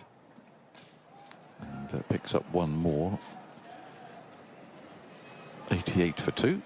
Klaassen has 27. 92 more needed by South Africa. He doesn't move his feet. Well, he cover drove that ball, but he just shifted his weight rather than really moving his feet, and that was enough. See, Overton's actually drying the ball on his shirt here. Suggests, I mean, it's going to be more humid this part of the world, isn't it, than up in Lahore. Well, you are our due expert. Comes over it and bowls. And that's steered away firmly to deep point. See if there's more drying going on. But you'd imagine with the humid sea air that dew would be more likely to form. 91 needed. I mean, you're our due export only by process of elimination. Oh, yeah, there's nobody else. And you've appointed me. I haven't appointed myself, I hasten to add. Victor, more thoughts from you? And then Simon Mann's coming. Well, it's... I mean, actually, if you want to see how these graphs don't tell the full story, South Africa are not going as quickly as England did in their innings. However, England's innings terminated after about 30-odd overs, and they've only lost 2 wickets. So it's all quite sedate at the moment. We haven't seen the advent of the 5th bowler, but he may not bother. Rashid. I like watching Rashid, and I'm still inclined to just sort of marvel at him, since the result is not at the moment in doubt. It's amazing what he's done over the last decade. Rashid bowls short, pushed through and knocked away by Van der Dusen. Riding the delivery towards deep mid-wicket for a single. 90 for 2, South Africa, so they're halfway there. England not halfway there in terms of wickets, and certainly not halfway there in terms of overs bowled. This is the start of the 17th over, so it's 3 and over from here. South Africa totally in control of the game. Rashid bowls, and Klassen pushes that up towards long on for a single, and they jog through. No real pressure there on the 2 batters. South Africa happy to take their time. They're a bit, in footballing terms, they're a little bit like a team who are 3-0 up, just passing the ball among the back 4 at the moment. Complete control of the game. Rashid bowls full outside the off stump, driven away by Van der Dusen. Not particularly well timed, but he gets a single towards long off. England have been involved in the 2 best games of the tournament. So the far. 2 best and possibly the worst. And possibly the worst. yeah, that's what I was coming on to. Yeah, sorry. We've been together no, we haven't, not too long. Rashid, short, cracked away off the back foot by Klassen, but straight to Butler. Extra cover. And there is no run. Like you, I think you first put the thought in my mind, although it was one that was already coalescing at this pitch, that it is a bit uneven. And if you get, it's one of those, if you could have got 260, say, it might be an interesting game. It's that sort of a pitch, really, rather than necessarily a 300-plus surface. She tosses that right up, and it's hit high in the air by Klassen over the head of the fielder. He has to run back. Livingston towards long on. Well, he didn't get hold of that one cleanly for a moment. I thought he was going to hole out. But I think they had a long on initially, and I think they must have brought him up. We can't see that. It's hidden by those sight screens there. And I think when he started his spell, long on was back, and they brought him up, and he took up the challenge without really connecting. Klassen goes to 30. Rashid bowls. And Klassen pushes it up towards long off. That was a flatter delivery from Rashid. Rashid's having a wry smile, possibly a chat to Klassen, I'm not sure. But this is 31. Klassen's one of those cricketers that seems to be like a late flourisher. Who, Klassen or Rashid? Klassen. Well, both of them. Both of them, really. Yeah, Klassen as well. Yeah, because we didn't hear much about him about 5 years ago, did we? No, and he's 33 now. Yeah. And he's not played stacks of international cricket. He's played about 50 of both. And he's how many is he? He's played Test cricket. He's played 8 Test matches. Only. Highest score of 35. So he's played 54 one-days and 53 T20s. Not a lot of international cricket, is it? But of late, he's really come to the fore as this devastating hitter. So I wonder what triggered it. I mean, obviously, the white ball game is his speciality. But I wonder where the sudden surge came. So he made his Test debut in 2019. His one-day debut didn't come until 2018. So that's what, 6 years ago, just over 6 years ago, when he was 27. Which again is quite a late start, isn't it? Well, it is for someone who is a player of now what everyone talks about. Oh, Klassen. Klassen's the man. We've got to get Klassen. Yeah. I mean, the great players, most of the great players, is Overton bowling to Klassen.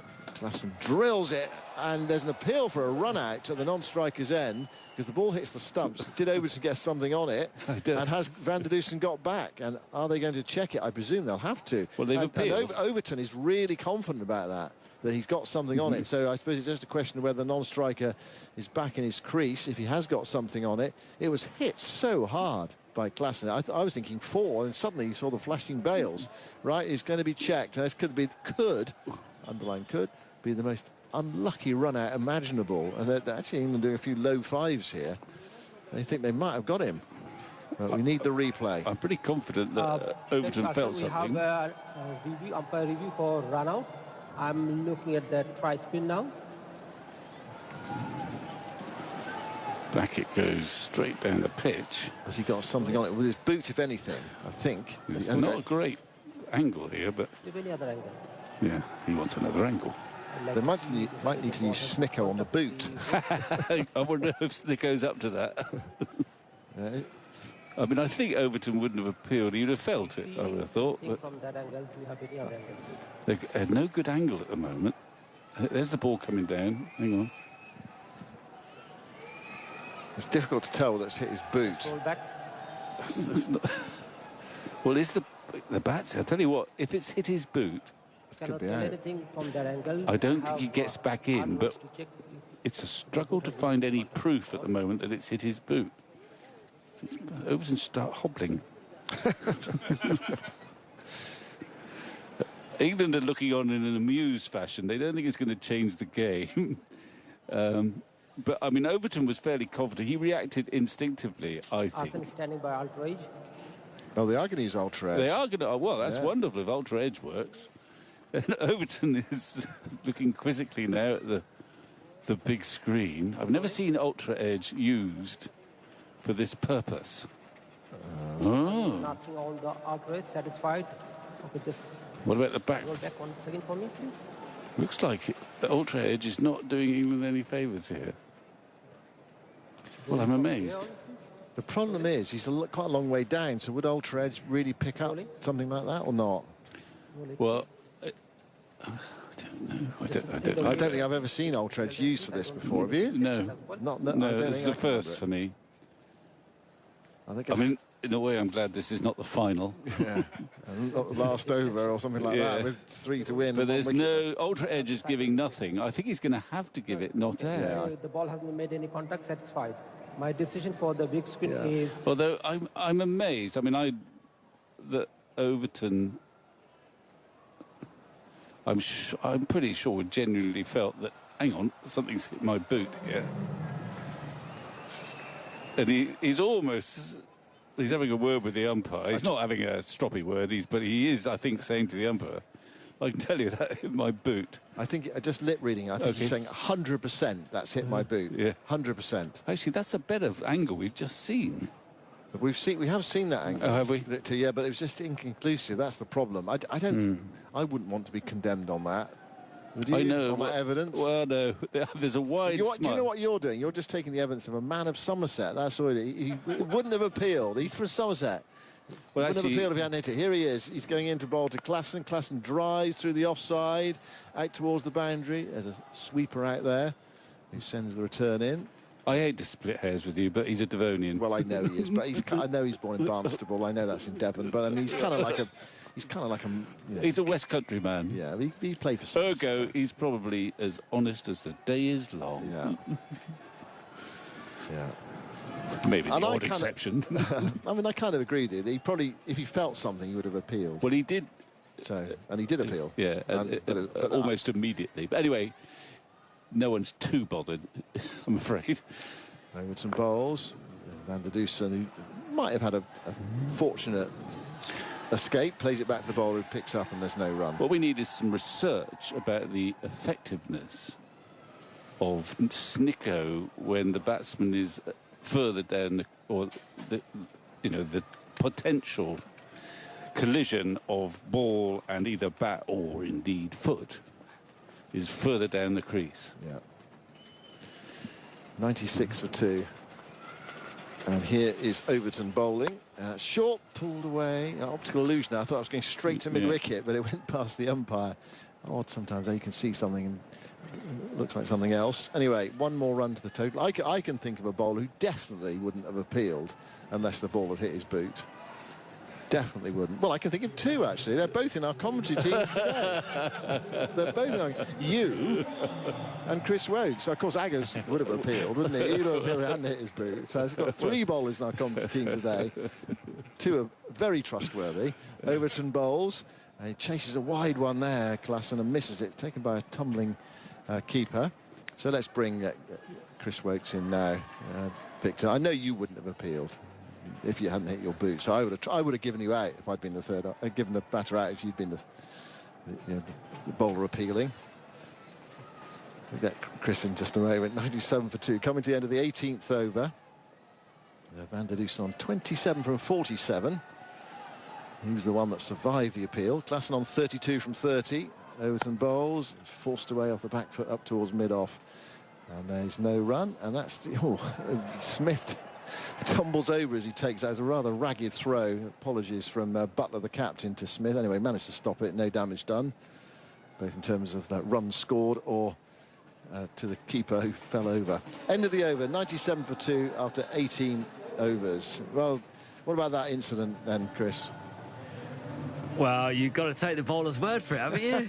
You have to, surely. You know what? I had a similar situation in a test match in New Zealand at Eden Park, where it was my foot, it was my finger, and I was convinced I got a little finger on it, and it didn't look great on the replay because it didn't look like it had hit my finger. There was no deviation or anything. And a similar thing happened, given not out, and I was fuming because I was convinced it had hit. And the batsman at the non-striker's end was none other than Kane Williamson. So it would have been a nice wicket to get, but yeah, unfortunately, it didn't go our way that day either. So just seeing what you've seen on the replay, let's watch Adil Rashid go in to bowl to Van der Dusen. Van der Dusen becomes propping forward there, plays it out towards extra cover. Might not have that much time actually to talk between balls and an Adil Rashid. Let's see how we can go. Rashid's got the ball back in his hand. He's about to come in and bowl again to Van der Dusen. He's just trying to keep it all together here for South Africa. 27 from 48. And that one's nudged away into the onside for a single. From what you saw on the technology, could you really give that out? I don't think so. I think you can always understand from a player's point of view there, you have to look at the umpire and say it's fair, because there's nothing conclusive there, is it, that it's touched the boot? So I think that's a fair decision.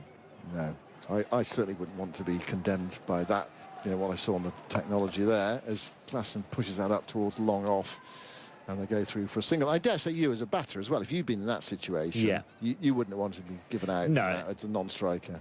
I think you're right. I think both parties, obviously, maybe not in this game because it's not a huge game, but in a bigger game, a semi-final, a final, obviously emotions running high. But I think you can both see, particularly in a game like today, where the right decision has come to the fore.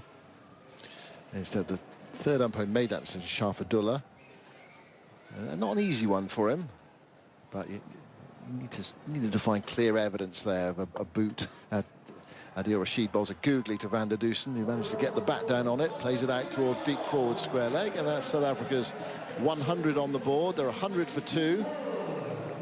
And we're in the 19th over. They only need another 80 runs to win. They've got 8 wickets in hand, and they've got 31.2 overs in which to do it. So clearly they are in a very strong winning position. Rashid bowls, Klassen goes back and knocks it up towards long off.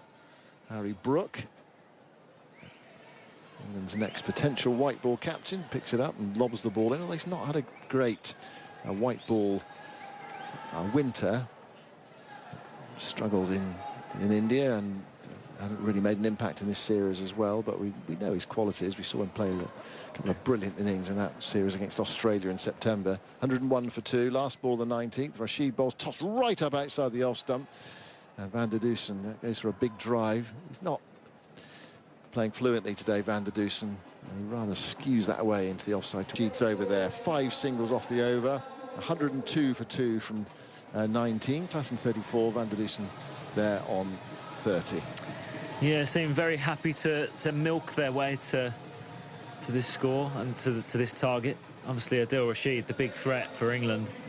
and then taking him for 5 singles off that over just kind of shows what sort of mode they're in at the moment, particularly against him. Happy to take no risks and tick that scoreboard closer to their target. You know, they're very much in the mode of probably making sure they want these batters in good form going into their more important games coming forward. Overton bowls to Van der Dusen. Van der Dusen plays that way towards mid-wicket, and there's no run. What are these games like to play? And I don't mean games at the end of a tour, but the one-dayers where you just cannot sort of drag yourself back into the game when you've got this about an hour's cricket left, and it kind of feels inevitable. They are extremely frustrating sometimes when you know the writing's on the wall, so to speak.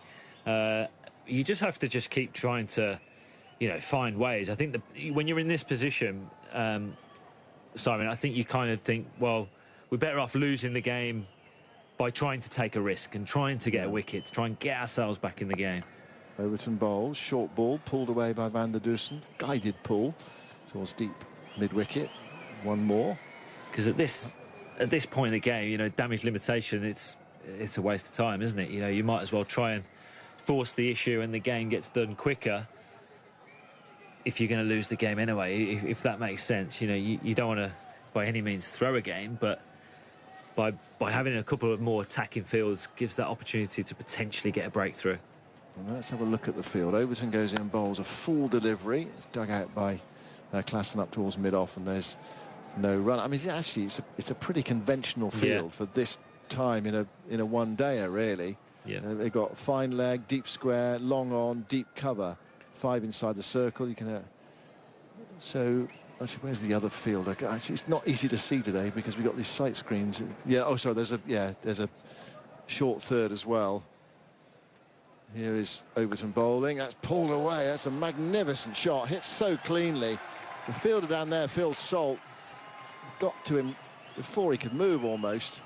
Cracked away towards deep backward square leg, right out of the meat of the bat. The best of Heinrich Klaassen there. He's on to 38, and the score goes to 107 for 2. Really well timed. Yeah, there's that sweet timing I spoke about. It's such a clean striker of the ball. Even when he's not trying to hit the ball hard, he just seems to find the middle of the bat. The ball races. Look at that one bounce and into the boards. Fielder had no chance. Overton tries again, bowls to Klassen, draws him forward, hits it hard into the surface, and Overton steps forward and stops it. Yeah, so the point being here is England actually, it's a conventional field. It's the sort of field you might have if the score was, or the target they were chasing was 300, say. There's no real pressure particularly being applied. You're not, say, bringing a man up at mid-wicket or anything like that, or even putting a slip in or putting a short point in or anything like that. There are plenty of gaps. It's just a question of biding your time, and that's what South Africa are doing at the moment. It's a tough situation England find themselves in. As Klassen drives for extra cover for 4. That's another high pedigree shot to the left of mid-off. Then well timed along the ground, and Klassen looks in good form. Van der Dusen seems to be just battling with himself a little bit. Klassen on to 42. Van der Dusen's on 31. South Africa, after 20 overs, are 111 for 2. Yeah, and the end of the matter, really, Simon, is at the end of the day, England are miles behind the game because they haven't got enough runs. You know, even if you had 240, 250 on the board, even though it would probably be below par, you know, you'd feel like you could create something out of nothing by, you know, getting a couple of wickets and then getting a squeeze on and putting some pressure on South Africa. But realistically, you know, they need another 60, 70 runs. They're in cruise mode, and it's just a matter of time. And you know, that's what happens in these 50-over games when you don't get enough runs on the board. You know, it really puts you under pressure with the ball in hand and can make it look ugly sometimes. That's the problem with these formats, isn't it? Yeah, absolutely. And it's kind of a day when England needed to make it a bit prettier rather than ugly, because they've lost 6 in a row. It's Joss Butler's last match as captain. Yeah, they've not had a great time of it in one-day cricket, but it's at the moment it looks like another heavy and dispiriting defeat. Jofra Archer's coming back into the attack. And Jonathan, I'm enjoying myself so much, I forgot to hand over to Jonathan, but I'll just do one ball from Archer, and then I'll hand over to Jonathan. Van der Dusen's on 31. Archer moves in and bowls, and Van der Dusen goes for a single towards mid-on. Livingston can't prevent it. Hurls the ball towards Jamie Smith, but Klaassen's home as well. So one more, 112 for 2 after 20.1 overs. Just fill the gap, Chris, and I'll bring in Jonathan. Thanks, Simon. I'll take that as a compliment that you wanted to overstay and chat a little bit longer with me. But in a way, it's as I was saying, England in a tricky position here. Very much staring down the barrel, aren't they, Aggers? Oh, they've been staring down the barrel since about the first over, I think, of the game, haven't they? 112 for 2. Archer's on his way. He bowls a slower ball full. And it's clipped away to the offside by Klaassen, who's got to 42. He's just caught up some time here. He's played some lovely shots. 38 balls. Van der Dussen is playing the Van der Dussen way, 32 from 54. He's making sure that they don't slip up. But they'd like to win this game emphatically, wouldn't they? And not just sort of creep up towards the 180. Yeah, absolutely. And I mean, as you say, very in different circumstances to England. They're in a position where they want to go into their next game, a semi-final, in good spirits. Here's Archer on off stump. That's a lovely shot. Look at that, off the back foot. And Klaassen's just played an effortless stroking in there. We saw previously a cover drive where really he just didn't move much, just put the effort and the weight into the front foot and just leant slightly on the ball, but that on the back foot. But again, it's all about balance, isn't it? And it's not a bad ball, that. Not at all, not at all. It's a pleasure to watch when he's hitting balls like this. Not a bad delivery. Actually looked like a bit of a leg cutter from Jofra, a bit more pace off. And he still finds the middle of the bat, waits for it, hits it under his eye line, finds the gap, and it races to the fence. I mean, that's a glorious cricket shot. Yeah, I mean, it's not short. It's not at all. It's fractionally short of a length, but... well, Archer again bowls. Jimmy dabs that away, looking for a single. Van der Dussen says no. He's not a tall man, so I suppose that difference in length is a bit more difficult for him, but to bowl at. Yeah, I think what he does, Aggers, is he actually makes you as a bowler bowl that little bit fuller to him, because he likes to play the ball off the back foot, both to spin and to seam. He's very good at playing these back foot punches, and then you think, right, I've got to get a little bit fuller, creep a little bit fuller, and then he punishes you on the front foot. Yeah. Frustrating. 116 for 2. And 64 more needed by South Africa to win this game. They'll head off to Dubai tomorrow. England heading off to Dubai tonight about 3 in the morning. And then they keep going. What's umpire Tucker seeing there? It's not the cat again, is it? Oh, no, it's Spider Cam. He's a bit fed up with Spider Cam. And it was loitering there just behind his colleague, Mr. Raza. And so he's gone up about 20 feet as Archer bowls, and he's done it again. Perhaps a little bit more width this time. The lad didn't play that shot on the back foot, but it's a wonderful innings and a great way to bring up their 50 like that. 41 balls. He rather likes playing against England. And that was a beautiful shot. Fantastic shot. Pretty much a replay of the first one, wasn't it? Just a push off the back foot, just a punch through extra cover. Fraction shorter, do you think that one? Yeah, probably a bit shorter. Obviously pace on, so it come on a little bit easier, but still just shows this pitch is playing very well. You know, it just shows the score that England got is pretty average, isn't it? And very way short. There goes Archer again, bowls a bouncer this time. Rod Tucker has a look, says no, let's call that over. And it's 60 more needed by South Africa from 29 overs. England bundled out for 179 earlier. We wondered at the start of the game what would happen today, and whether it would be, well, a liberated Butler and team going out and giving it one last hurrah, and with various players actually with things to prove, or would they fall in a heap? And I'm afraid it was the latter, really. They did crawl up to 179, but it's woefully short. And they're going to suffer a very heavy defeat here. South Africa got all these wickets in hand. They need 60. Rashid's having a change of ends. It's a long off, mid-on is up. So that's an area that might interest Van der Dussen, who's on 32. There's a slip. They need wickets, obviously, so that's why Duckett's there. And this one's tossed up by Rashid, pushed away by Van der Dussen, and fielded by Archer at backward point. 120 for 2.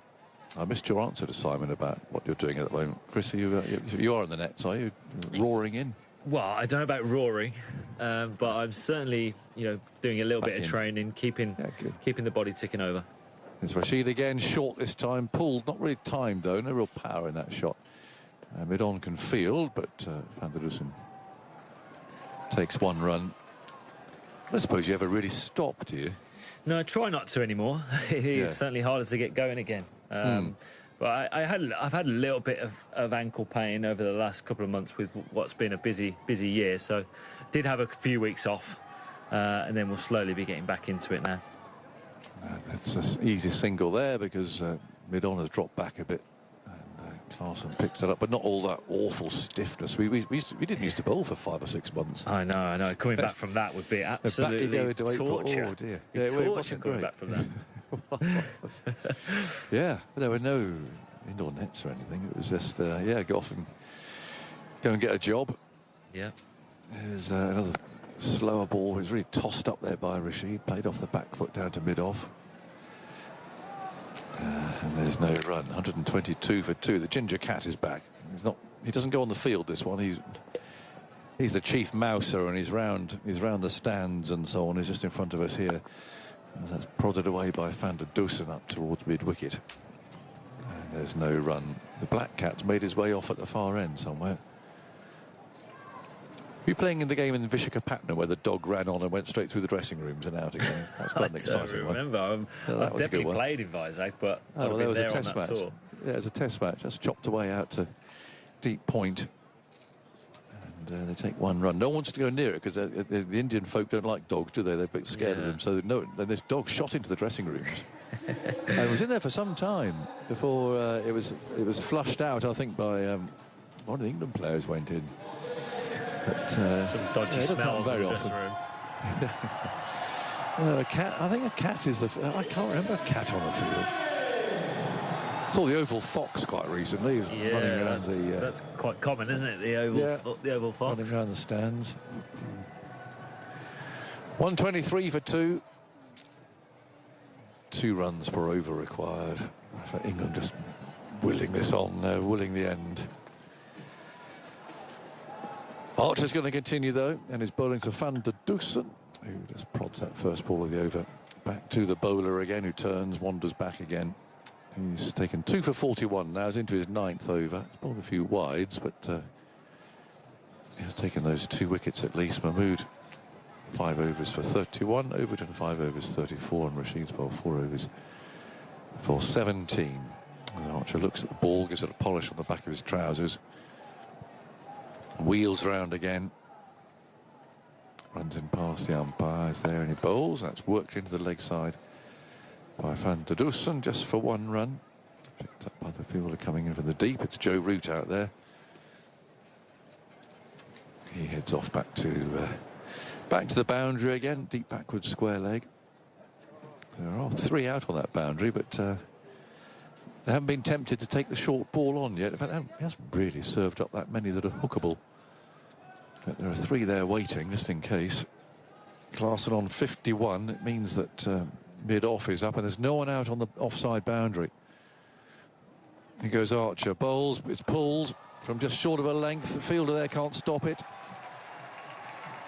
4 more to Klaassen. Goes to 55. A bit long hoppy, that one, really. It wasn't a bend your back, really dig it in sort of a bouncer. It didn't get up very high.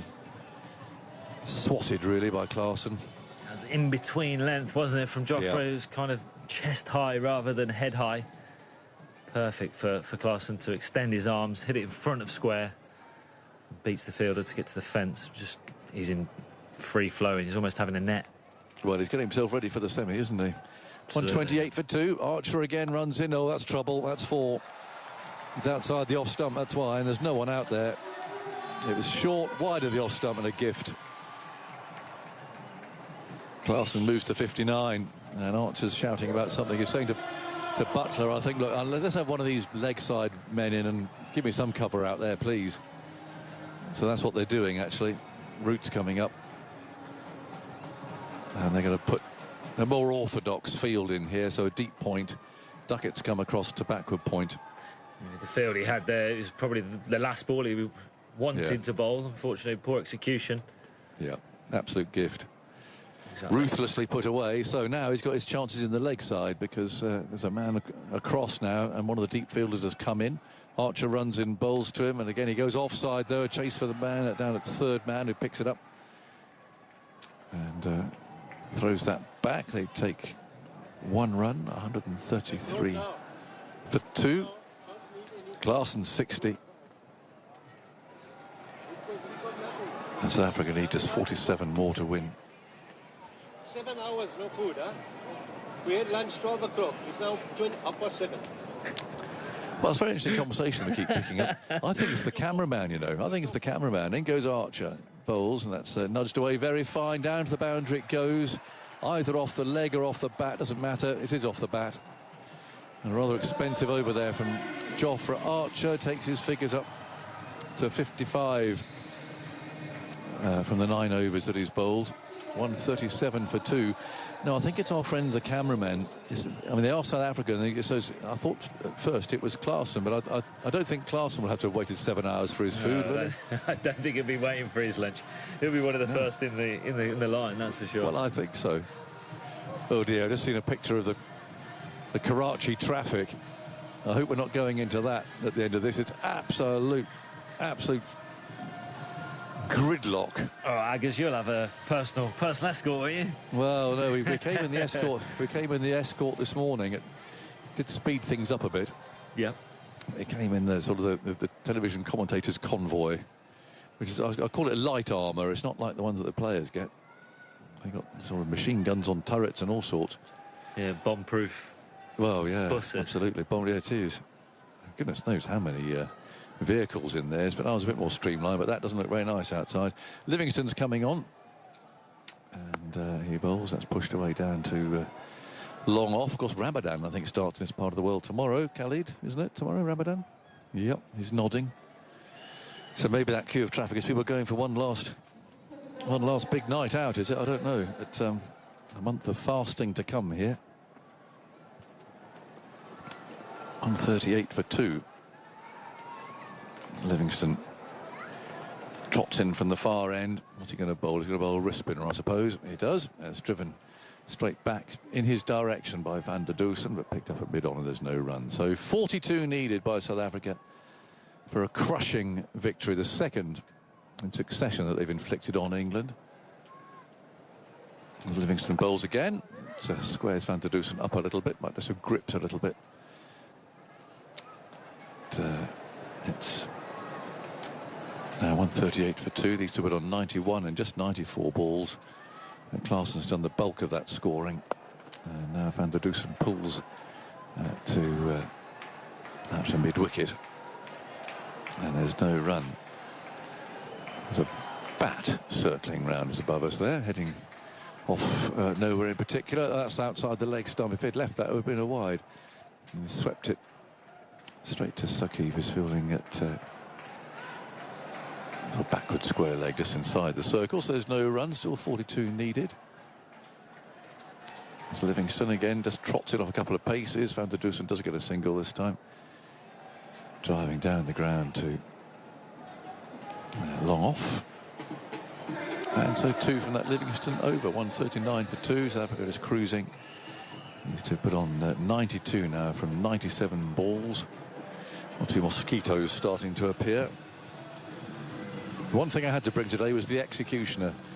Why do you bring the executioner all the way from England and then forget to bring it to the one ground where there's going to be mosquitoes? Is that the zapper, the tennis racket? Yeah, it's very good. They're quite lethal, actually. Those, can't you? They do deal with mosquitoes, but unfortunately, it's sitting there in my hotel room. I mean, it's ridiculous. One thing I had to do. And my friends are here aren't talking to me very much at the moment. There's a lot of mosquito spray being lavished about. 139 for 2. Yeah, they do a good job, don't they? Especially in the bus going home afterwards. Absolutely. In goes Rashid, bowls it short and pulled down the ground to mid-on, who's inside the circle. 139 for 2. Used to have some good fun with those, Agnes, by sticking the racket in your kit bag. And he'd just be like zapping like you wouldn't believe. That's really... You see, you boys, you do that. In goes Rashid again, tosses that right up, it's driven out to cover. And there's And there's no run. Yeah, I know. Raljacks in the jock straps and all that sort of stuff. But, I think you get quite a zap off that thing, don't you? Yeah, oh, yeah, you do, yeah. Yeah, it's a bit of a sting.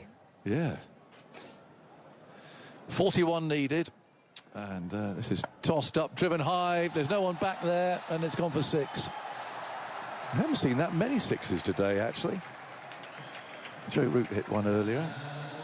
But, that was a big one. 145 for 2, and it was hit not by Klaassen but by Van der Dussen. Yeah, not what you expect really from Van der Dussen, is it? No. Either he's been playing very well, basically hitting everything along the floor and picking up his singles and his couples. He's got one here down towards short fine leg, just inside the circle. Klaassen calling him through. Well, the man was up, so I suppose the shot was definitely on. I wonder if they put him back for Klaassen. Certainly long off is coming back. And yeah, mid-on's thinking about it. It's gone halfway, actually, not going all the way back. So a sort of a teasing length there. Let's see if Klaassen goes for it. Rashid moves in, bowls to him. He tucks that away. They're going to pick up one. All the way out to deep mid-wicket. So 33 more runs needed by South Africa to complete this. The 100 partnership comes up at virtually a run a ball. With Klaassen's contribution, 62 of those. And the two South Africans touch gloves, say well done. And Van der Dussen twiddles his bat and settles down again. Still that mid-on fielder is halfway to the boundaries. That's a bit of a short, long hoppy sort of a thing that's dragged for 4. I think Rashid just dropped his length there, aware of the fact that Van der Dussen hit him for 6 earlier. He's got his 50 from 72 balls. A little perfunctory sort of wave there with the bat towards the South Africa dressing room, and it's now down to 29 needed from the small matter of 150 balls. Should be a quiet flight home, I think, Christopher. Yeah, you can imagine so. It's been a tough final day by the looks of things for this England team. And you don't see Adil Rashid bowl too many of those deliveries, to be brutally honest with you. It's just, as you say, a bit of a drag down. But yeah, it could be a quiet flight home, as you say. Very much so. Now that's the first ball of Livingston's next over is tapped away out to cover, and there's no run. 151 for 2. Reminds you of a story when very early in my career, so I played off the back foot when I went to the Ashes as a newspaper writer, actually. Don't yawn. Chris is sorry, an story. I tried to get off camera there. Anyway, we went to New Zealand after Australia. The Ashes in those days, you used to do that, and that's pushed away a single. It was in 1990-91, so it was a hammering again in the Ashes. And I was writing for the Today newspaper, which was part of the Murdoch group, as it was then. And I was sent to New Zealand to cover the one-dayers to act for the News of the World correspondent, David Norrie, at the time. But I was going to write the reports, only a few one-dayers. But I needed a cod name. So given what had happened, because I couldn't go as Jonathan Agus, I was in the News of the World, so and that wasn't the same paper. So I came up with, I thought, quite an amusing name for the byline. Oh, that's going to go out the ground. Full toss of Livingston. 6. Plops over the boundary at deep mid-wicket. And 16 needed to win. So I came up with Frank Shafter.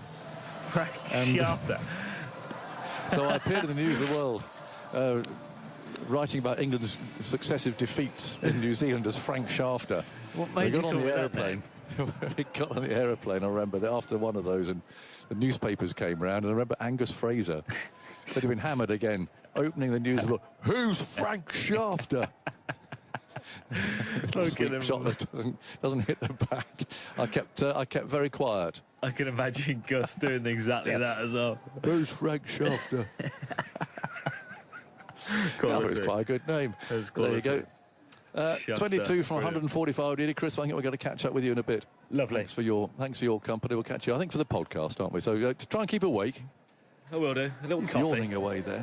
Have a strong one. 21 needed from 144 balls. That's the end of the over. In fact, it's the end of me here as well. I think Simon's going to call the South Africans home, and then he'll be hosting the podcast, which will be coming up. Well, it might be quite quickly. Victor, thoughts from you, and then Simon. What thoughts on this game? It's nearly over. It won't take very long, I wouldn't have thought. They're very good, though. It's sort of very relaxed. It's not really a run chase. They're just getting the runs. But Klaassen has hit the ball with... Well, both of them, actually. Van der Dusen just whacked that horrible full toss a long way. Yeah, he's got into his work as well, hasn't he? Here's Rashid bowling, played away by Van der Dusen into the onside. No single that time. Root allows it to come to him. So it's it back. A nice net for them, really. They haven't played for a while. It's almost too gentle. Yeah, gentle nets. And Rashid bowls. Full, hit down the ground, coming out towards us. Over the rope. 6 runs. Well hit by Van der Dusen, who's now caught up Klaassen. He's 64. Klaassen is on 63. It's 165 for 2. South Africa need 15 to win. Now, let's say we were thinking about what time this game might end and when South Africa might win this game. We were thinking about 8 o'clock local time. It's just past 7:30. They're getting it done very quickly now. Rashid bowls to Van der Dusen. That's driven into the offside. Stopped by Duckett. That's a painful one as well on his left hand. No run there. Yeah, so we'll, at the end of this game, we'll round up the match, have a look back a little bit and look forward as well. We'll get some reaction. And if you don't want to stay with us, you can hear it later as a podcast. More reaction from the England camp. Here's Rashid bowling. And Van der Dusen plays towards Root again at mid-wicket. And there is no run. This competition has lacked real drama up until now, apart from that game the other day, perhaps the Australian game as well. Generally, Rashid bowls, forward goes Van der Dusen, plays that towards backward point, and there's no run. Well, what are they going to do with England? In the first 2 games, they provided what drama there's been. I think we'll get some drama in the semi-finals. Well, let's hope so. It's 4 good sides. The chances are they'll be tight, I would have thought. Yeah, let's hope so. Van der Dusen goes back and chops that away into the offside. It's a real tempter from Rashid. And he allowed it to just bounce and then go back in case someone would have been charging down the pitch trying to smack that back down the ground, but not. Van der Dusen takes a single. 63 miles an hour. No, 63 kilometres an hour. I think that last delivery, a real sort of mischievous ball, really. It's a lob. And the eagle-eyed among our listeners will have spotted that the 4 semi-finalists, eagle-eared, but go on. Well, they might have read it. They might have read it as well. Okay. So worked out on on the website or whatever. The 4 semi-finalists from this competition are the same semi-finalists from the World Cup. Oh, well done. Do you know, I hadn't spotted that. All right. You have to be eagle-eyed. 14 to win. Here's Livingston going into bowl to Van der Dusen. Flat delivery, pulled away, through wide mid-on. This might go for 4. It's a quick outfield. Fielder chasing it back. Root can't get there. Some tired hamstrings after that in his innings the other day and a long tour.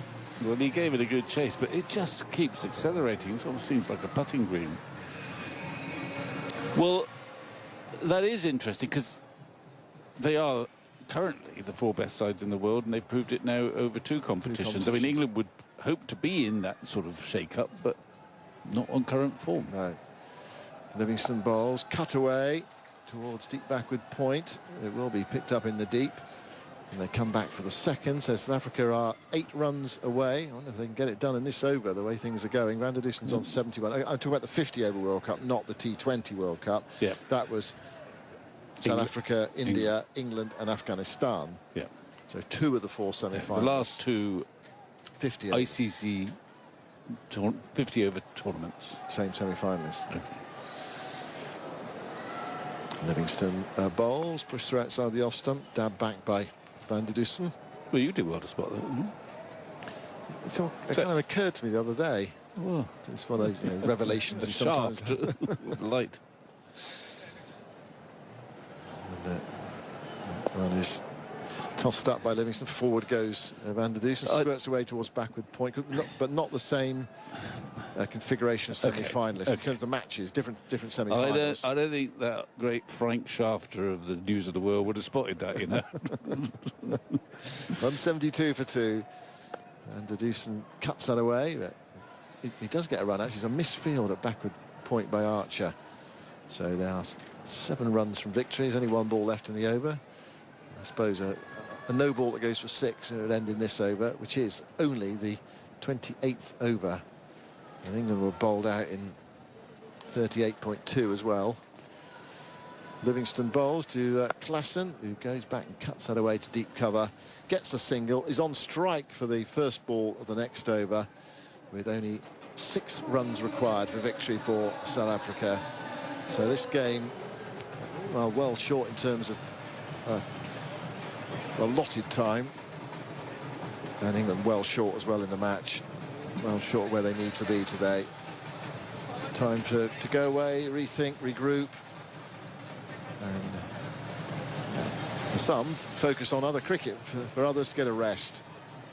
Chris Wakes was with us earlier saying how important it was after all the cricket he's played this winter just to mentally relax as well, get away from the game. But I mean, it won't be for some, you know, the likes of Brooke and Butler. IPL guys, yeah, they've got a lot more cricket to play. Archer, yeah. Rashid bowls, tossed right up, and a huge hack from Klassen. I think he was just trying to win it in one hit there. Yeah. Rashid was giving him the opportunity to, well, either hit it for 6 or give him a catch. Missed it, went through to the keeper. That's another very slow ball, 67 Ks, 42 miles an hour. Rashid, ball in hand, there's a deepish mid-on in, not a long on, almost tempting Klassen. Rashid bowls, Klassen guides it away into the offside, picked up by Duckett, and there is no run. Batters like to be unbeaten at the end. Klassen waiting for the ball, I think. Waiting for the right one if he is going to play a big shot. Rashid bowls, pushes that right through. Klassen respects it. It's a nice ball from Rashid. Klassen plays it back to the bowler who picks up. And the distance on 72. Klassen is on 64. South Africa dominated England today, as they have done of late. I mean, they might have done this to them in the first game, if it had been the first game. Rashid bowls, toss right up, and he goes for it, and he's going to be caught.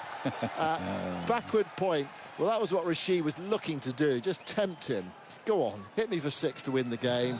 He tempted him outside the off stump, and he miscued it to backward point. So Klassen's on his way for 64, just delays the inevitable. A very red-faced Klassen goes off on this warm evening. It's 174 for 3. But just a little something there for Adil Rashid right at the end. Yeah, well, he tossed that miles in the air as well. I mean, good on him. I think he hasn't actually had a bad tournament. Adil Rashid, he's one of the few not to be in debit. He's bowled okay. He's always been up against it in a way. We've bowled on some very flat wickets, particularly in Lahore especially. And he's picked up a couple of wickets here and there, but he's never bowled that badly at all. He knows what he's doing nowadays, and he's quite mischievous in this situation where he's varied his pace, but he's bowled some very slow deliveries, and he's got another ODI wicket. But it doesn't really mean a great deal. Another hill of beans. No, David Miller's making his way out, number 5. One of those. He won't want to. He'll be a bit fed up with Klassen. Yeah, it's not much fun coming out. No. You've everything to lose here. Well, yeah. Very little to gain as an individual. Team, it's fine. You'll see your team home. And the Lucians come to have a chat with them, though. And I presume that Rashid might toss his one up as well, too. Well, David Miller, once he gets going, of course, hits a very long ball, but I think he'll just be happy with a single here, or unless he gets a very bad ball. There won't be many boundary fielders for him. We'll see.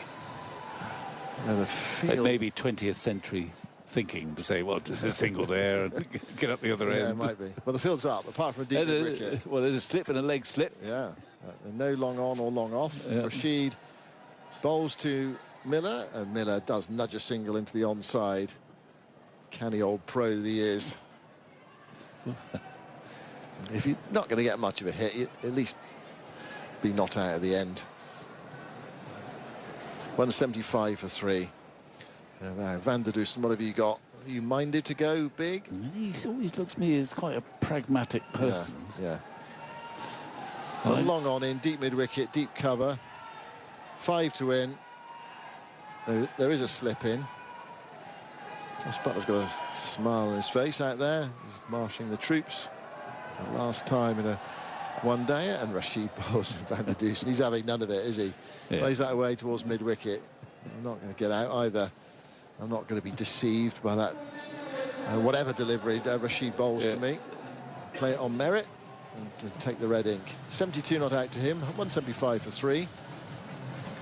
We've got 21 overs left for South Africa to score the 5 they need for victory. It's been another hammering. But the point being, actually, that South Africa are a good side. England, are really struggling. That they could have done this to England in the opening game, but there's a feeling today that it was just like a bit too much for England today. What I'm saying is they're good enough to give them a hammer. Yes. They did in the last World Cup. They gave them a right hammer. Indeed, they did. Yeah, but I don't think that would have happened because England are impacted by the results of the first 2 games. They're out of the tournament, and they've looked like a team that's been knocked out. Livingston to bowl, 5 needed for victory. Miller on strike, and Miller goes down the ground, hits it high out towards the long on boundary and over the sight screen, and that is it. England played 3, lost 3. It's the end for Josh Butler, and it's been a crushing victory for South Africa. England have been hammered, as they were in Mumbai, also in Karachi. They've lost by 7 wickets with more than 20 overs to spare. Anyone thinking that England might be able to raise themselves today for Josh Butler's last game, well, they were wrong. England have been thrashed. And that's a very 21st century way of ending it. A beautiful shot, actually. Josh Butler's getting a handshake from, well, all his own players, but also the players of South Africa. The 2 batsmen are shaking hands with everyone, as are the umpires. It's been quite a friendly game, actually, in the sense that there was not that much riding on it. It was intriguing to see how England would react to their disappointments. Didn't react particularly well. And South Africa topped the group. Doesn't mean we know where they're going, but they have topped the group and are playing very, very well. So it's a poignant moment. The camera's zooming in on Josh Butler, who's unsmiling as he leaves the field after another disappointing performance. Not so disappointing as the first 2, actually.